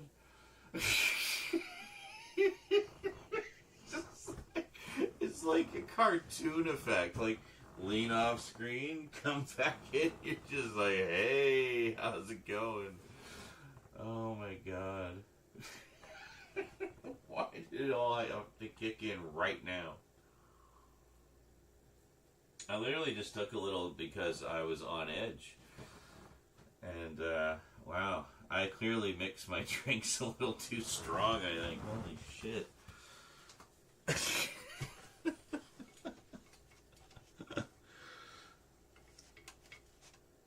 Sam, yes, Captain, Sam Elliott, Captain Mustache.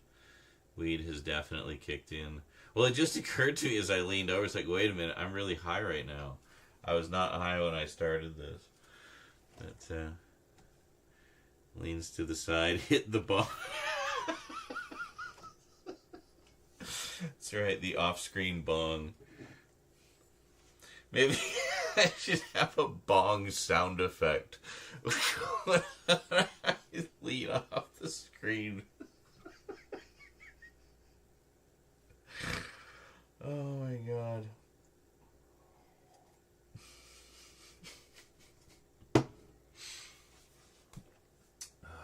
That's too funny. I didn't mean to leave this on.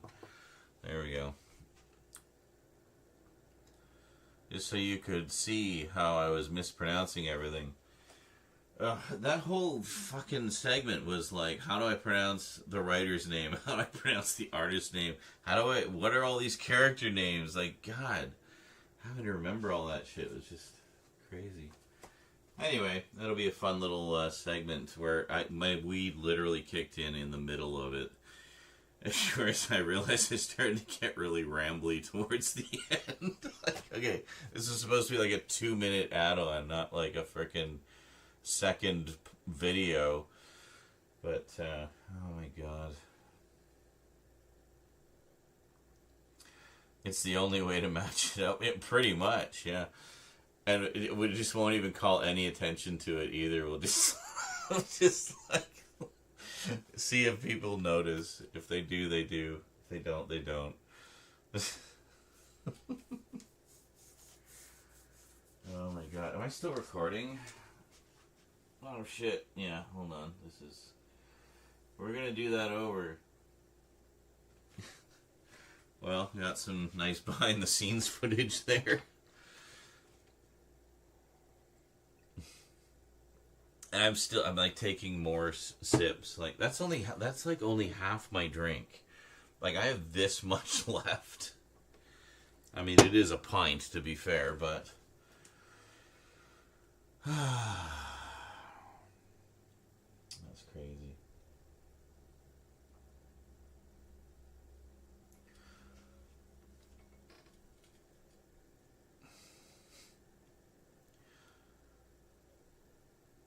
All right, so fuck, man, this is just a video of how it was supposed to be just a simple little 20-minute update of me talking about some comedy discs, and we got half of it done, and then the battery crapped out, and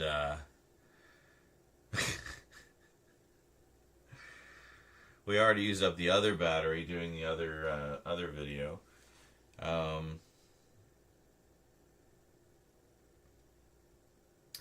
So, yeah, so I had to already do a fix, and now it's like there's another layer to that fix. So I'll have to stay leaned over a little longer, maybe. I'll make a little exhale sound. May as well down it. No, I'm not going to down it. I'll be incoherent if I do that. This level I can work with and just kind of work the comedy a little bit.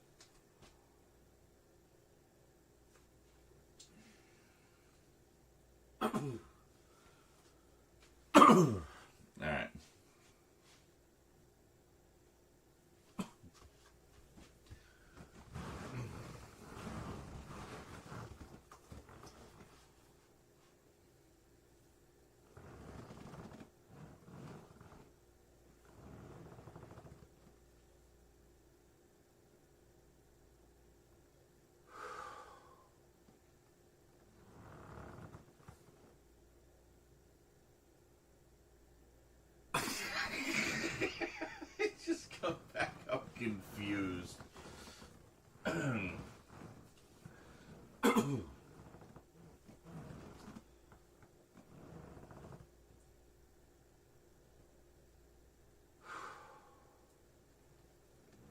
Next, last, but most certainly not least, we have a absolutely zany British comedy. I haven't watched this yet, but I have watched the show that it's based on, except it's not based on that I wasn't recording. Fuck's sake. It just powered off. There we go. God damn it.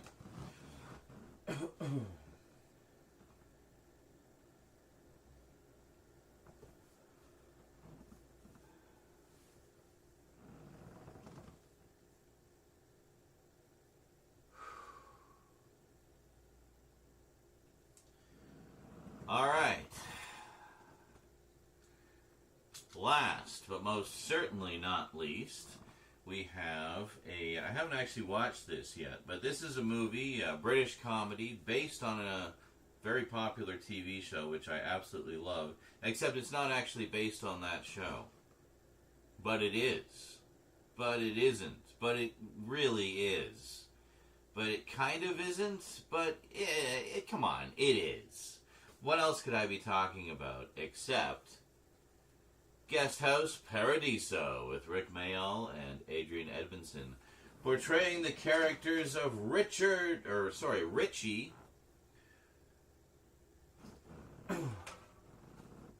portraying the characters of Richie and Eddie, but not the same Richie and Eddie that we know from Bottom. Yes, I love Bottom. Bottom I have watched many, many times. It used to be in there. There was a late-night block of British comedies on YTV during the 90s, and Bottom was one of the shows that they showed pretty regularly on there, and I loved it, just for the absolute, well, just madness of it, really. It really is quite a mad world. No, British comedy. And then they went on to do a whole bunch of stage shows as the same characters. Richard, and Eddie Hitler. That's who it was. And the stage shows were even more popular than the show. And a lot of fans have said you like the stage shows better than the show in a lot of ways.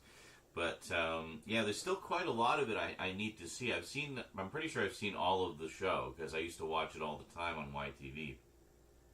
But I haven't seen very much of the live stuff, so I definitely need to pick those up at some point. But in the meanwhile, I wanted to check out the movie, Guest House Paradiso, because I thought, well, it's basically Bottom, the movie. But in the meantime, I wanted to check out Guest House Paradiso. But in the meantime, I wanted to check out Guest House Paradiso, because it's basically Bottom, the movie.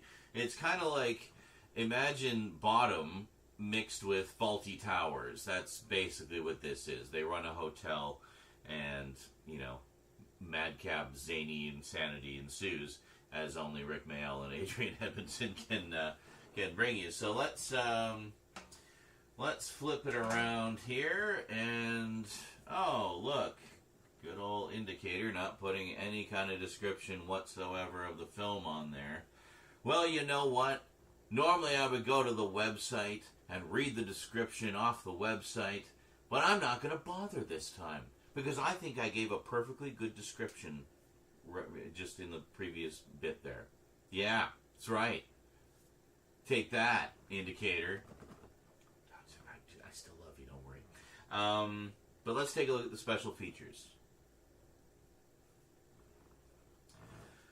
Indicator Limited Edition Special Features. 4K restoration from the original interpositive.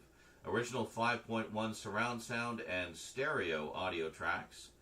The Making of Guest House Paradiso, 1999, 38 minutes. Archival documentary featuring interviews with actor, co-writer, and director Adrian Edmondson, actor and co-writer Rick Mayall, producer Phil McIntyre, and actors Fenella Fielding, Helena Mayhew, and Simon Pegg. Yeah, actually... Yeah, and by the way, Simon Pegg's first movie. Yeah, he plays, I think he plays one of the guests in the hotel. Yeah, so that's pretty cool. Then we have Paradiso Pegg. Oh, well, there you go. Something about Simon Pegg, 2023, 12 minutes. An interview with the celebrated actor, writer, and comedian. An interview... Yeah. Interview with celebrated actor, writer, and comedian Simon Pegg, in which he looks back at his time making the film. All the Right Noises, 2024, 16 minutes. Prolific film and television composer Colin Towns talks about his score. Finely Tuned Madness, 2024, 8 minutes. Veteran editor Sean Barton discusses his working methods. Veteran editor Sean Barton discusses his working method. Fuck's sake. Veteran editor Sean Barton discusses his working methods and the art of cutting comedy. Squalid Precision from 2024, 19 minutes. Production designer Tom Brown explores the guest house. Outtakes from 1999, 9 minutes. Mishaps and bloopers. Original theatrical trailers. Image gallery promotional and publicity material. New and improved English subtitles for the deaf and hard of hearing. Limited edition exclusive 40-page booklet with a new essay by John Robertson, an archival on-set report, an archival interview with Adrian Edmondson and Rick Mayall, an overview of contemporary critical responses, and film credits. It's the UK premiere on Blu-ray, and a limited edition of 6,000 copies in the UK. So yeah, I guess I should have mentioned I got lucky and actually got the limited edition version of Guest House Paradiso. How cool is that? Which means, well, a couple things. First off, there's our. I'm not going to zoom in on all of this, but I'll just give you a quick sort of half-assed closer look. So we do have reversible artwork. What the hell's the difference? Slightly oh, I see. It doesn't have the indicator branding on it, and it's actually slightly different font on the credits there. Interesting. Yeah, because this has the indicator branding and the ratings thing. This one does not. It's basically the same artwork, but slightly different fonts and stuff. Anyway, yeah. When I first looked at that, I was like, "What the hell's the difference?" But then we have, yeah, and it gives you the contents on the back there as well. Then we have this booklet. And this is one of the reasons you want the limited editions, is because you get these really gorgeous books. So yeah, all glossy. Nice heavy stock. And yeah, all kinds of stuff. We got a little description of it on the back there, but yeah, I mean this is terrific.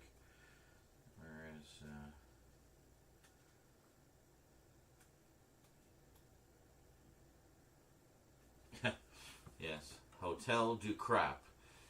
Excellent. So yeah, I mean this just this sounds like an absolute blast. So I'm really looking forward to checking it out. Oh hey, we'll zoom in on this one.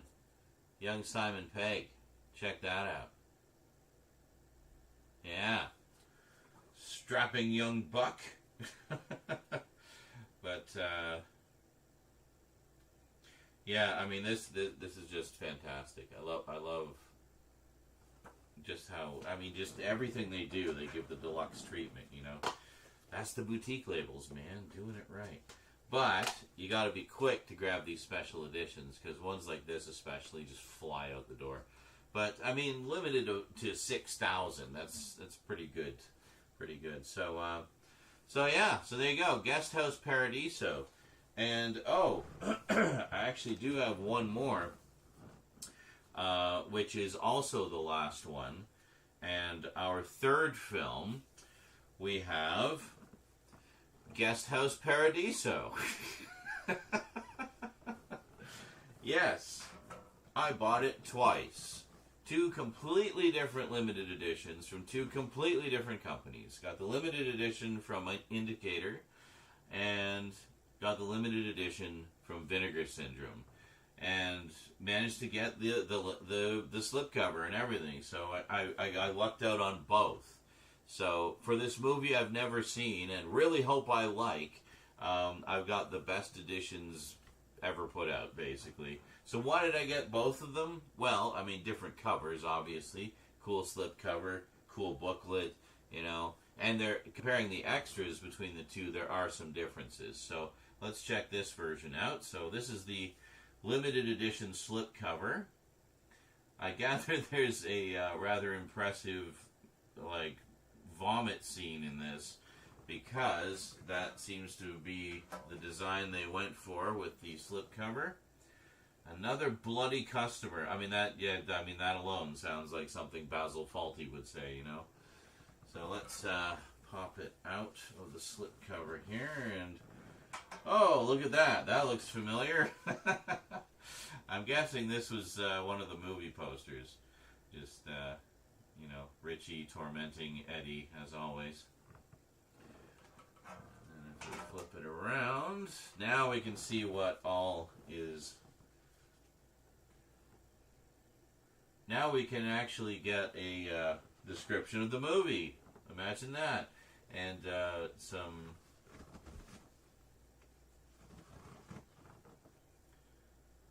And a look at the extras, of course. So let's see. And a look at the extras, and we'll see how those compare. Okay, so Richie Twat and Eddie Elizabeth. So, yeah, still this. Basically, they changed the last names, but you know it's them. Sorry, Eddie Elizabeth Ndingombaba proudly run the worst hotel in the world. With bills piling up and a myriad of issues coming to a head, it's up to them to provide the perfect guest house paradiso experience to the Nice family during their stay, if only they stayed somewhere else. A weekend of nightmarish situations involving exotic lingerie, Italian movie stars, getting trapped in an oven, and more vomit than you can imagine await anyone foolish enough to stay at the Guest House Paradiso. The final collaboration between Adrian Edmondson and the late Rick Mayall, although they did, my understanding is they did do a few more live shows after this before Rick passed. Co-founders of the Drop Dead Fred, TV's The Young Ones, and of course Bottom. I'm surprised they don't mention Bottom. Co-founders of the anarchic 80s UK comedy troupe The Comic Strip. Director Edmondson's Guest House Paradiso is bizarre, uncomfortable, and unrelentingly hilarious, culminating in the greatest and most voluminous vomit gag in cinema history. Reprising their characters from the famed British sitcom Bottom, oh, there we go, Mayall and Edmondson are joined on screen by Bill Nighy, Love Actually. Oh, I love Love Actually. Can that get a big special edition, please? Vincent Cassel from Black Swan and Irreversible, Kate Ashfield from Shaun of the Dead, and Simon Pegg, also from Shaun of the Dead, Hot Fuzz, and Star Trek, in one of his first movie roles. Vinegar Syndrome Labs offers the definitive home video release of this unsung classic of British comedy, newly restored in 4K from its 35mm interpositive.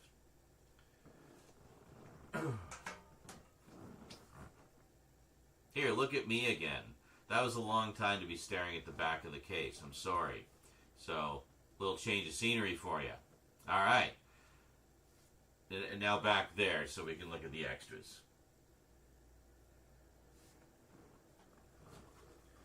Oh, isn't this a beautiful back of a Blu-ray case, don't you know? Additional information. Newly scanned and restored in 4K from its 35mm interpositive. So the thing I'm wondering is,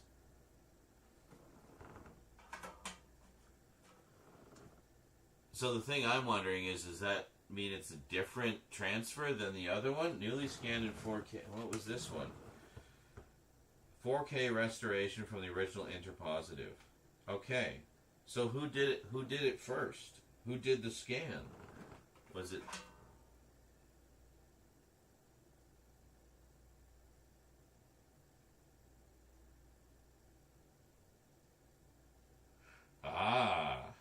I think it was Vinegar Syndrome, because it says this one came out in 2023. This one came out in 2024. All right. So back to the extras then. So yeah, I guess Indicator just used Vinegar Syndrome's transfer. So yeah, I guess Indicator just used Vinegar Syndrome's transfer. Paradiso Pegg, 12 minutes, a brand new interview with actor Simon Pegg. And that got carried over to the... Okay, because that makes sense. A brand new... It says it's brand new. Okay, so that makes sense that this would have come first, because it says it's brand new, but that same extra is on the indicator release. The Making of Guest House Paradiso, 37 minutes, an archival making-of featurette. Okay, that's also on indicator. From the Cutting Room Floor, 9 minutes, a collection of outtakes. That's also on the indicator release. Multiple original trailers, reversible sleeve artwork, and English SDH subtitles.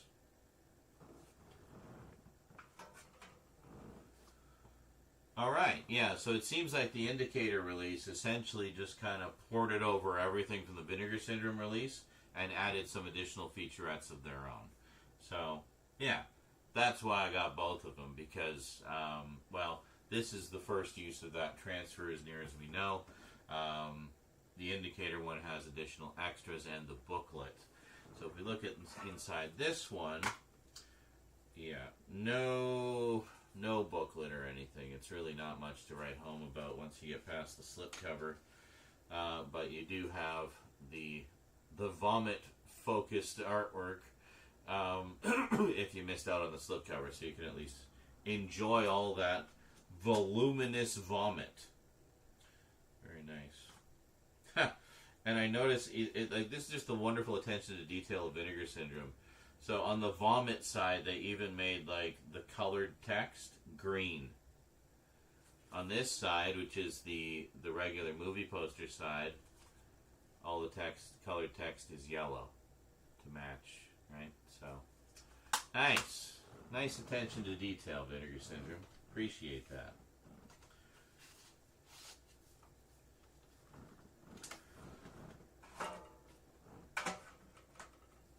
So, there you go. If you want to see them both side by side, there they are. Was there a close-up? I may not have a close-up for that. But anyway, there they are. Cool, huh?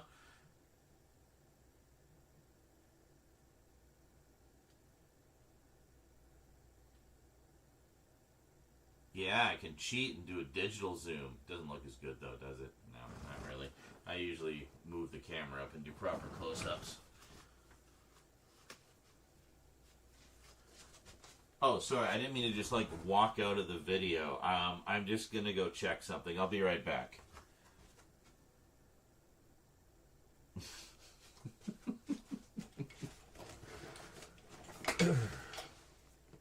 Now, what did I come over here to check? What the fuck did I come over here for? Oh, right, I know what it is. The,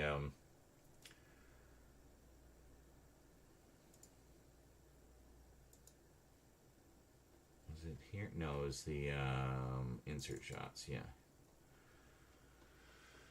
Here it is.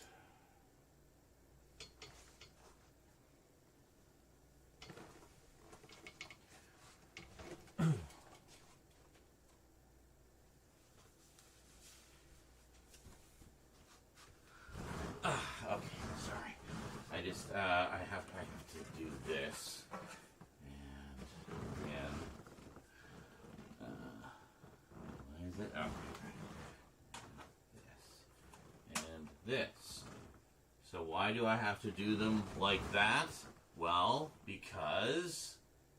Ta-da! Isn't that a much nicer close-up? Yeah. That's the difference when you actually move the camera up and get a nice focus and everything. So, yeah.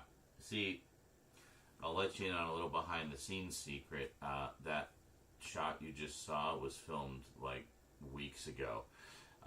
So I had to make sure that the way I put them on here matched the way I filmed them in the close-up. Otherwise, I'd have to do the close-up again. Or we cut to the close-up and they all be in a different order. You know what I mean? Like, continuity. It's important. Anyway, I may have gotten high at some point during this video. Yeah. Bet you didn't even notice, did you? Haha. Anyway, that's it from me to you for now. Some great additions to the comedy collection. Can't wait to laugh my ass off. And by the way, if you still didn't get the joke, a quartet of 3 movies.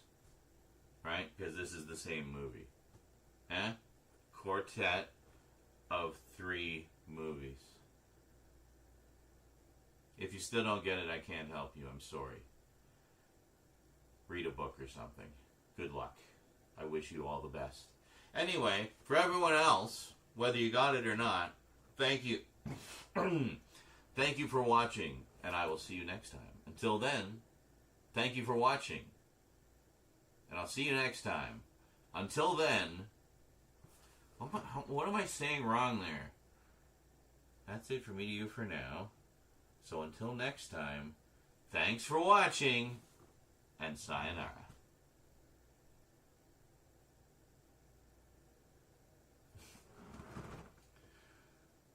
God, that update of comedy Blu-rays basically just became a comedy. Became a fucking Cheech and Chong movie. Alright, these are done. These can go on the shelf. We already have our, yeah, I'll just put them in here. This is good. We already have our thumbnail pick. So, finito. In the can. So what is that? What have we done today? So we did, right, we did the, like, Dark Side of TV and Hollywood one. That one was pretty good. I like how that one went. And then we did, the addendum for Combattler V, where I just wanted to talk about all my little autistic connections that I made. And then, finishing the latter half of the one we started yesterday. So really, all we've done is 1 new video and 2 massive addendums.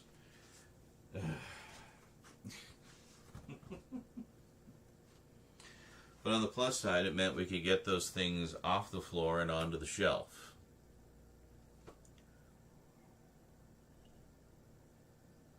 And most importantly, out of the horror section.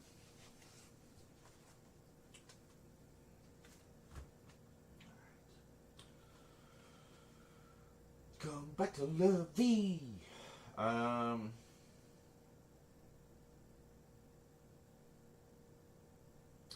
Yeah. Okay. Okay. I'm just trying to think of, bleh. Yeah, there's another one, like, kind of like the Almost Voltron anime update. It's going to be called Almost Robotech. And,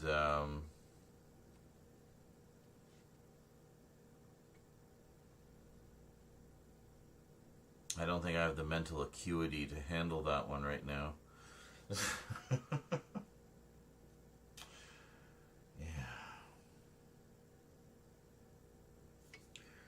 What else do we have here? Ugh.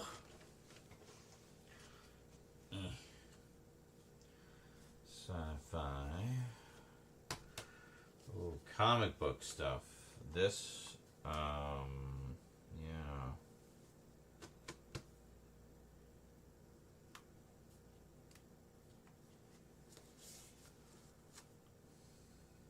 Got some Marvel, some DC. We got Marvel, DC, and other. Then we also have, oh yeah, this weird assortment of movies that just has no theme. And some sci-fi movies.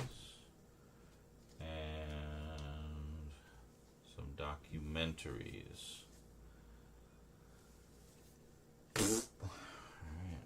Hey Luke, how's it going? I think you're gonna really like one of the ones I filmed today. It's kind of, the theme was kind of the dark side of Hollywood and television, and it was a collection of 4 movies that all kind of explore different aspects of that. How's the mowing going? Mowing through updates. We're getting there. We're getting there. The plan is ideally to start editing today, at least get a couple weeks worth put together. So probably a couple of marathon editing sessions coming up.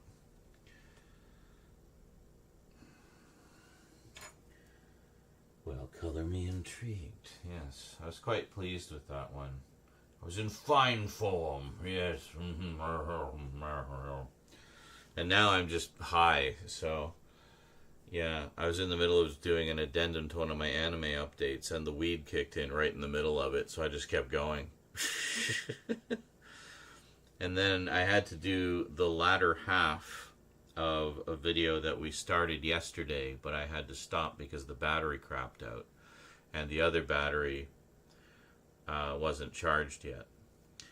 So by the time it was ready to go, I was just dead and ready to crash, so called it a night. So I was trying to figure out, well, shit, I got it, because I did, like, it was literally 4 items. I updated 2, and then I lean over to pick up the next one. Now, I have a ton of insert shots, as you know. Tons and tons and tons of them. So that's not the problem. I have plenty of insert shots. The problem was, with the footage I shot yesterday, there was nowhere to cut away. And the reason, of course, I would need to cut away is to hide the join. I can't just hard cut. It would be obvious that something had changed. Even though I tried damn hard not to touch that camera since yesterday. I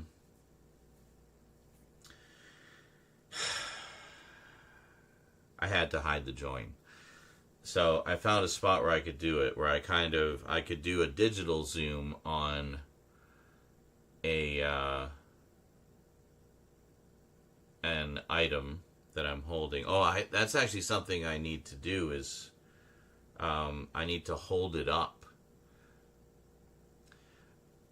I need to hold up. Yeah, I fucked up the beginning of that. I can fix that. I don't need to talk or anything for that. But anyway, so the idea is I'm holding a Blu-ray.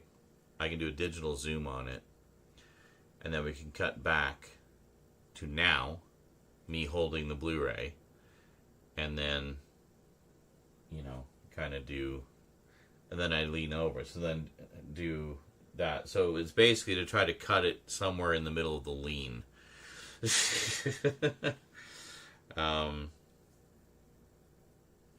But what occurred to me was, by that point, I had done the anime update, at the end of which the weed was kicking in. So it will appear that I'm doing the update, and then I lean over, and when I come back, I'm just high as a kite.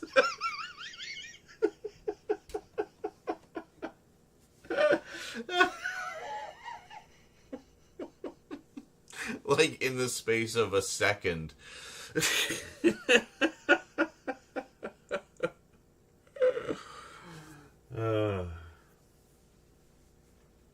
So, Thomas over on Twitch suggested maybe we put in the sound of a bong rip. Just randomly lean off screen, take a big hit off a bong, and then come back. But... oh, God. All the funny little solutions. And that would kind of work, too, because I got increasingly, goofy over the course of the video, so... yeah, like I said, just rolling with it, If it's one of those nights I need to take a little bit of the funny drink, we're just going to keep filming. I might not do, the super deep dive videos when I'm in this state, but, a basic-ass update about some anime or something I can certainly do. So... picking up that Blu-ray just gave me a contact high. I mean, the one I was holding is one of my all-time favorite comedies. So, I just got high off of the genius comedy.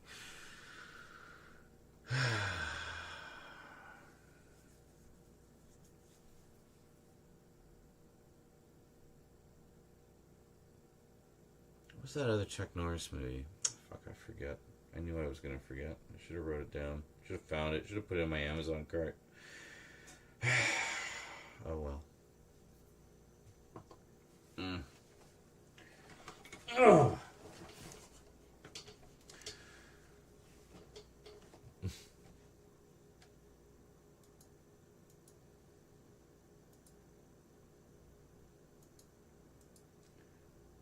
Well, and I mean the next ones I was talking about were was Guest House Paradiso. So if it's a little more mad than usual, it kind of fits because it's, you know, Rick and Adrian. But what the fuck was I looking up?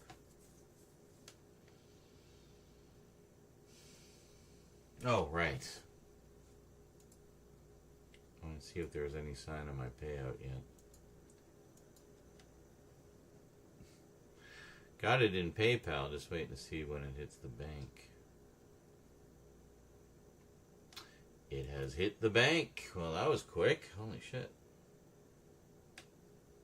Not even 24 hours. I sent it through at like noon, I think. And it's not even 6 a.m. and it's already in the bank. I could go get food right now. Holy shit. That's awesome. Fucking hell. A line from the play.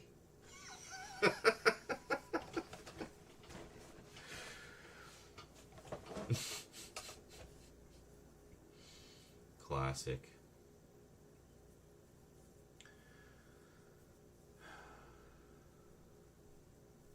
Yeah, I got lucky. I got the Indicators limited edition of that.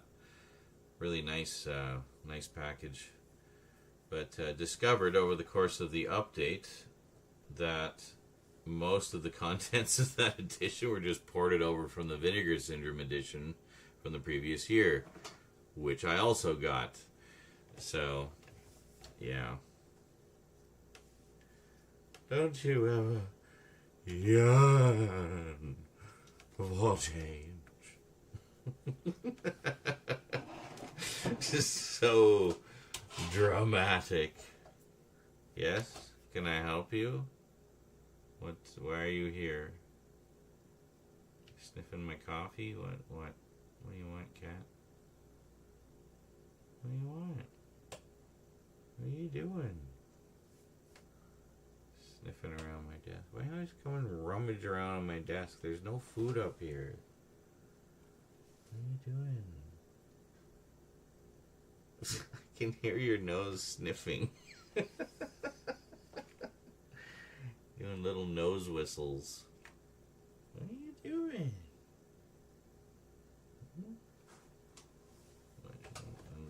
Where do you want to go?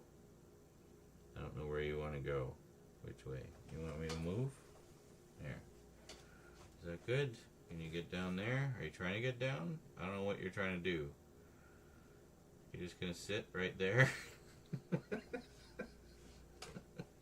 Why? Why must you sit right there? What was this?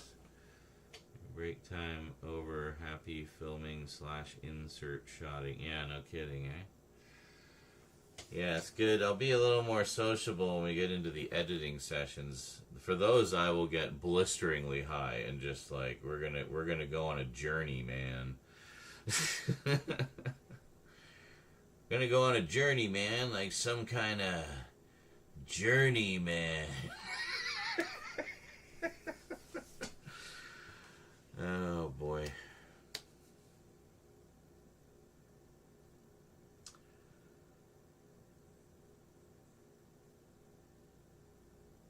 Well, folks, the doors of perception have swung wide for this update, so let's take a little ride, shall we? Then we cue up the sitar music and psychedelic flashing lights.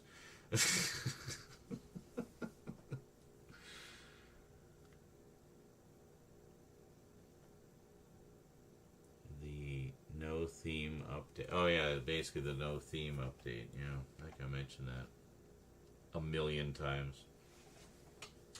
I added another one, another title to the no theme update. It wasn't at the sci-fi, but it's not really sci-fi.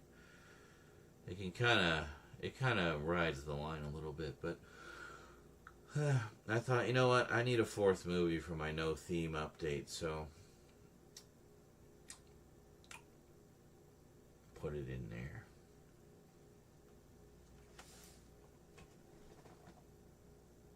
So 3 videos complete, technically. Yes, we wrapped on 3. We have all of the necessary elements to construct 3 complete videos now.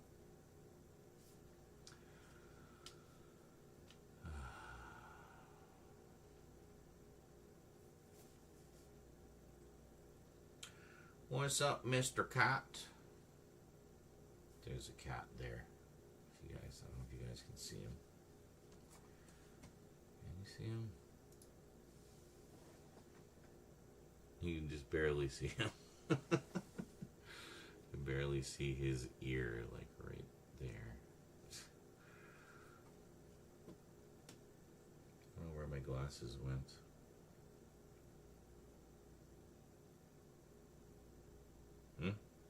What? What are you looking at? What's up?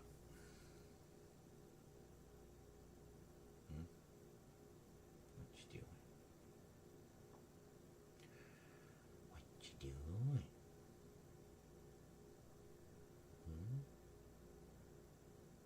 What's up? You just wanted to sit with Grandpa? With Grumpy Grandpa? Just call me Grumpa.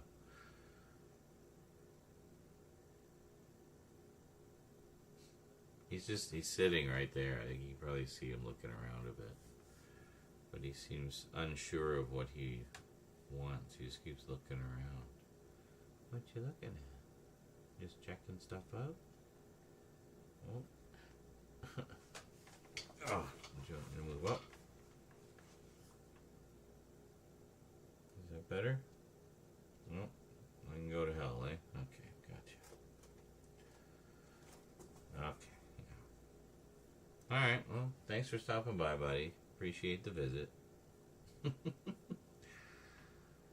think he seemed unsure. I think he was contemplating the lap, but changed his mind.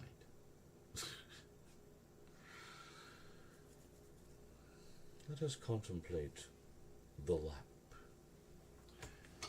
Alright, well, I'm going to go for a smoke. You guys enjoy some clips. I'll be back shortly.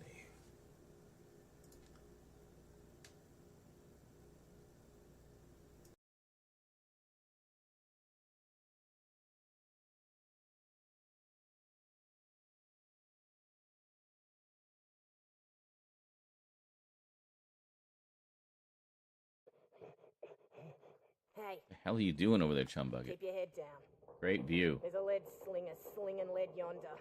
If you want to keep that fine car of yours hole free, you do well just killing that long-shooting roach. Who the hell thought...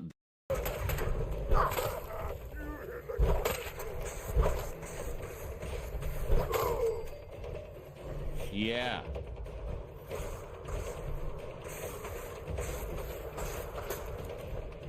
The hell? Where's that even coming from?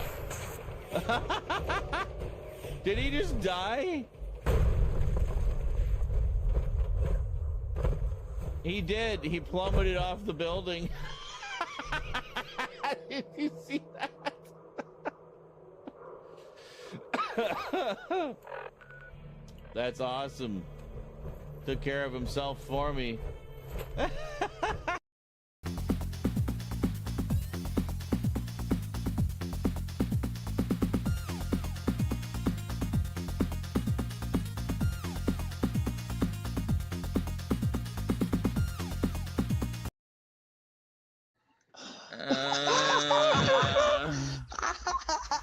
What even happened?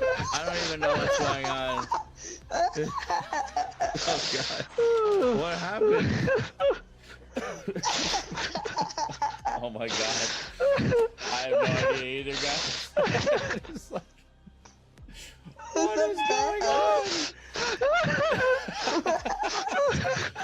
Everybody's just lost their minds. I have no idea what's happening.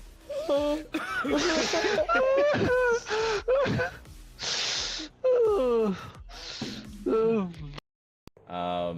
can see them. You can see them all on Twitch right now. They will have. What I call a good day? One that ends without an Shut up. Like right in my ear. You know what I call a good day? One that ends without an empty stomach. Yeah, just go away. I'm talking to the people. Now I forgot what I was saying. What? What do you mean there's no power? I thought we did all that shit. I swear to Christ if I have to do all that again. We do, don't we? Oh my God. Hello, 2002, you asshole.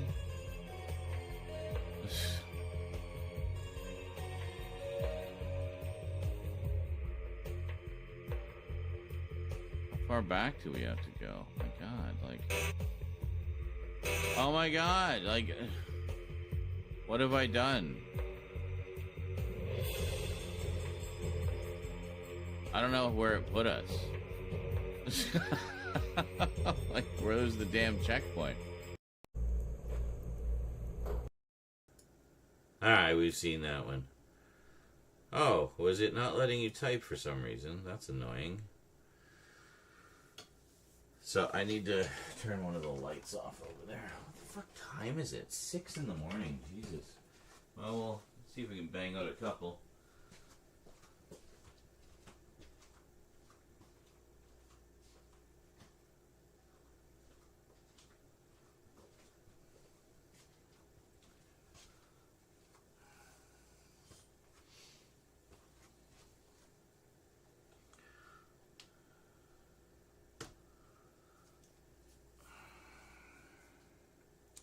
Yeah, we'll do these ones. These are easy and fun.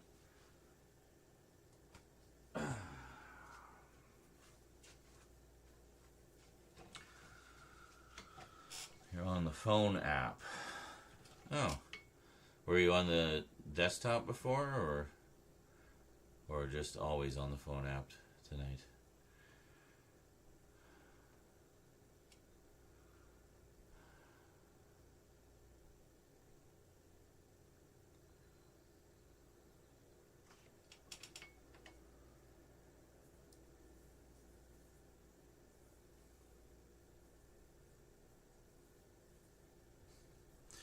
I wonder if there's like a psychedelic effect I can apply to the Multimedia Chronicles intro for the Doors of Perception ones.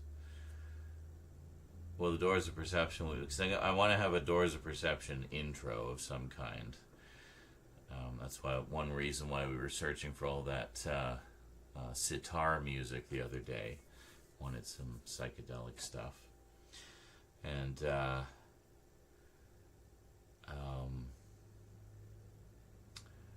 but at the same time, if it's a Doors of Perception episode that is also an update, then we'll also have the Multimedia Chronicles title in there, but like a psychedelic, trippy version. So they usually use the YouTube stream to get it on the TV and chat on the Twitch app. Hey, that is big brain thinking right there. That is the optimal experience right there. That's fantastic. Because then you get the best video, the highest quality, most stable video with a bit more delay, but I guess that's the trade-off. And you get the best chat. Best of both worlds. That's good stuff. That's thanking. Yeah, some people I know watch my stuff on like a projector. So I'm on their wall. Hello, wall. Yes. Alright, so before my buzz wears off, we want to make it buzzier. So here we go.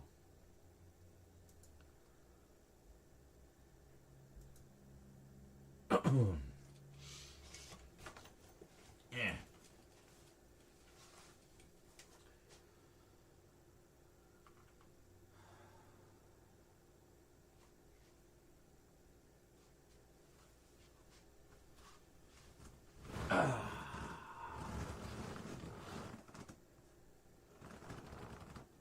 Recording? Excellent. Cheers, everybody.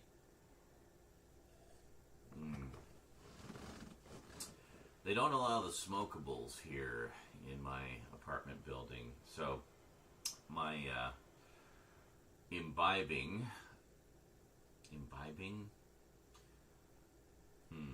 when I want to have a sesh, I think that's what the kids call it these days, it's edibles for me.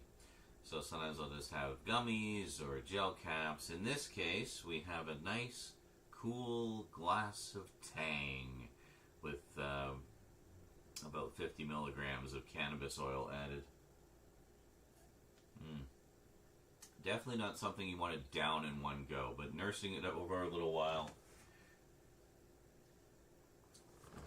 quite nice. Quite nice indeed. You sort of just get a gradual buzz going, you know, and a gradual high. So I'm kind of at that optimal happy place right now, so I thought, why not do a Blu-ray update? Yes, because I've got tons of Blu-ray updates I need to get caught up on. As you all probably know, I'm sure you've been enjoying the sudden resurgence of the Multimedia Chronicles. Oh yes, we are back, baby. We are back with a fucking vengeance. There's going to be so much new stuff coming your way, you guys have no idea. Like, this is only the tip of the iceberg. Anyway, Blu-ray update. Yes, I thought, what fun to do a Doors of Perception Blu-ray update, just for the hell of it. Because, I mean, and specifically, my fucking battery died right in the middle of it. How rude.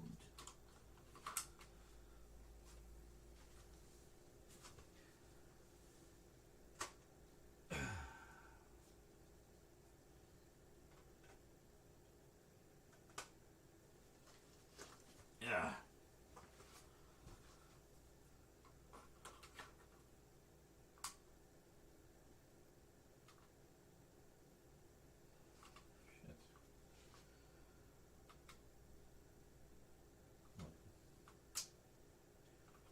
Oh, hold on.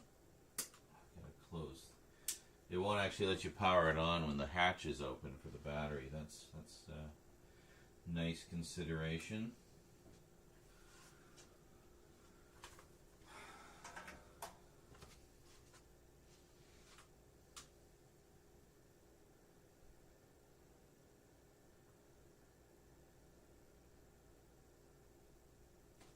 Have to refocus though. Loses the focus.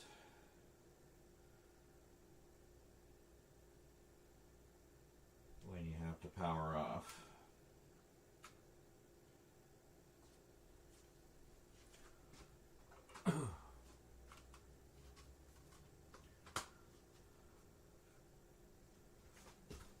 Are we back on? Okay, good.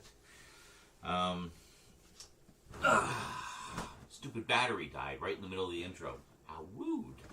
Anyway, what was I even talking about? Right, sci-fi Blu-ray update, Multimedia Chronicles, woo! Stuff. So, that's what we're going to do. Oh my god, wow. We're just going to roll with it. Sci-fi Blu-ray update today on the Multimedia Chronicles. Doors of Perception.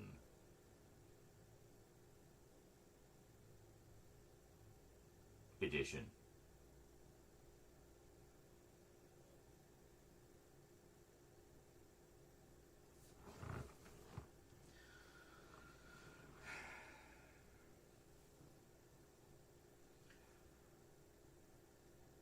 Welcome back. Why don't we make the lighting a little more trippy, shall we?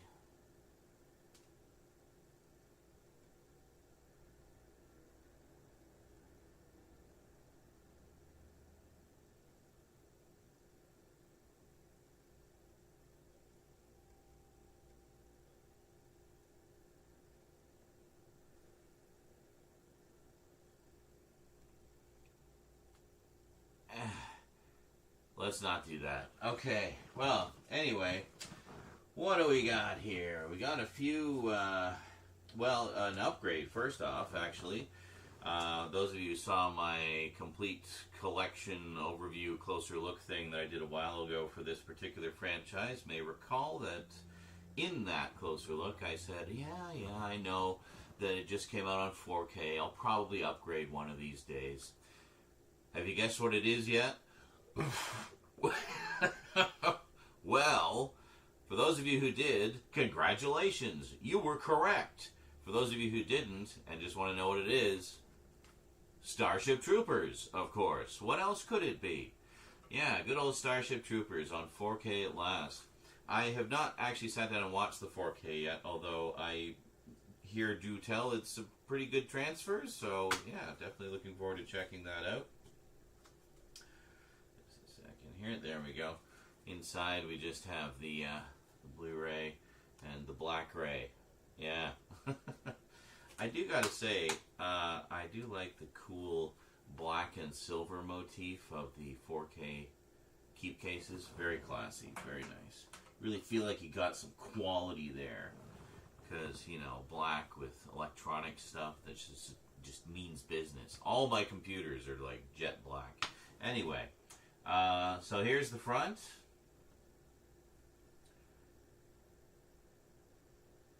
It's actually the exact same artwork I remember they used on the Laserdisc edition back in the day. Yeah. I never actually owned that Laserdisc, by the way. It was one that was prone to disc rot. Sony, who owns Columbia Pictures, had a particular disc plant for their Laserdiscs. Just this one plant in particular, for whatever reason, it had problems with its binding and stuff. So when they would put the plastic layer over top of the metal layer and the glue between that binds them, and the one ring shall bind them. But there was something in the glue that it didn't like last very long, so you'd end up with laser rot. And as they called it back then. Now it's just become known as disc rot. And I just remembered that, actually, that in the days of Laserdisc, they called it laser rot, which really is not accurate. I mean, other than, yes, your laser disc is rotting, but no, it was disc rot. It's the disc that's rotting. But anyway, so yeah, and disc rot on Laserdiscs would appear as, you could still play the disc, but you'd have like a lot of noise in the picture, essentially. Usually just white speckles all over the place. And I'm not talking film grain, okay, you smart-ass anti-film grain people. No, not talking about that. This was like noise because the disc was literally disintegrating, so the laser didn't have as much. But because it was analog, remember, people don't realize this, Laserdisc was actually analog video. So the laser was reading visually actual physical pits in the disc, and it would pull the information from that. But so the video was actually analog. The original audio was analog as well. They later found a way to add a digital track. I don't fully understand all of the technology. It's I'm not like as into that side of things, but from my understanding, that's the general gist of how it worked. So that's why even if a disc was rotting, you could still play it, and it would still read whatever the laser would still read whatever it could see, right? But the parts that were blacked out from rot, it would just show up as noise on the image. But it wouldn't. It's not like with a DVD or a Blu-ray that's suffering from disc rot, where it'll actually freeze and it'll stop playing. It'll just kind of like trip all over its own feet trying to retrack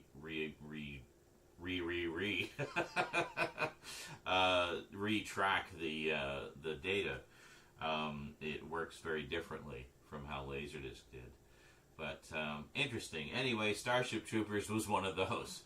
Hopefully the same won't happen to the 4K, because I haven't watched it yet. Anyway, next up... Oh, hold on. Not next. We haven't looked at the back yet. There's the back. And surely I don't need to tell you about this movie. It's great. Space Marines versus aliens. You know, big giant bugs. What more do you want? Big statement against fascism. So actually quite a topical movie to watch right now. Yeah, so good stuff. In terms of extras, we have... Hold on.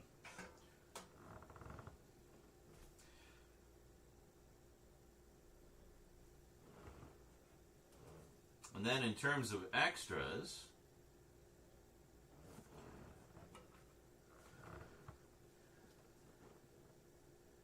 we have, yeah, so the 4K, I love this. The 4K disc is only the movie. That's it.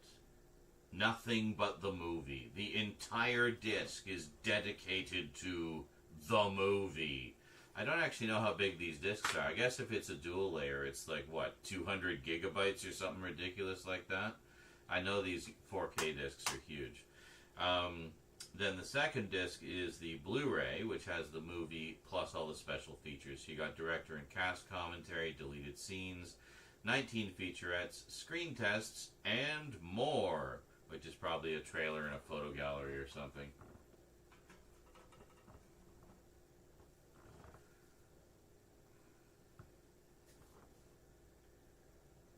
So, there you go. I'm pretty sure none of those extras are new or anything like that.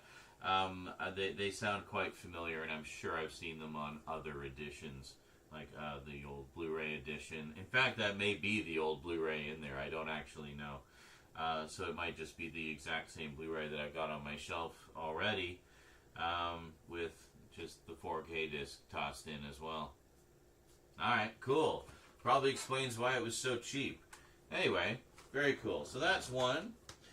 Next up, I did not see this in the theater because I don't really go to theaters very often. It's just too damn expensive these days, honestly. It's like for Rose and I to go see a movie together. Rose is my daughter, for the 2 or 3 of you who don't know. Proud single dad, yeah. When we go to a movie, just admission for both of us, plus food. I mean, you're not going to not get food when you go to a movie, right? You want the full experience, and that includes a big frickin' bag of popcorn. So we get popcorn and drinks and stuff, you know, fairly basic.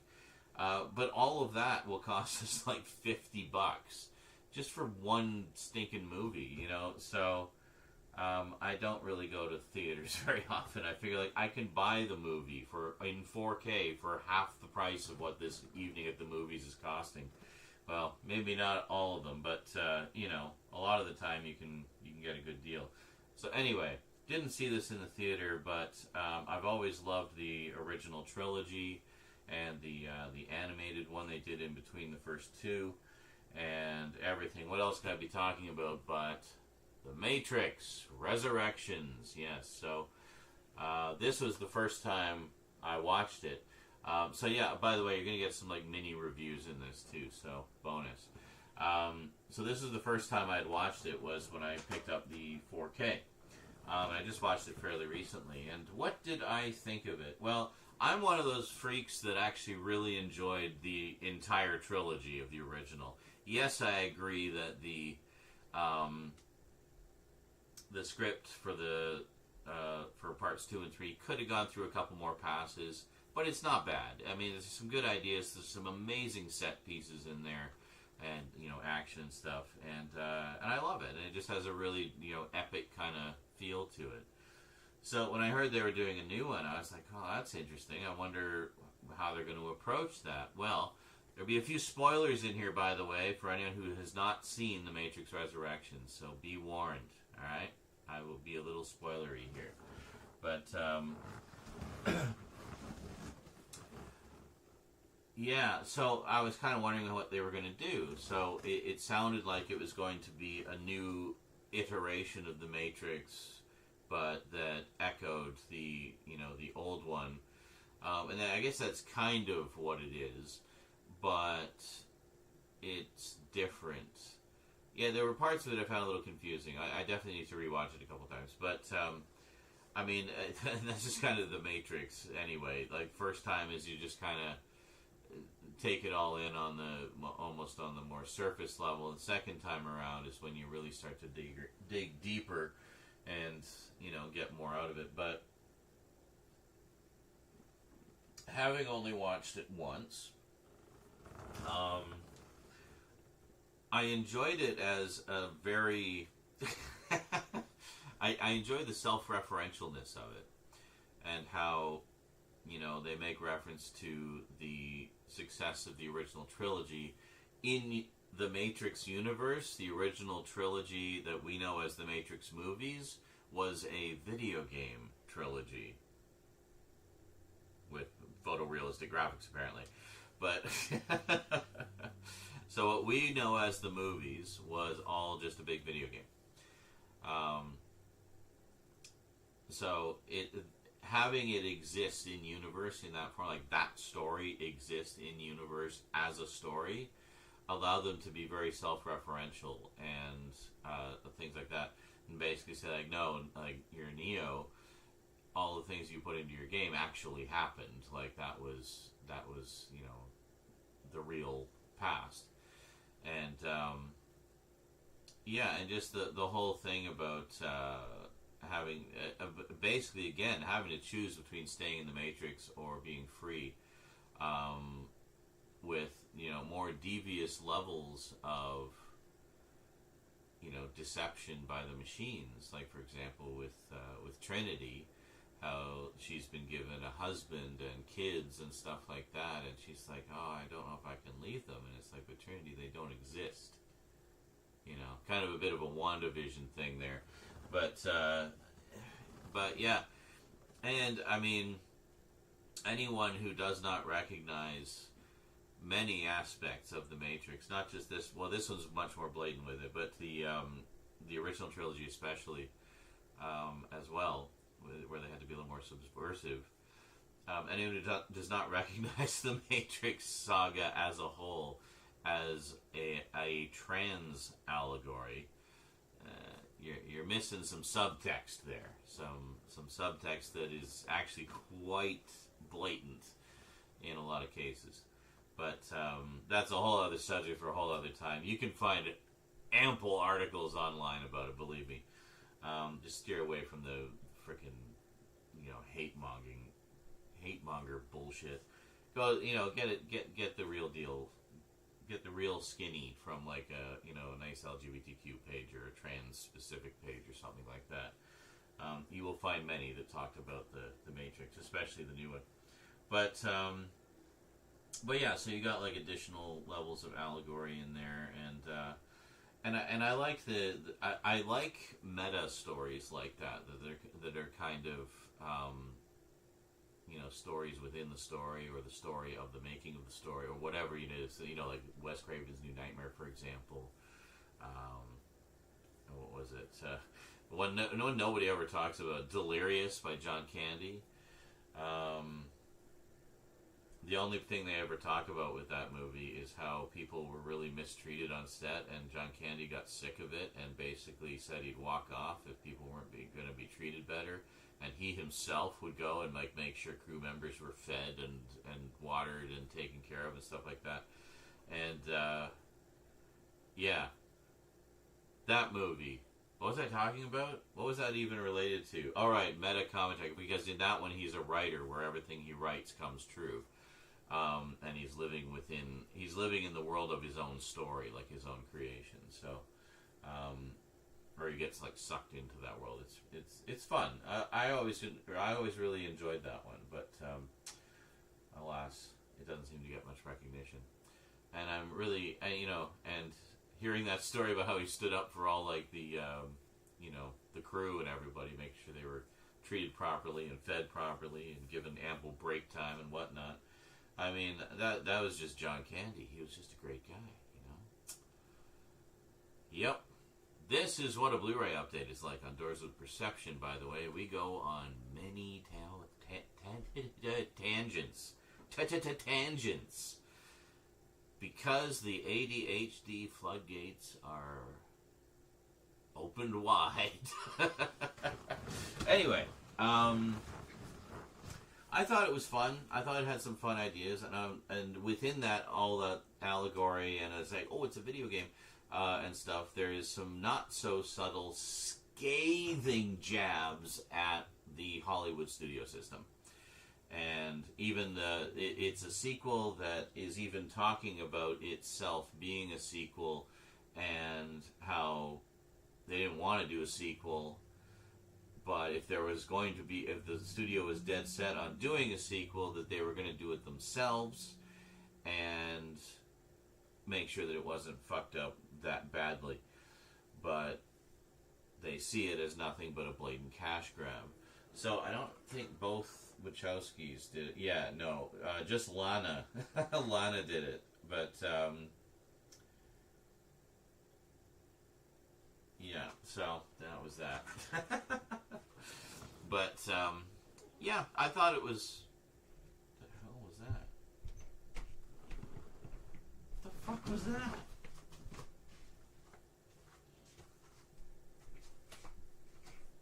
Did you hear that? Like a weird, strangled ghost sound?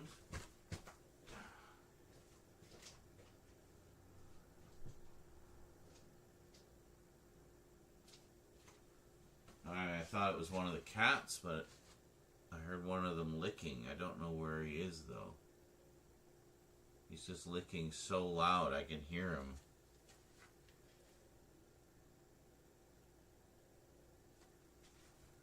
Where are you? I hear the licking.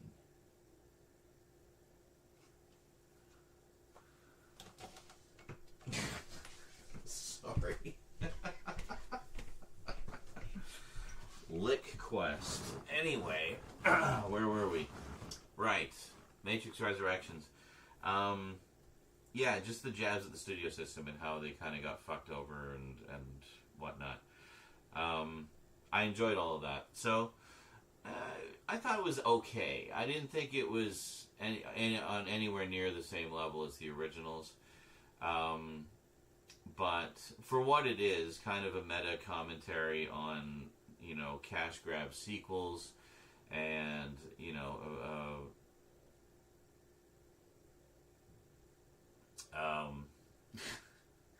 sorry, I lost the train of thought there.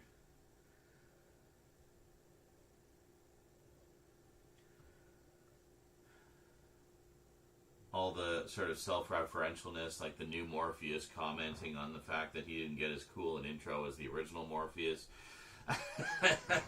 Stuff like that.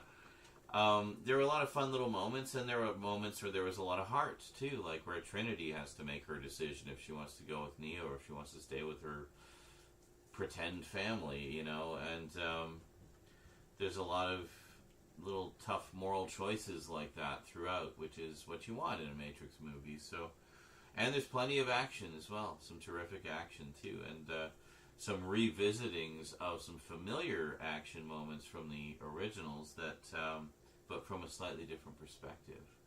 So, yeah, some interesting ideas in there. I don't feel it quite lands as well as the originals, but, you know, a decent enough sequel that clearly nobody but the studio wanted. And I think they made the best of it, for sure. And actually, you know, had a few things to say, which is good, because, I mean, The Matrix has always been about the social commentary, right? So anyway, that was The Matrix Resurrections. Let's take a quick look at the back.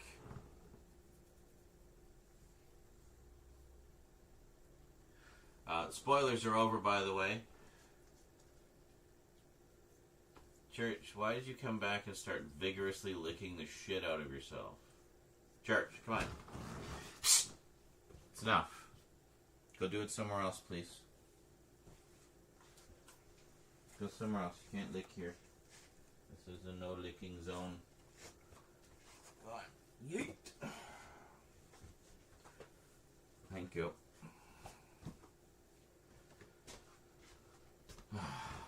Sorry, I just had to yeet the cat into the other room.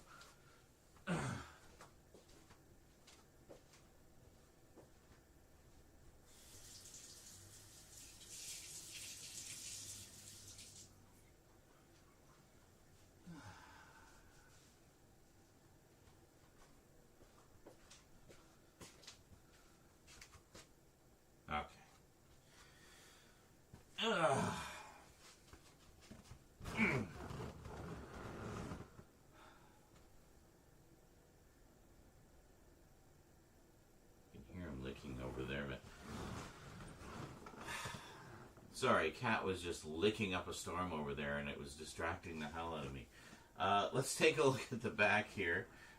Shouldn't be any big spoilers on the back. No, there's barely even a description on the back. Well, let's take a look. Return to the source. Return to... God, this is printed so small. Return to a world of two realities, everyday life and what lies behind it. To truly know himself, Neo must follow the White Rabbit once again into the Matrix. Of course, Neo already knows what he has to do. What he doesn't know is that the Matrix is more dangerous than ever. Deja vu. And special features on the Blu-ray only. The Matrix transformed action in cinema, and filmmakers have changed the game yet again. Go beyond the code to find out how the cast and crew created the most jaw-dropping, heart-pounding scenes in The Matrix Resurrections as they take action to the next level.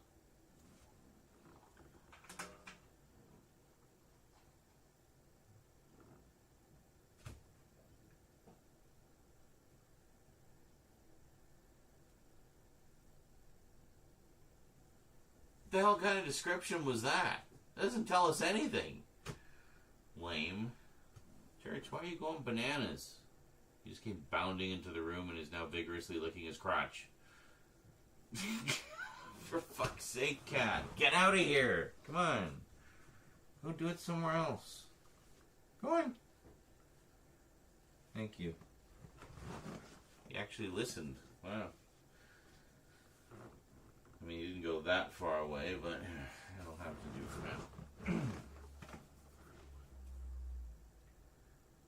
Yeah, so I have no idea. I mean, I guess it's an assortment of featurettes as there usually is. And then inside we just have... hold on a second. I just got the digital code. Right side up. There we go. Not that you can really see them, but we got the Blu-ray, which is green, and the black ray there. The UHD Ultra High Definition disc. Next up, this is one that I have been wanting to see again for a very long time. I think this is another one of those prescient sci-fis because this is, in many ways, the world we're living in now. We have Arnold Schwarzenegger in The Running Man. Yes. In 4K. I actually never got this on Blu-ray.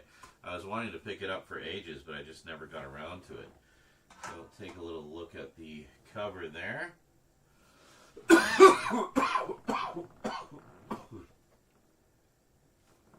Ugh.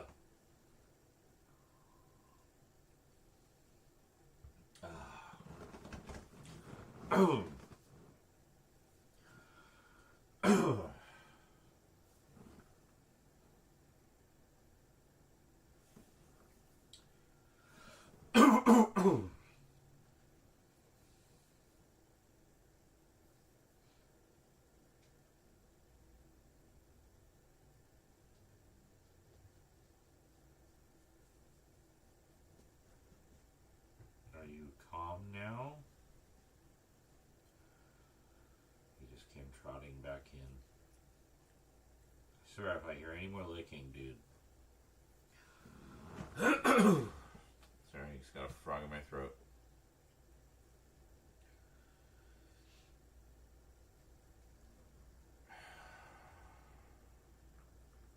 Church, knock it off. Hey, Church. God damn it. Church. Come on. It's enough. Stop it. Go do it somewhere else.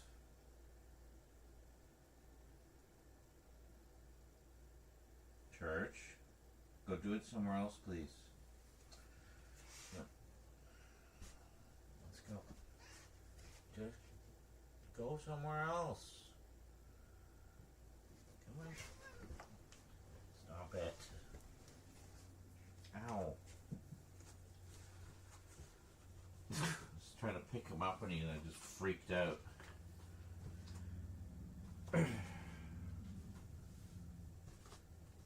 into like a snake noodle.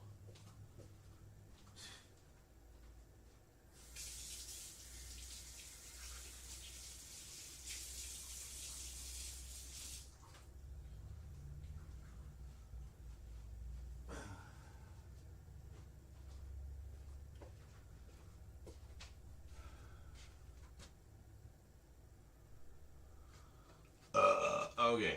What was I even talking about? I hadn't even started.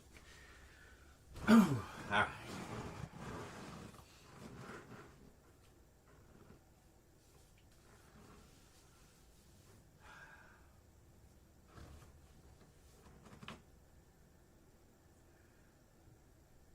So yeah, I was a little too young to see this in theaters when it came out, but because it was R. Whoa. But I did see it on VHS, basically, as soon as it came out. We would have movie nights at my place. Come over here. Hi, how's it going? I must have bumped it when I was chasing the cat. Anyway, we would have movie nights every Friday. We'd order pizza and basically just watch movies. So this was just one of the movies we rented that week. Or that Mom might have taped off pay TV, which she did for quite a number of years. But yeah, I remember really enjoying it. It's based. You guys probably all know the premise.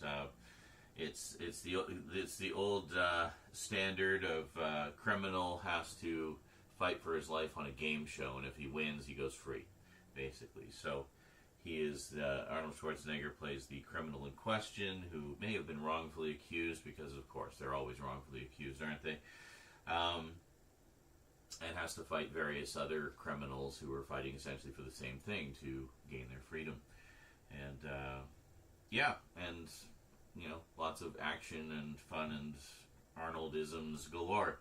I was quite amused by the fact that the game show host is actually Richard Dawson, who most people probably know from Hogan's Heroes, but he was also the host of Family Feud for a good number of years, and that's what I mainly knew him from.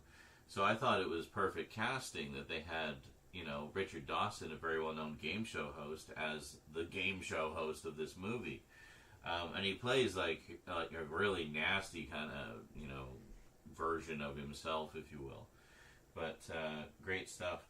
And also, around that time, I was a huge fan of Captain Power and the Soldiers of the Future. Well, still am, really. And Sven-Ole Thorsen, who played Tank in Captain Power, plays one of the guys that Arnold has to fight in the game show. So I was like, hey, it's Tank. Because I think The Running Man came out the following year, wasn't it? God, did they print this any darker? 87. No, I guess it was the same year.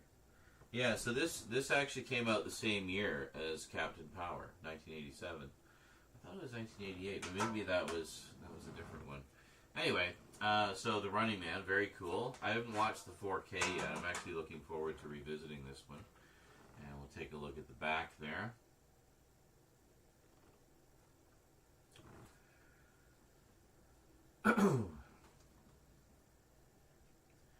A game nobody survives, but Schwarzenegger has yet to play. Arnold Schwarzenegger leads this thrilling big-screen action blockbuster on 4K Ultra HD with HDR10 and Dolby Vision. Set in a dystopic 2017 Los Angeles, now a police state in the wake of the global economy's total collapse. Oh my God, this sounds like the news. The Running Man is the hottest rated reality competition series where condemned criminals are given a chance for freedom by running through a gauntlet of heavily armed killers known as stalkers. When an ex-cop, Schwarzenegger, is wrongly convicted, of a violent crime, he finds himself on the series. He finds himself on the series in the company of other prisoner contestants, featuring an unforgettably motley supporting cast, including Yaphet Kotto, Maria Conchita Alonso, Jim Brown, Jesse Ventura, Toru Tanaka, Mick Fleetwood, Dweezil Zappa, and Richard Dawson.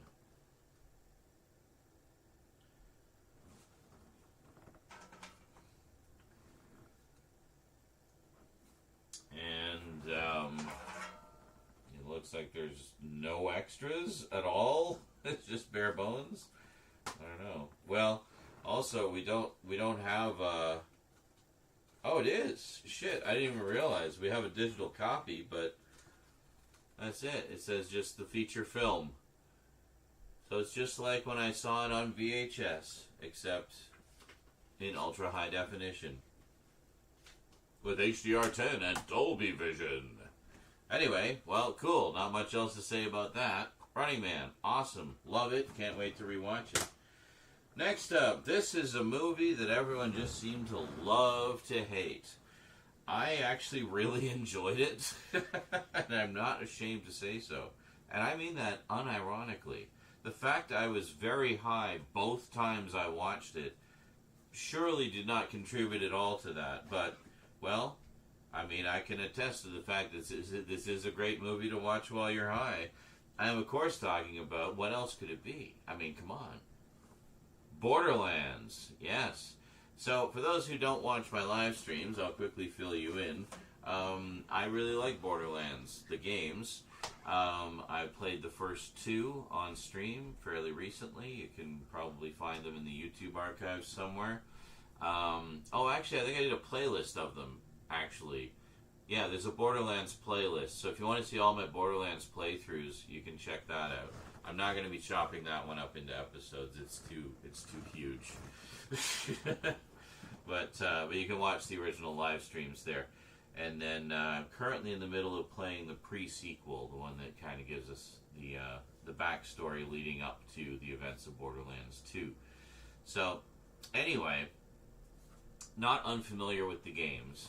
That's as far as I've played. I'm playing them basically in release date order. But, you know, I'd say I have enough of a familiarity with the games now. I mean, I played Borderlands 2 especially. I played very thoroughly. I really enjoyed that one a lot. That was a great campaign and just a really fun world. Borderlands 1 was okay. It wasn't terrific, but it was good, but it had some aspects that annoyed me, like fucking Claptrap and just, oh my god, having to... I didn't realize you could preload the missions for the longest time, so anytime I would go to a different area, Claptrap would remind me about every single mission that was available in the entire game and every single person I should go and talk to. Every time I would change location, it drove me absolutely bonkers. You can see it all in the replays. But I eventually figured out, oh, you can just preload all the missions, then Claptrap will never bother you again, except when it's story relevant. So yeah, anyway, it was alright. But then Borderlands 2 just seemed to take everything good about the first one and like crank it up to 11. So that one I feel they got it right, you know, and it was an absolute blast. Really enjoyed it a lot. So anyway, I enjoyed the movie. I know a lot of people bitch and moan about some of the casting or whatever, like what is it, Kevin Hart as Roland. I mean, let's be honest here, folks.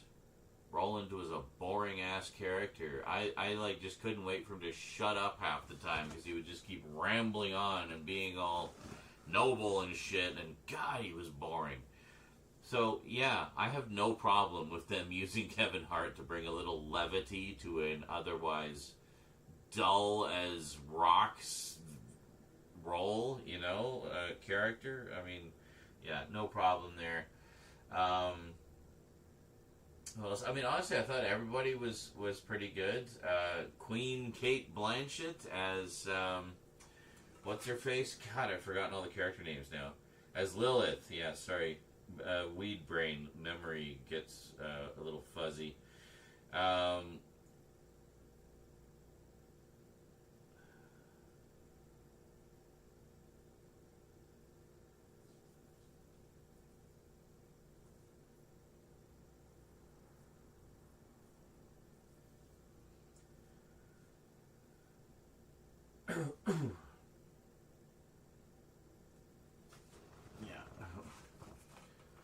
So, I mean, you've got Queen Kate as Lilith, and you've got Jamie Lee Curtis as Tanis, and who was the girl who played Tiny Tina?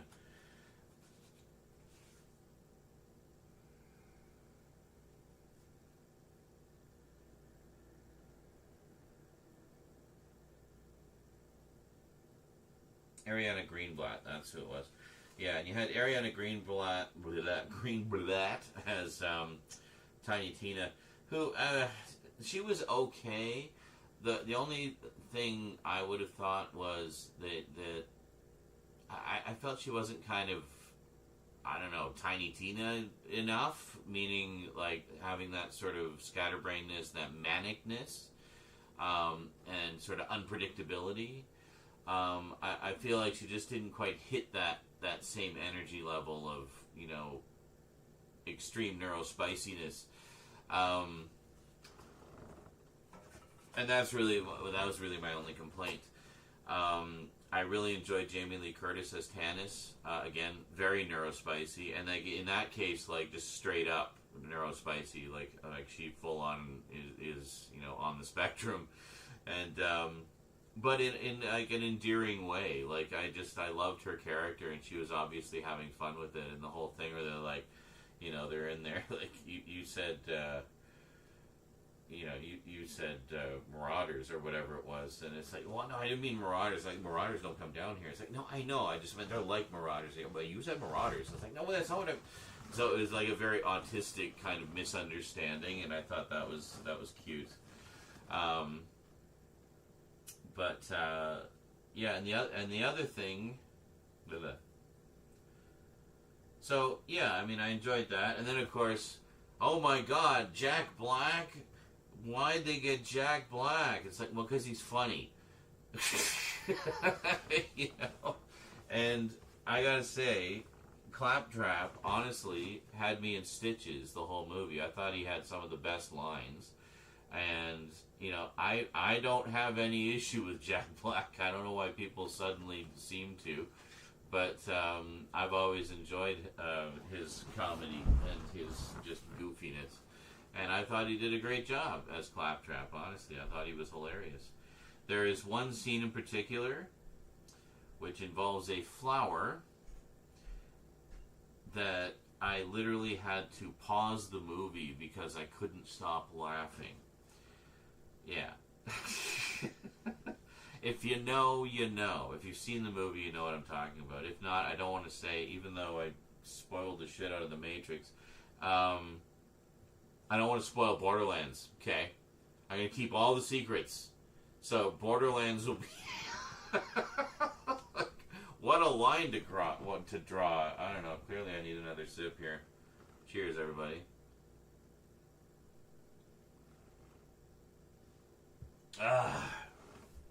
What are we doing? Right. Let's, so you looked at the front. Let's look at the back. I did get the slipcover with this. Quite nice. Probably because they're all sitting on the shelf and nobody wants them, so quite an easy get, I think. And then if we pop it out of the slipcover, yeah, I think it's just the same artwork. So there's the front. Very nice. I haven't actually met this dude, the big psycho guy. I don't think I've met him in the game yet. I think is he from the third one? I honestly don't know. But I really enjoyed his character. I thought he was really funny. Just, you know, the big dumb brute kind of character, but with some just great psycho lines, like, you know, none of which I remember. But things like, I'll eat your spleen, or I'll, you know, bathe in your blood, or stuff, you know, stuff like that. Just, and always at, like, the most hilarious moments. Oh, what the fuck was her name?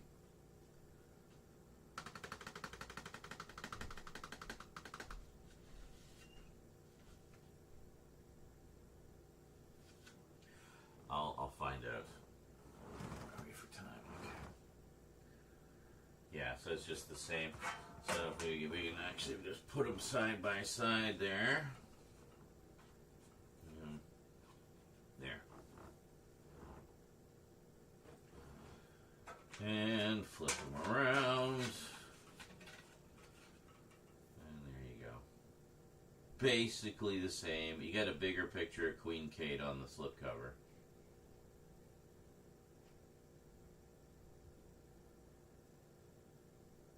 Actually, you kind of get bigger, all the pictures on the slipcover. Yeah, nice.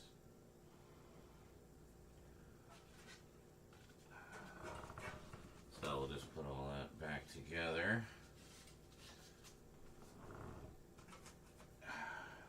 Oh, wait, no, we need to read the back here. Okay, let's read the back together, shall we? I need to look up something real quick.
Just before we read the back here, I have to also say Gina Gershon as Moxie. Wow. I mean, she basically just stepped right out of the video game onto the screen. Like, she was incredible. Oh my god. Amazing. And the dude who played Marcus, what was his name? Benjamin Byron Davis. Totally don't have it on the screen over there. I thought he was so good. I thought he was the guy from the video game, but he wasn't. He just did like a spot on impersonation of it. But you know who he was? He was the voice of Dutch in the Red Dead Redemption games. Yeah, that's Dutch driving the bus. How cool is that? Anyway, let's read the back here. Because you have no idea what Borderlands is about. Lilith, Cate Blanchett, an infamous bounty hunter with a mysterious past, reluctantly returns to her home, Pandora, the most chaotic planet in the galaxy. Her mission is to find the missing daughter of Atlas, Edgar Ramirez, the universe's most powerful SOB. Lilith forms an unexpected alliance with a ragtag team of misfits: Kevin Hart, Jack Black, Ariana Greenblatt, Florian Munteau, and Jamie Lee Curtis. Together, these unlikely heroes must battle an alien species and dangerous bandits to uncover one of Pandora's most explosive secrets. The fate of the universe could be in their hands, but they'll be fighting for something more: each other. Family. Based on one of the best-selling video game franchises of all time,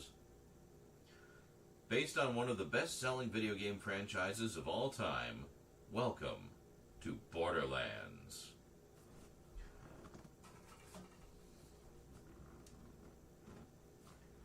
So yeah, I mean, it takes elements from the game lore and obviously reshapes them, because there's only so much you can tell in a 2-hour movie, folks. Not the same amount of time that you have in an 80-hour video game. But yeah, I thought it was fine. I thought it did pretty good justice to the characters and staying true to their nature, with the exception of Roland, who, sorry Roland fans, just not a big fan of the guy. Much prefer the movie version. At least he made me laugh, He got into some hilarious arguments with Tannis and whatnot. But, yeah, I liked it. But what was I going to say? Oh, right, let's check out the extras.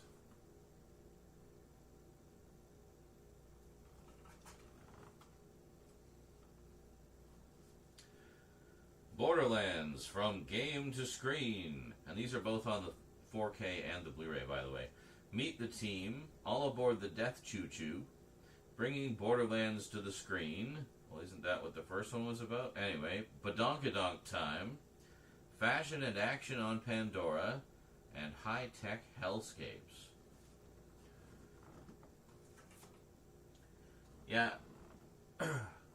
Yeah, I think I did take a skim of some of those featurettes, and they're mostly just kind of fluff pieces. But, I mean, I'm nice. I'm nice. I'm nice. I'm glad that, or it's nice that they put, at least a few things on there. But, yeah, I mean, honestly, I thought it was a lot of fun. And, I don't get all the, hate that it gets. It's fine for what it is. I don't know what people expected a Borderlands movie to be. I mean, it was going to be filled with humor because the games are very, tongue-in-cheek and satirical and whatnot, and very funny. And, I mean, I think they captured the humor quite well. And also just the look of the locations and everything is spot on. It's just, right out of the game. I don't know what more people want in a game adaptation. I thought Cate Blanchett was terrific. I mean, as always, she's Cate Blanchett. When is she ever not? But and seemed to be having a blast as far as I was concerned. And I really enjoyed that because it was kind of casting against type, having someone like her in that type of role, right? I mean, we usually see her as these sort of elegant, graceful characters, like, Galadriel and, well, the Queen. So it was fun seeing her get to be the tough chick for once, and kicking butt and taking names, It was good. And they even did the swoosh with their hair, that weird swoosh that Lilith has, they even did that, So, I don't know. I liked it. I just would have liked a more manic Tina, but other than that, I thought it was a lot of fun. Alright? Fine. I know, you're all determined to hate it anyway. Well, poo on you. Try getting high and watching it. I think that is the optimal way. Anyway, last but most certainly not least, this is a movie I have not seen since it was new. And, just gonna have to pause for a sec here. Sorry, camera only does 30 minutes at a time. It's going to be like a feature-length episode. Anyway, might as well go for broke here. Finish up the last of the old drinky poo.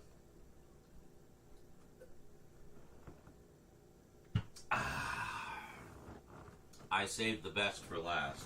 Well, I don't know if it's the best movie. That's certainly up for debate. But the best edition. This is really cool. I could not pass this up. I have not seen this movie, as I said, since it was new. So back in the days of VHS.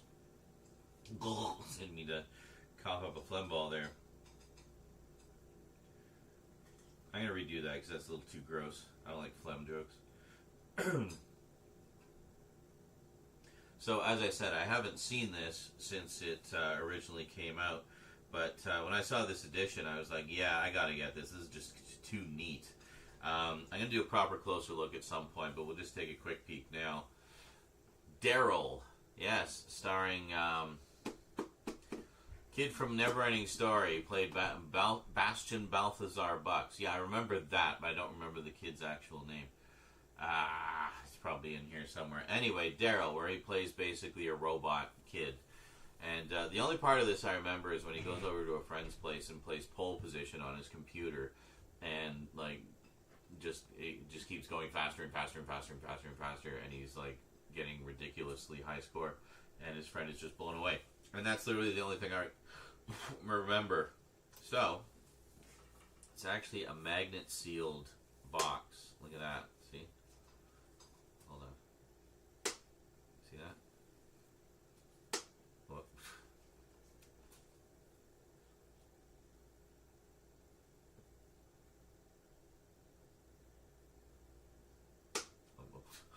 I was waiting for it to go down by itself. But anyway, you get the idea.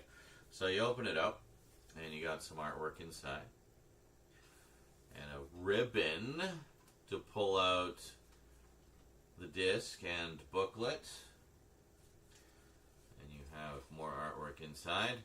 This is kind of a mini closer look. We'll do a proper one at some point.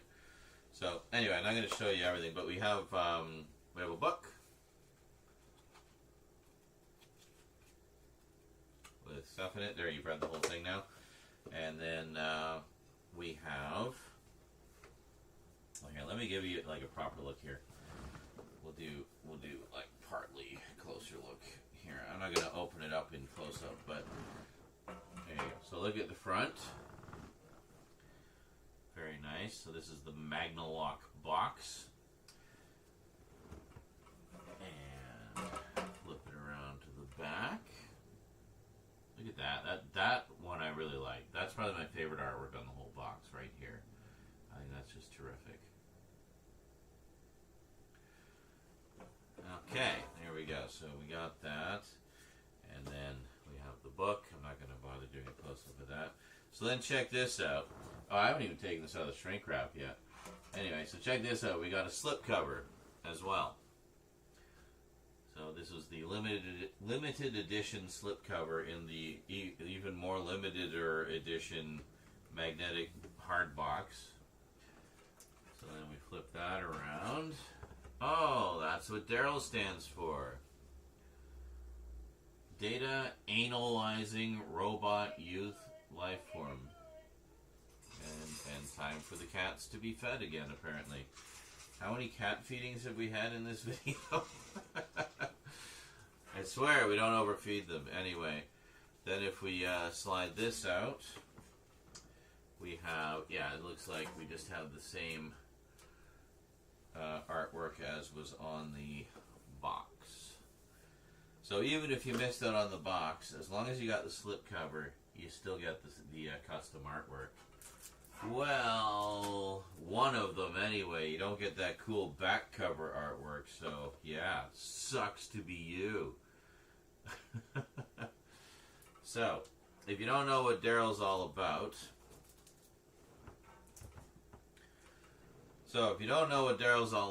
leave it to Vinegar Syndrome to give us an enticing paragraph.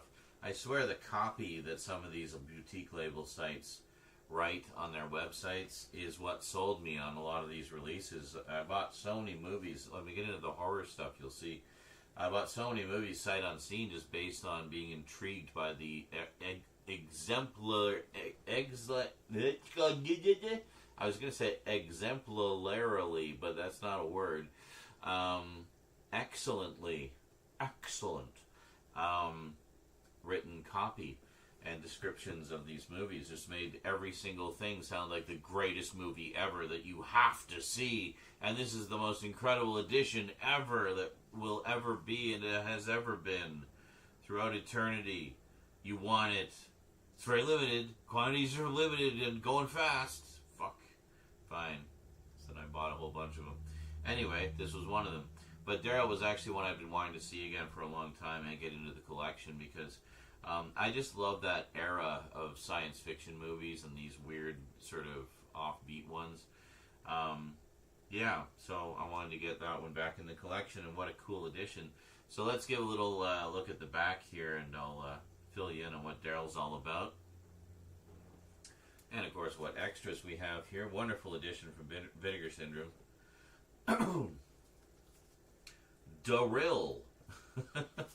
When Joyce and Andy Richardson are offered the chance to foster a young boy, seemingly abandoned on the side of a secluded road, they take him in, treating him as the son they never had. Oh, that's what it was. See, it's been so long, I don't even remember what the basic plot is. Although he remembers his name is Daryl, everything else about his past, his parents, and how he ended up on that secluded road remains a mystery. Daryl cannot remember a thing.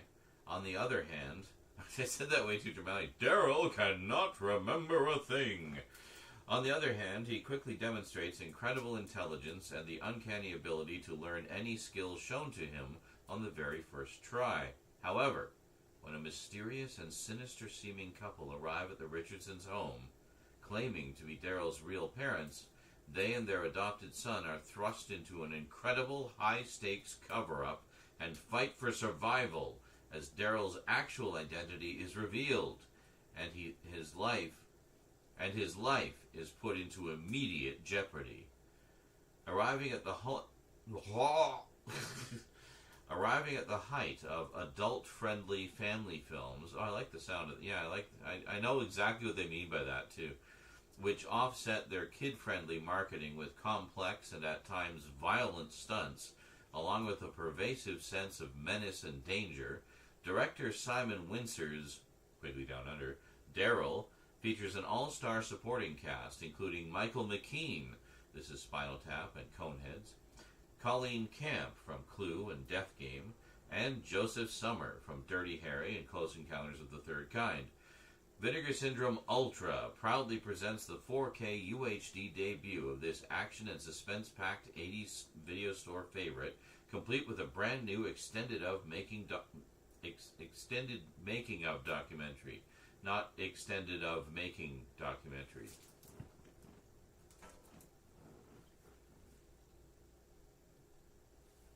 Because that would be silly.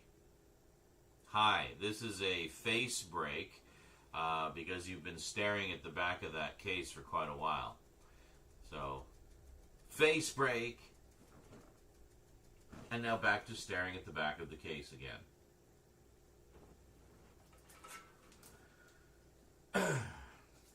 Additional information and special features. 4K UHD disc contains the 100-minute feature presentation of Daryl, presented in HDR and newly restored from its 35mm original camera negative with the following sound options. Original English stereo soundtrack along with a commentary track with director Simon Windsor. See, they don't even entertain the notion.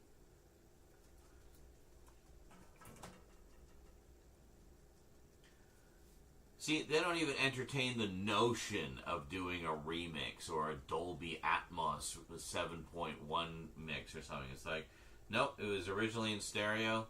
Here's the stereo track. Done. Thank you. That's literally all we need on most of these catalog releases, or at least as an option. So, thank you, Vinegar Syndrome. Thank you. Licking has returned. So carrying on, also included is a God damn it, church. Also included is a Blu-ray disc containing everything on the UHD disc, plus the following special features. Rescued from the Scrapyard, The Making of Daryl, 55 minutes. A making of documentary from 2023, featuring interviews with director Simon Windsor, co-writer David Ambrose, co-writer Alan Scott, visual effects supervisor Michael L. Fink, co-producer Gabrielle Kelly, costume designer Shay Cunliffe, I almost read that very wrong, supervising editor Adrian Carr, and film music historian Jeff Bond.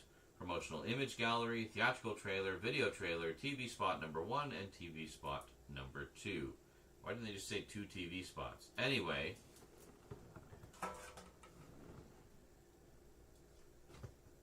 Why didn't they just say 2 TV spots? Anyway, that is Daryl. So, very cool. Going to put everything back together here. So, we're back in the slipcover. And open up the box.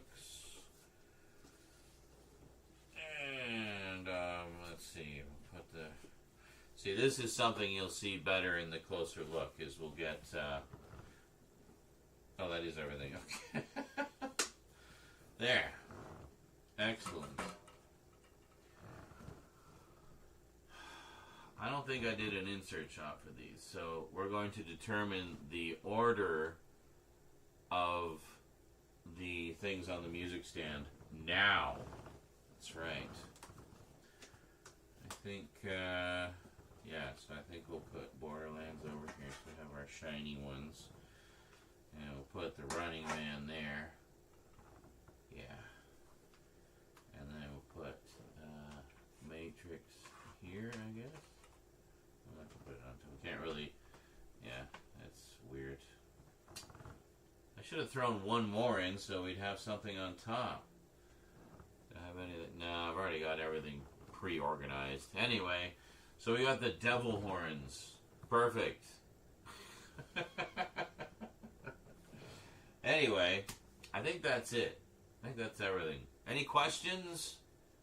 Well, I can't hear you. I'm a video. You got to come to the live streams if you want to ask me questions in real time. Silly. Anyway, yeah. So, leave some comments down below and, you know, tell me how wrong I am about everything, whatever. And, or not. Or whatever. Just talk amongst yourselves and I'll read it. I'll just read your conversation like some kind of weird comment section stalker or something. Anyway, I think that is it from me to you for now. I'm going to probably watch some Scooby-Doo cartoons because it feels like that time of day. See, what time is it? Jesus, it's like 7:15. I haven't been to bed yet. Well, I should probably go to bed. Meanwhile, thanks for watching. Appreciate it. And until next time, thanks for watching. Appreciate it. So until next time, this is Zarin Izarak saying good night and sayonara. Perfect ending. 5 out of 7.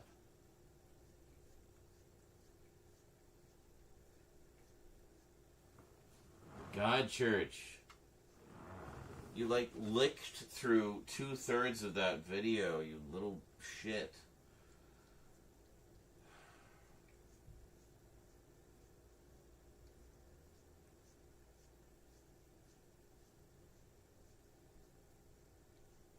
All I can hear is him licking.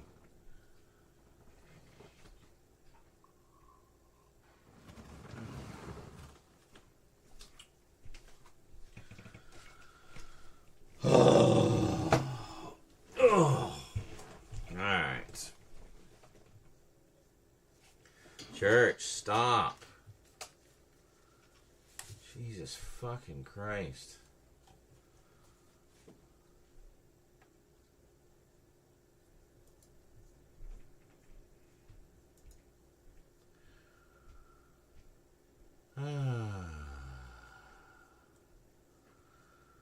On Sunday, just gone, Carrie Bun says, on Sunday, just gone, watch the 2007 movie Sunshine on DVD, not yet located my Blu-ray copy. Last night my partner wanted to watch Priscilla. No surprise, she has the Blu-ray copy. Okay. That one we haven't upgraded to UHD Blu-ray. Still have the Blu-ray from back in 2007, which has not been watched yet. Oh, referring to Starship Troopers. Remember the 70s Starship Troopers song? No. Dingo Dongo. Hey, Z, I just picked up that Freedom Fighters game you were talking about recently. Got it on the GOG sale. Looks cool. Oh, nice. Yeah, I have the GOG version, too. That's the one to get, for sure. It's been tweaked to run better on modern systems. The Matrix. I think in 2022, Zavi released a tin steelbook set for all 4 movies. No surprise that not watched that one either at present. Okay. Travis. Sean, hi, LMAO. Yes, I am.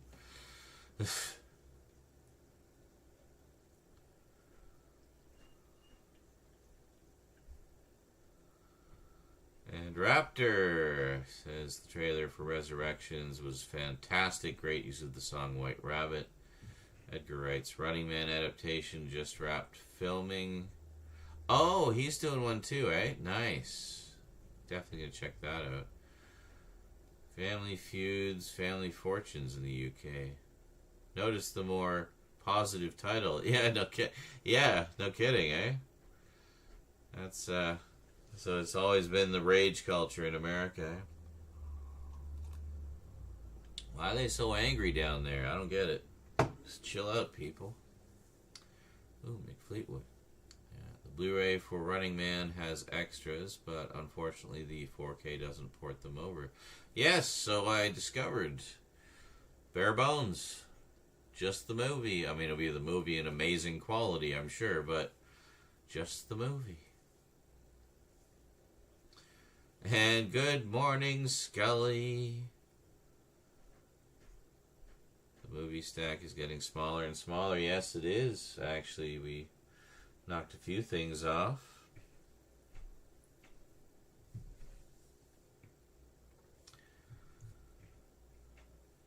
Daryl sounds... Oh, Daryl sounds similar to AI. Yeah, kind of. Predates it by about 20 years, though.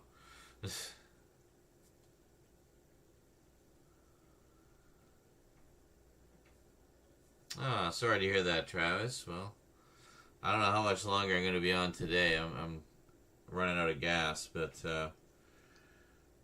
that was sort of the first Doors of Perception update. Those I won't really post in any particular order, but yeah, holy shit, that was rambly. That went on, that's like almost 90 minutes.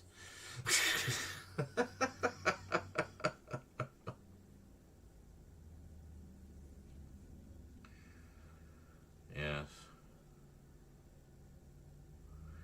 Positive title game shows totally makes us Brits look proper to the Americans. Yes. An actor in Daryl 1985 was also in the live-action Frankenweenie. The short, yeah, that's right, he was. Yeah, the original short. I've seen that. I haven't seen the movie actually, even though I'm pretty sure I own it. Yeah,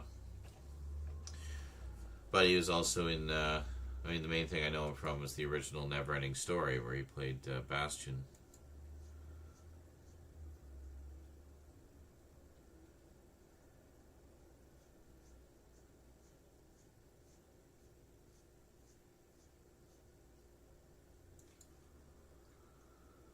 The ones that ramble are often the best. Yeah, well, I mean, it's going to be... I feel like most of the Doors of Perception videos are going to be like that, because that's just the way I am when I'm high.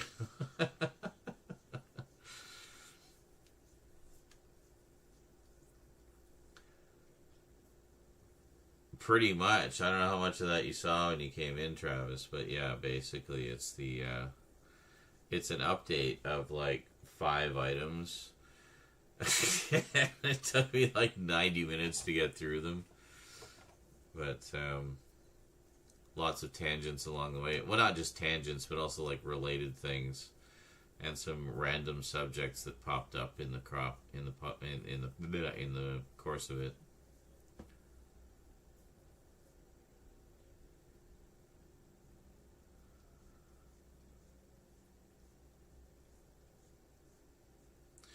I think I do need to do insert shots for that. In fact, I know I do. I don't even need to look. I know I do.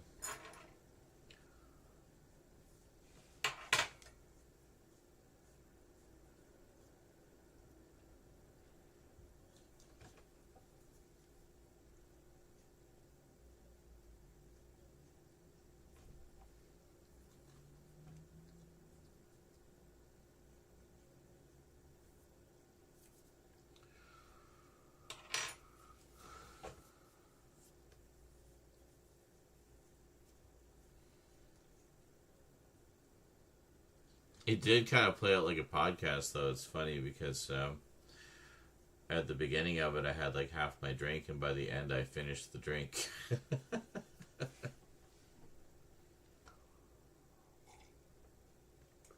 So it's like, get to the end of the video, finish the drink, and that's the time. That's how you know it's time to end.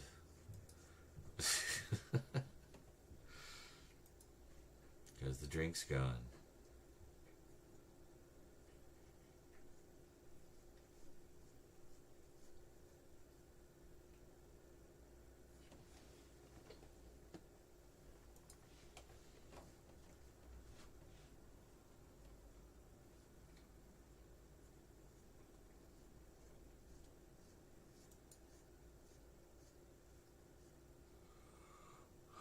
Oh, Rami Malek.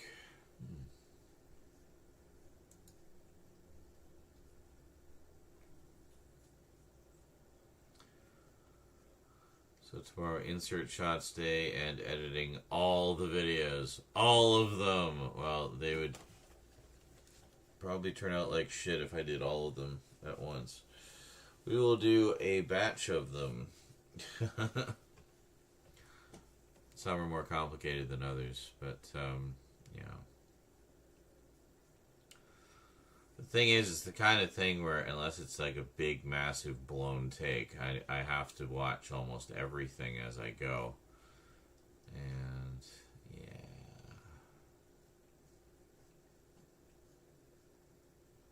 That's okay.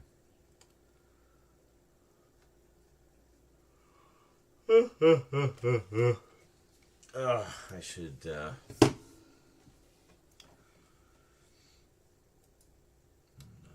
double check. Jesus Christ, Church, you cannot possibly need to lick this much.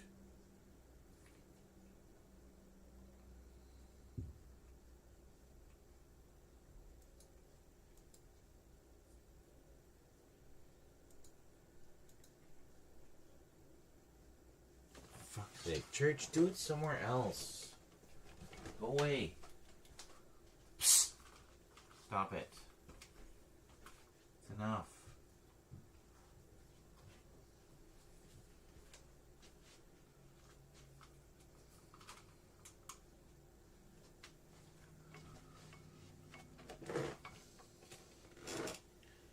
Where did I put the lens cap? There it is. Licking away the future.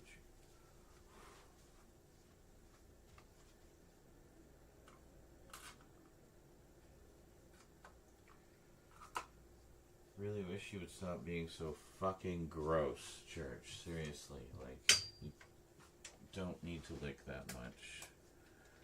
You don't need to be so noisy when you lick.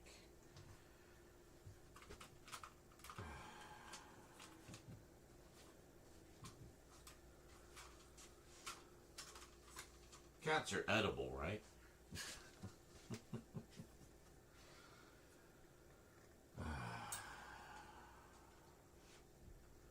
Well, this one certainly seems to be. He keeps munching on himself all the time.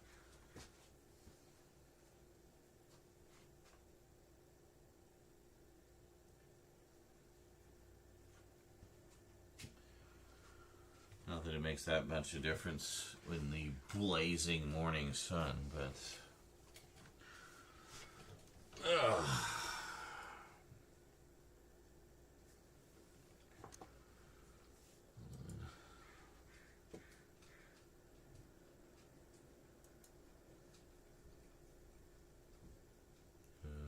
Here.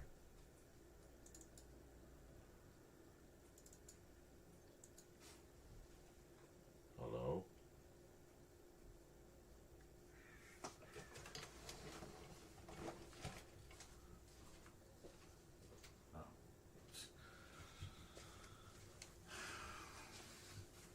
The clip's getting a morning munch.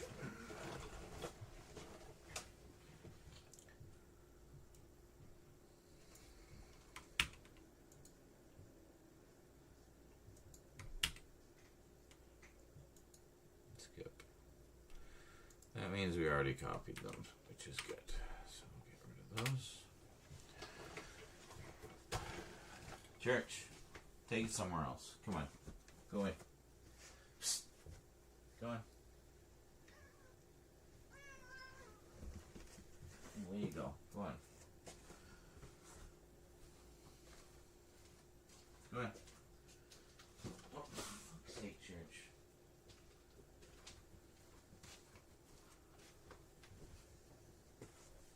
Stop it. You're being too noisy.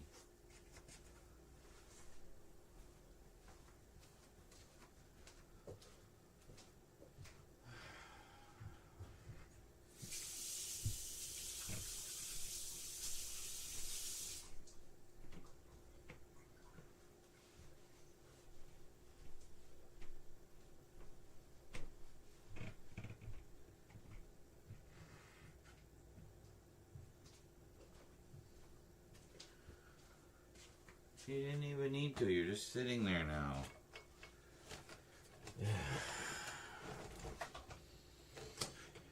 Oh, right. Going to swap the cards.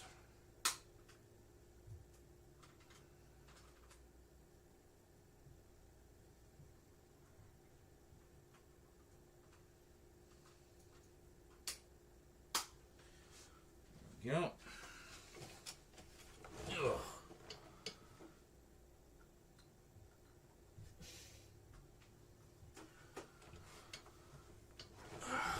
Let's see what we got here.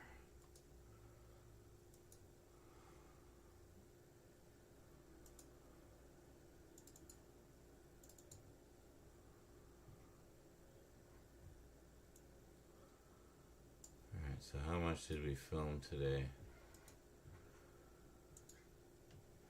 Almost 2.5 hours. Holy shit.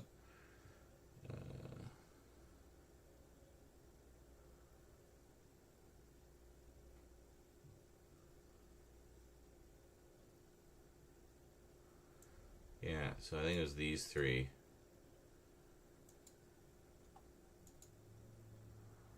Oh, it's about an hour. It's about an hour.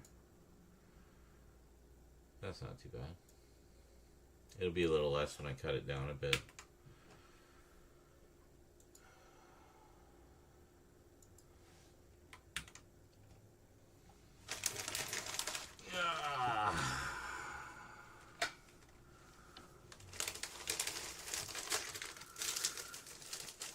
What? Anything the big unboxing?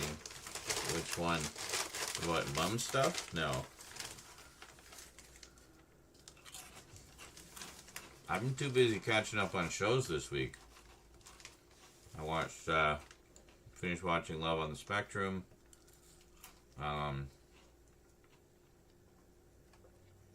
Finished watching Black Mirror, new season. So now I'm just starting, I'm in the middle of watching the new Doctor Who episode. Just all my shows right now.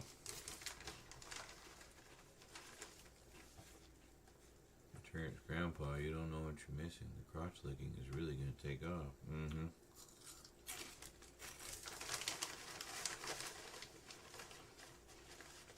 Dr. Oho.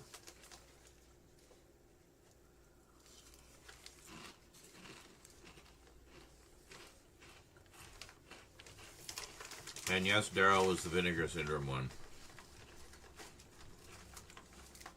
I don't know if you can get that box anymore.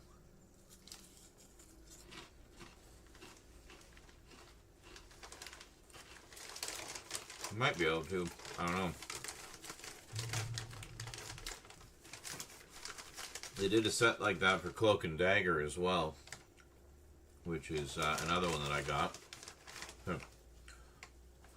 Right here, actually.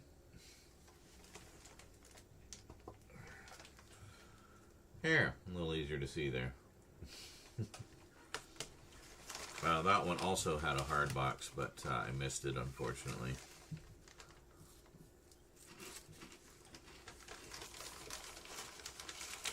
Yeah, see, I haven't even watched Daredevil, so...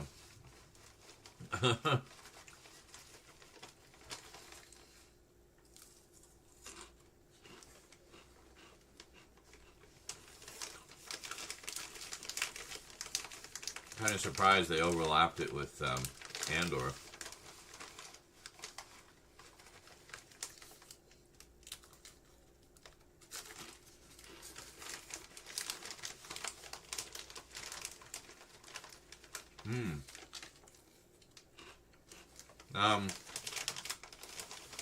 The Blu-ray might be region locked, but the 4K will be region free.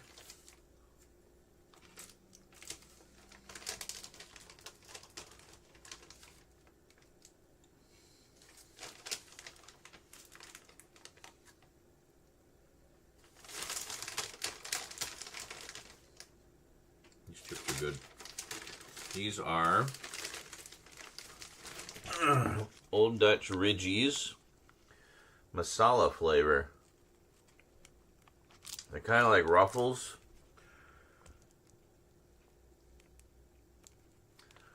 But yeah, they got a whole bunch of new flavors. Or at least new to me. So it's all of them are spicy in some way. So like spicy variants. Yeah, this one had some nice bite to it. Nice flavor, too. Yes, they have a ketchup one as well.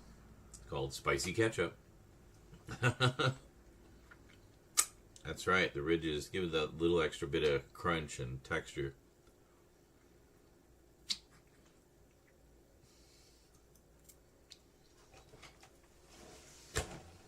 Church, enough.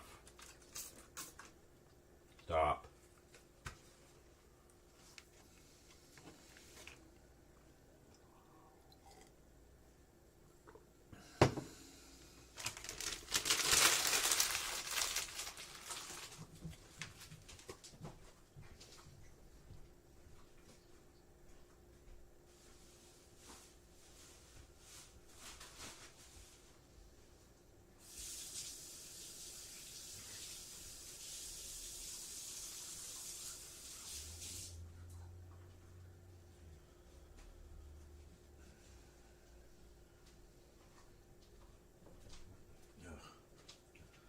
I think he just felt the spritz of water was helpful.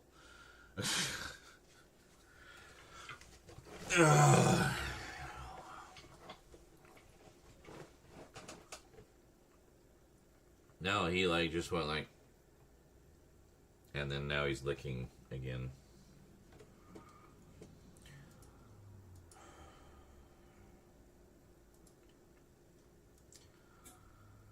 Well, this file transfer is going to take about 40 minutes, and I think I would like to get something to eat. So, productive evening. We got a couple of new vids in the can and finished the final pieces of 2 other vids, and found lots of elements online that will be useful for said vids. Alrighty. Well, I think that is it from me to you for now. So I will see you next time. Until then, thanks for watching. That's what it was. That's what I messed up. And sayonara. You got Daryl? Were you able to get the box, or is it just the regular edition? I need to know before I go. Whoa. The hell?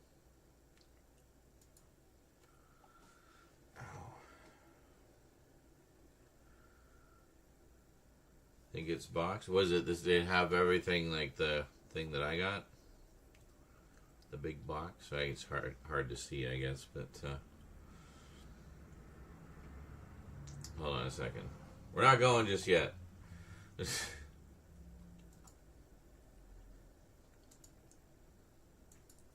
me find that here. Church, stop it.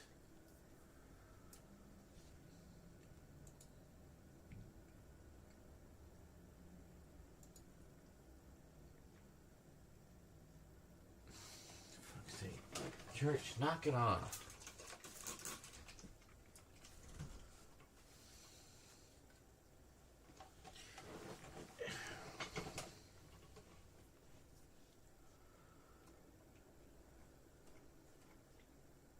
Where the hell is the search?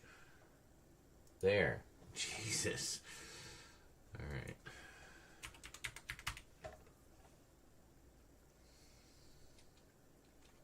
Okay. Yes. There we go.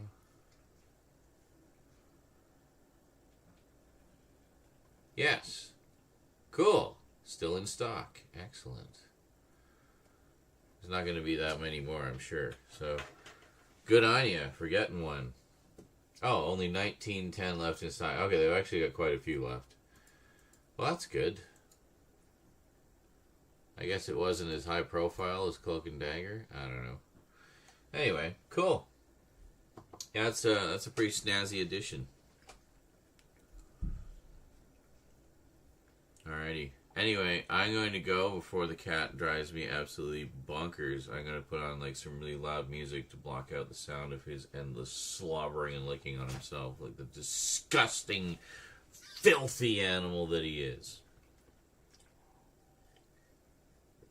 Who has moments where you can't help but love the guy. This is not one of them. Anyway, talk to you later.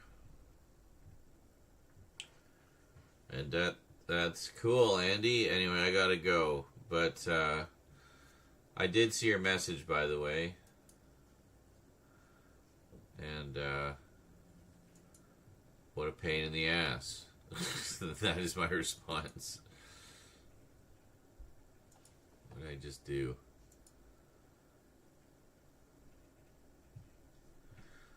And yeah, don't worry about it. That's cool, dude. You don't need to report to me just because of, life getting in the way. I get it. I know you still like me. Alright. Anyway, have a great day or night, everybody. I'm heading off. So until next time, thanks for watching, and sayonara. The neighbors are stomping around. Just in time for me to go to bed. Great.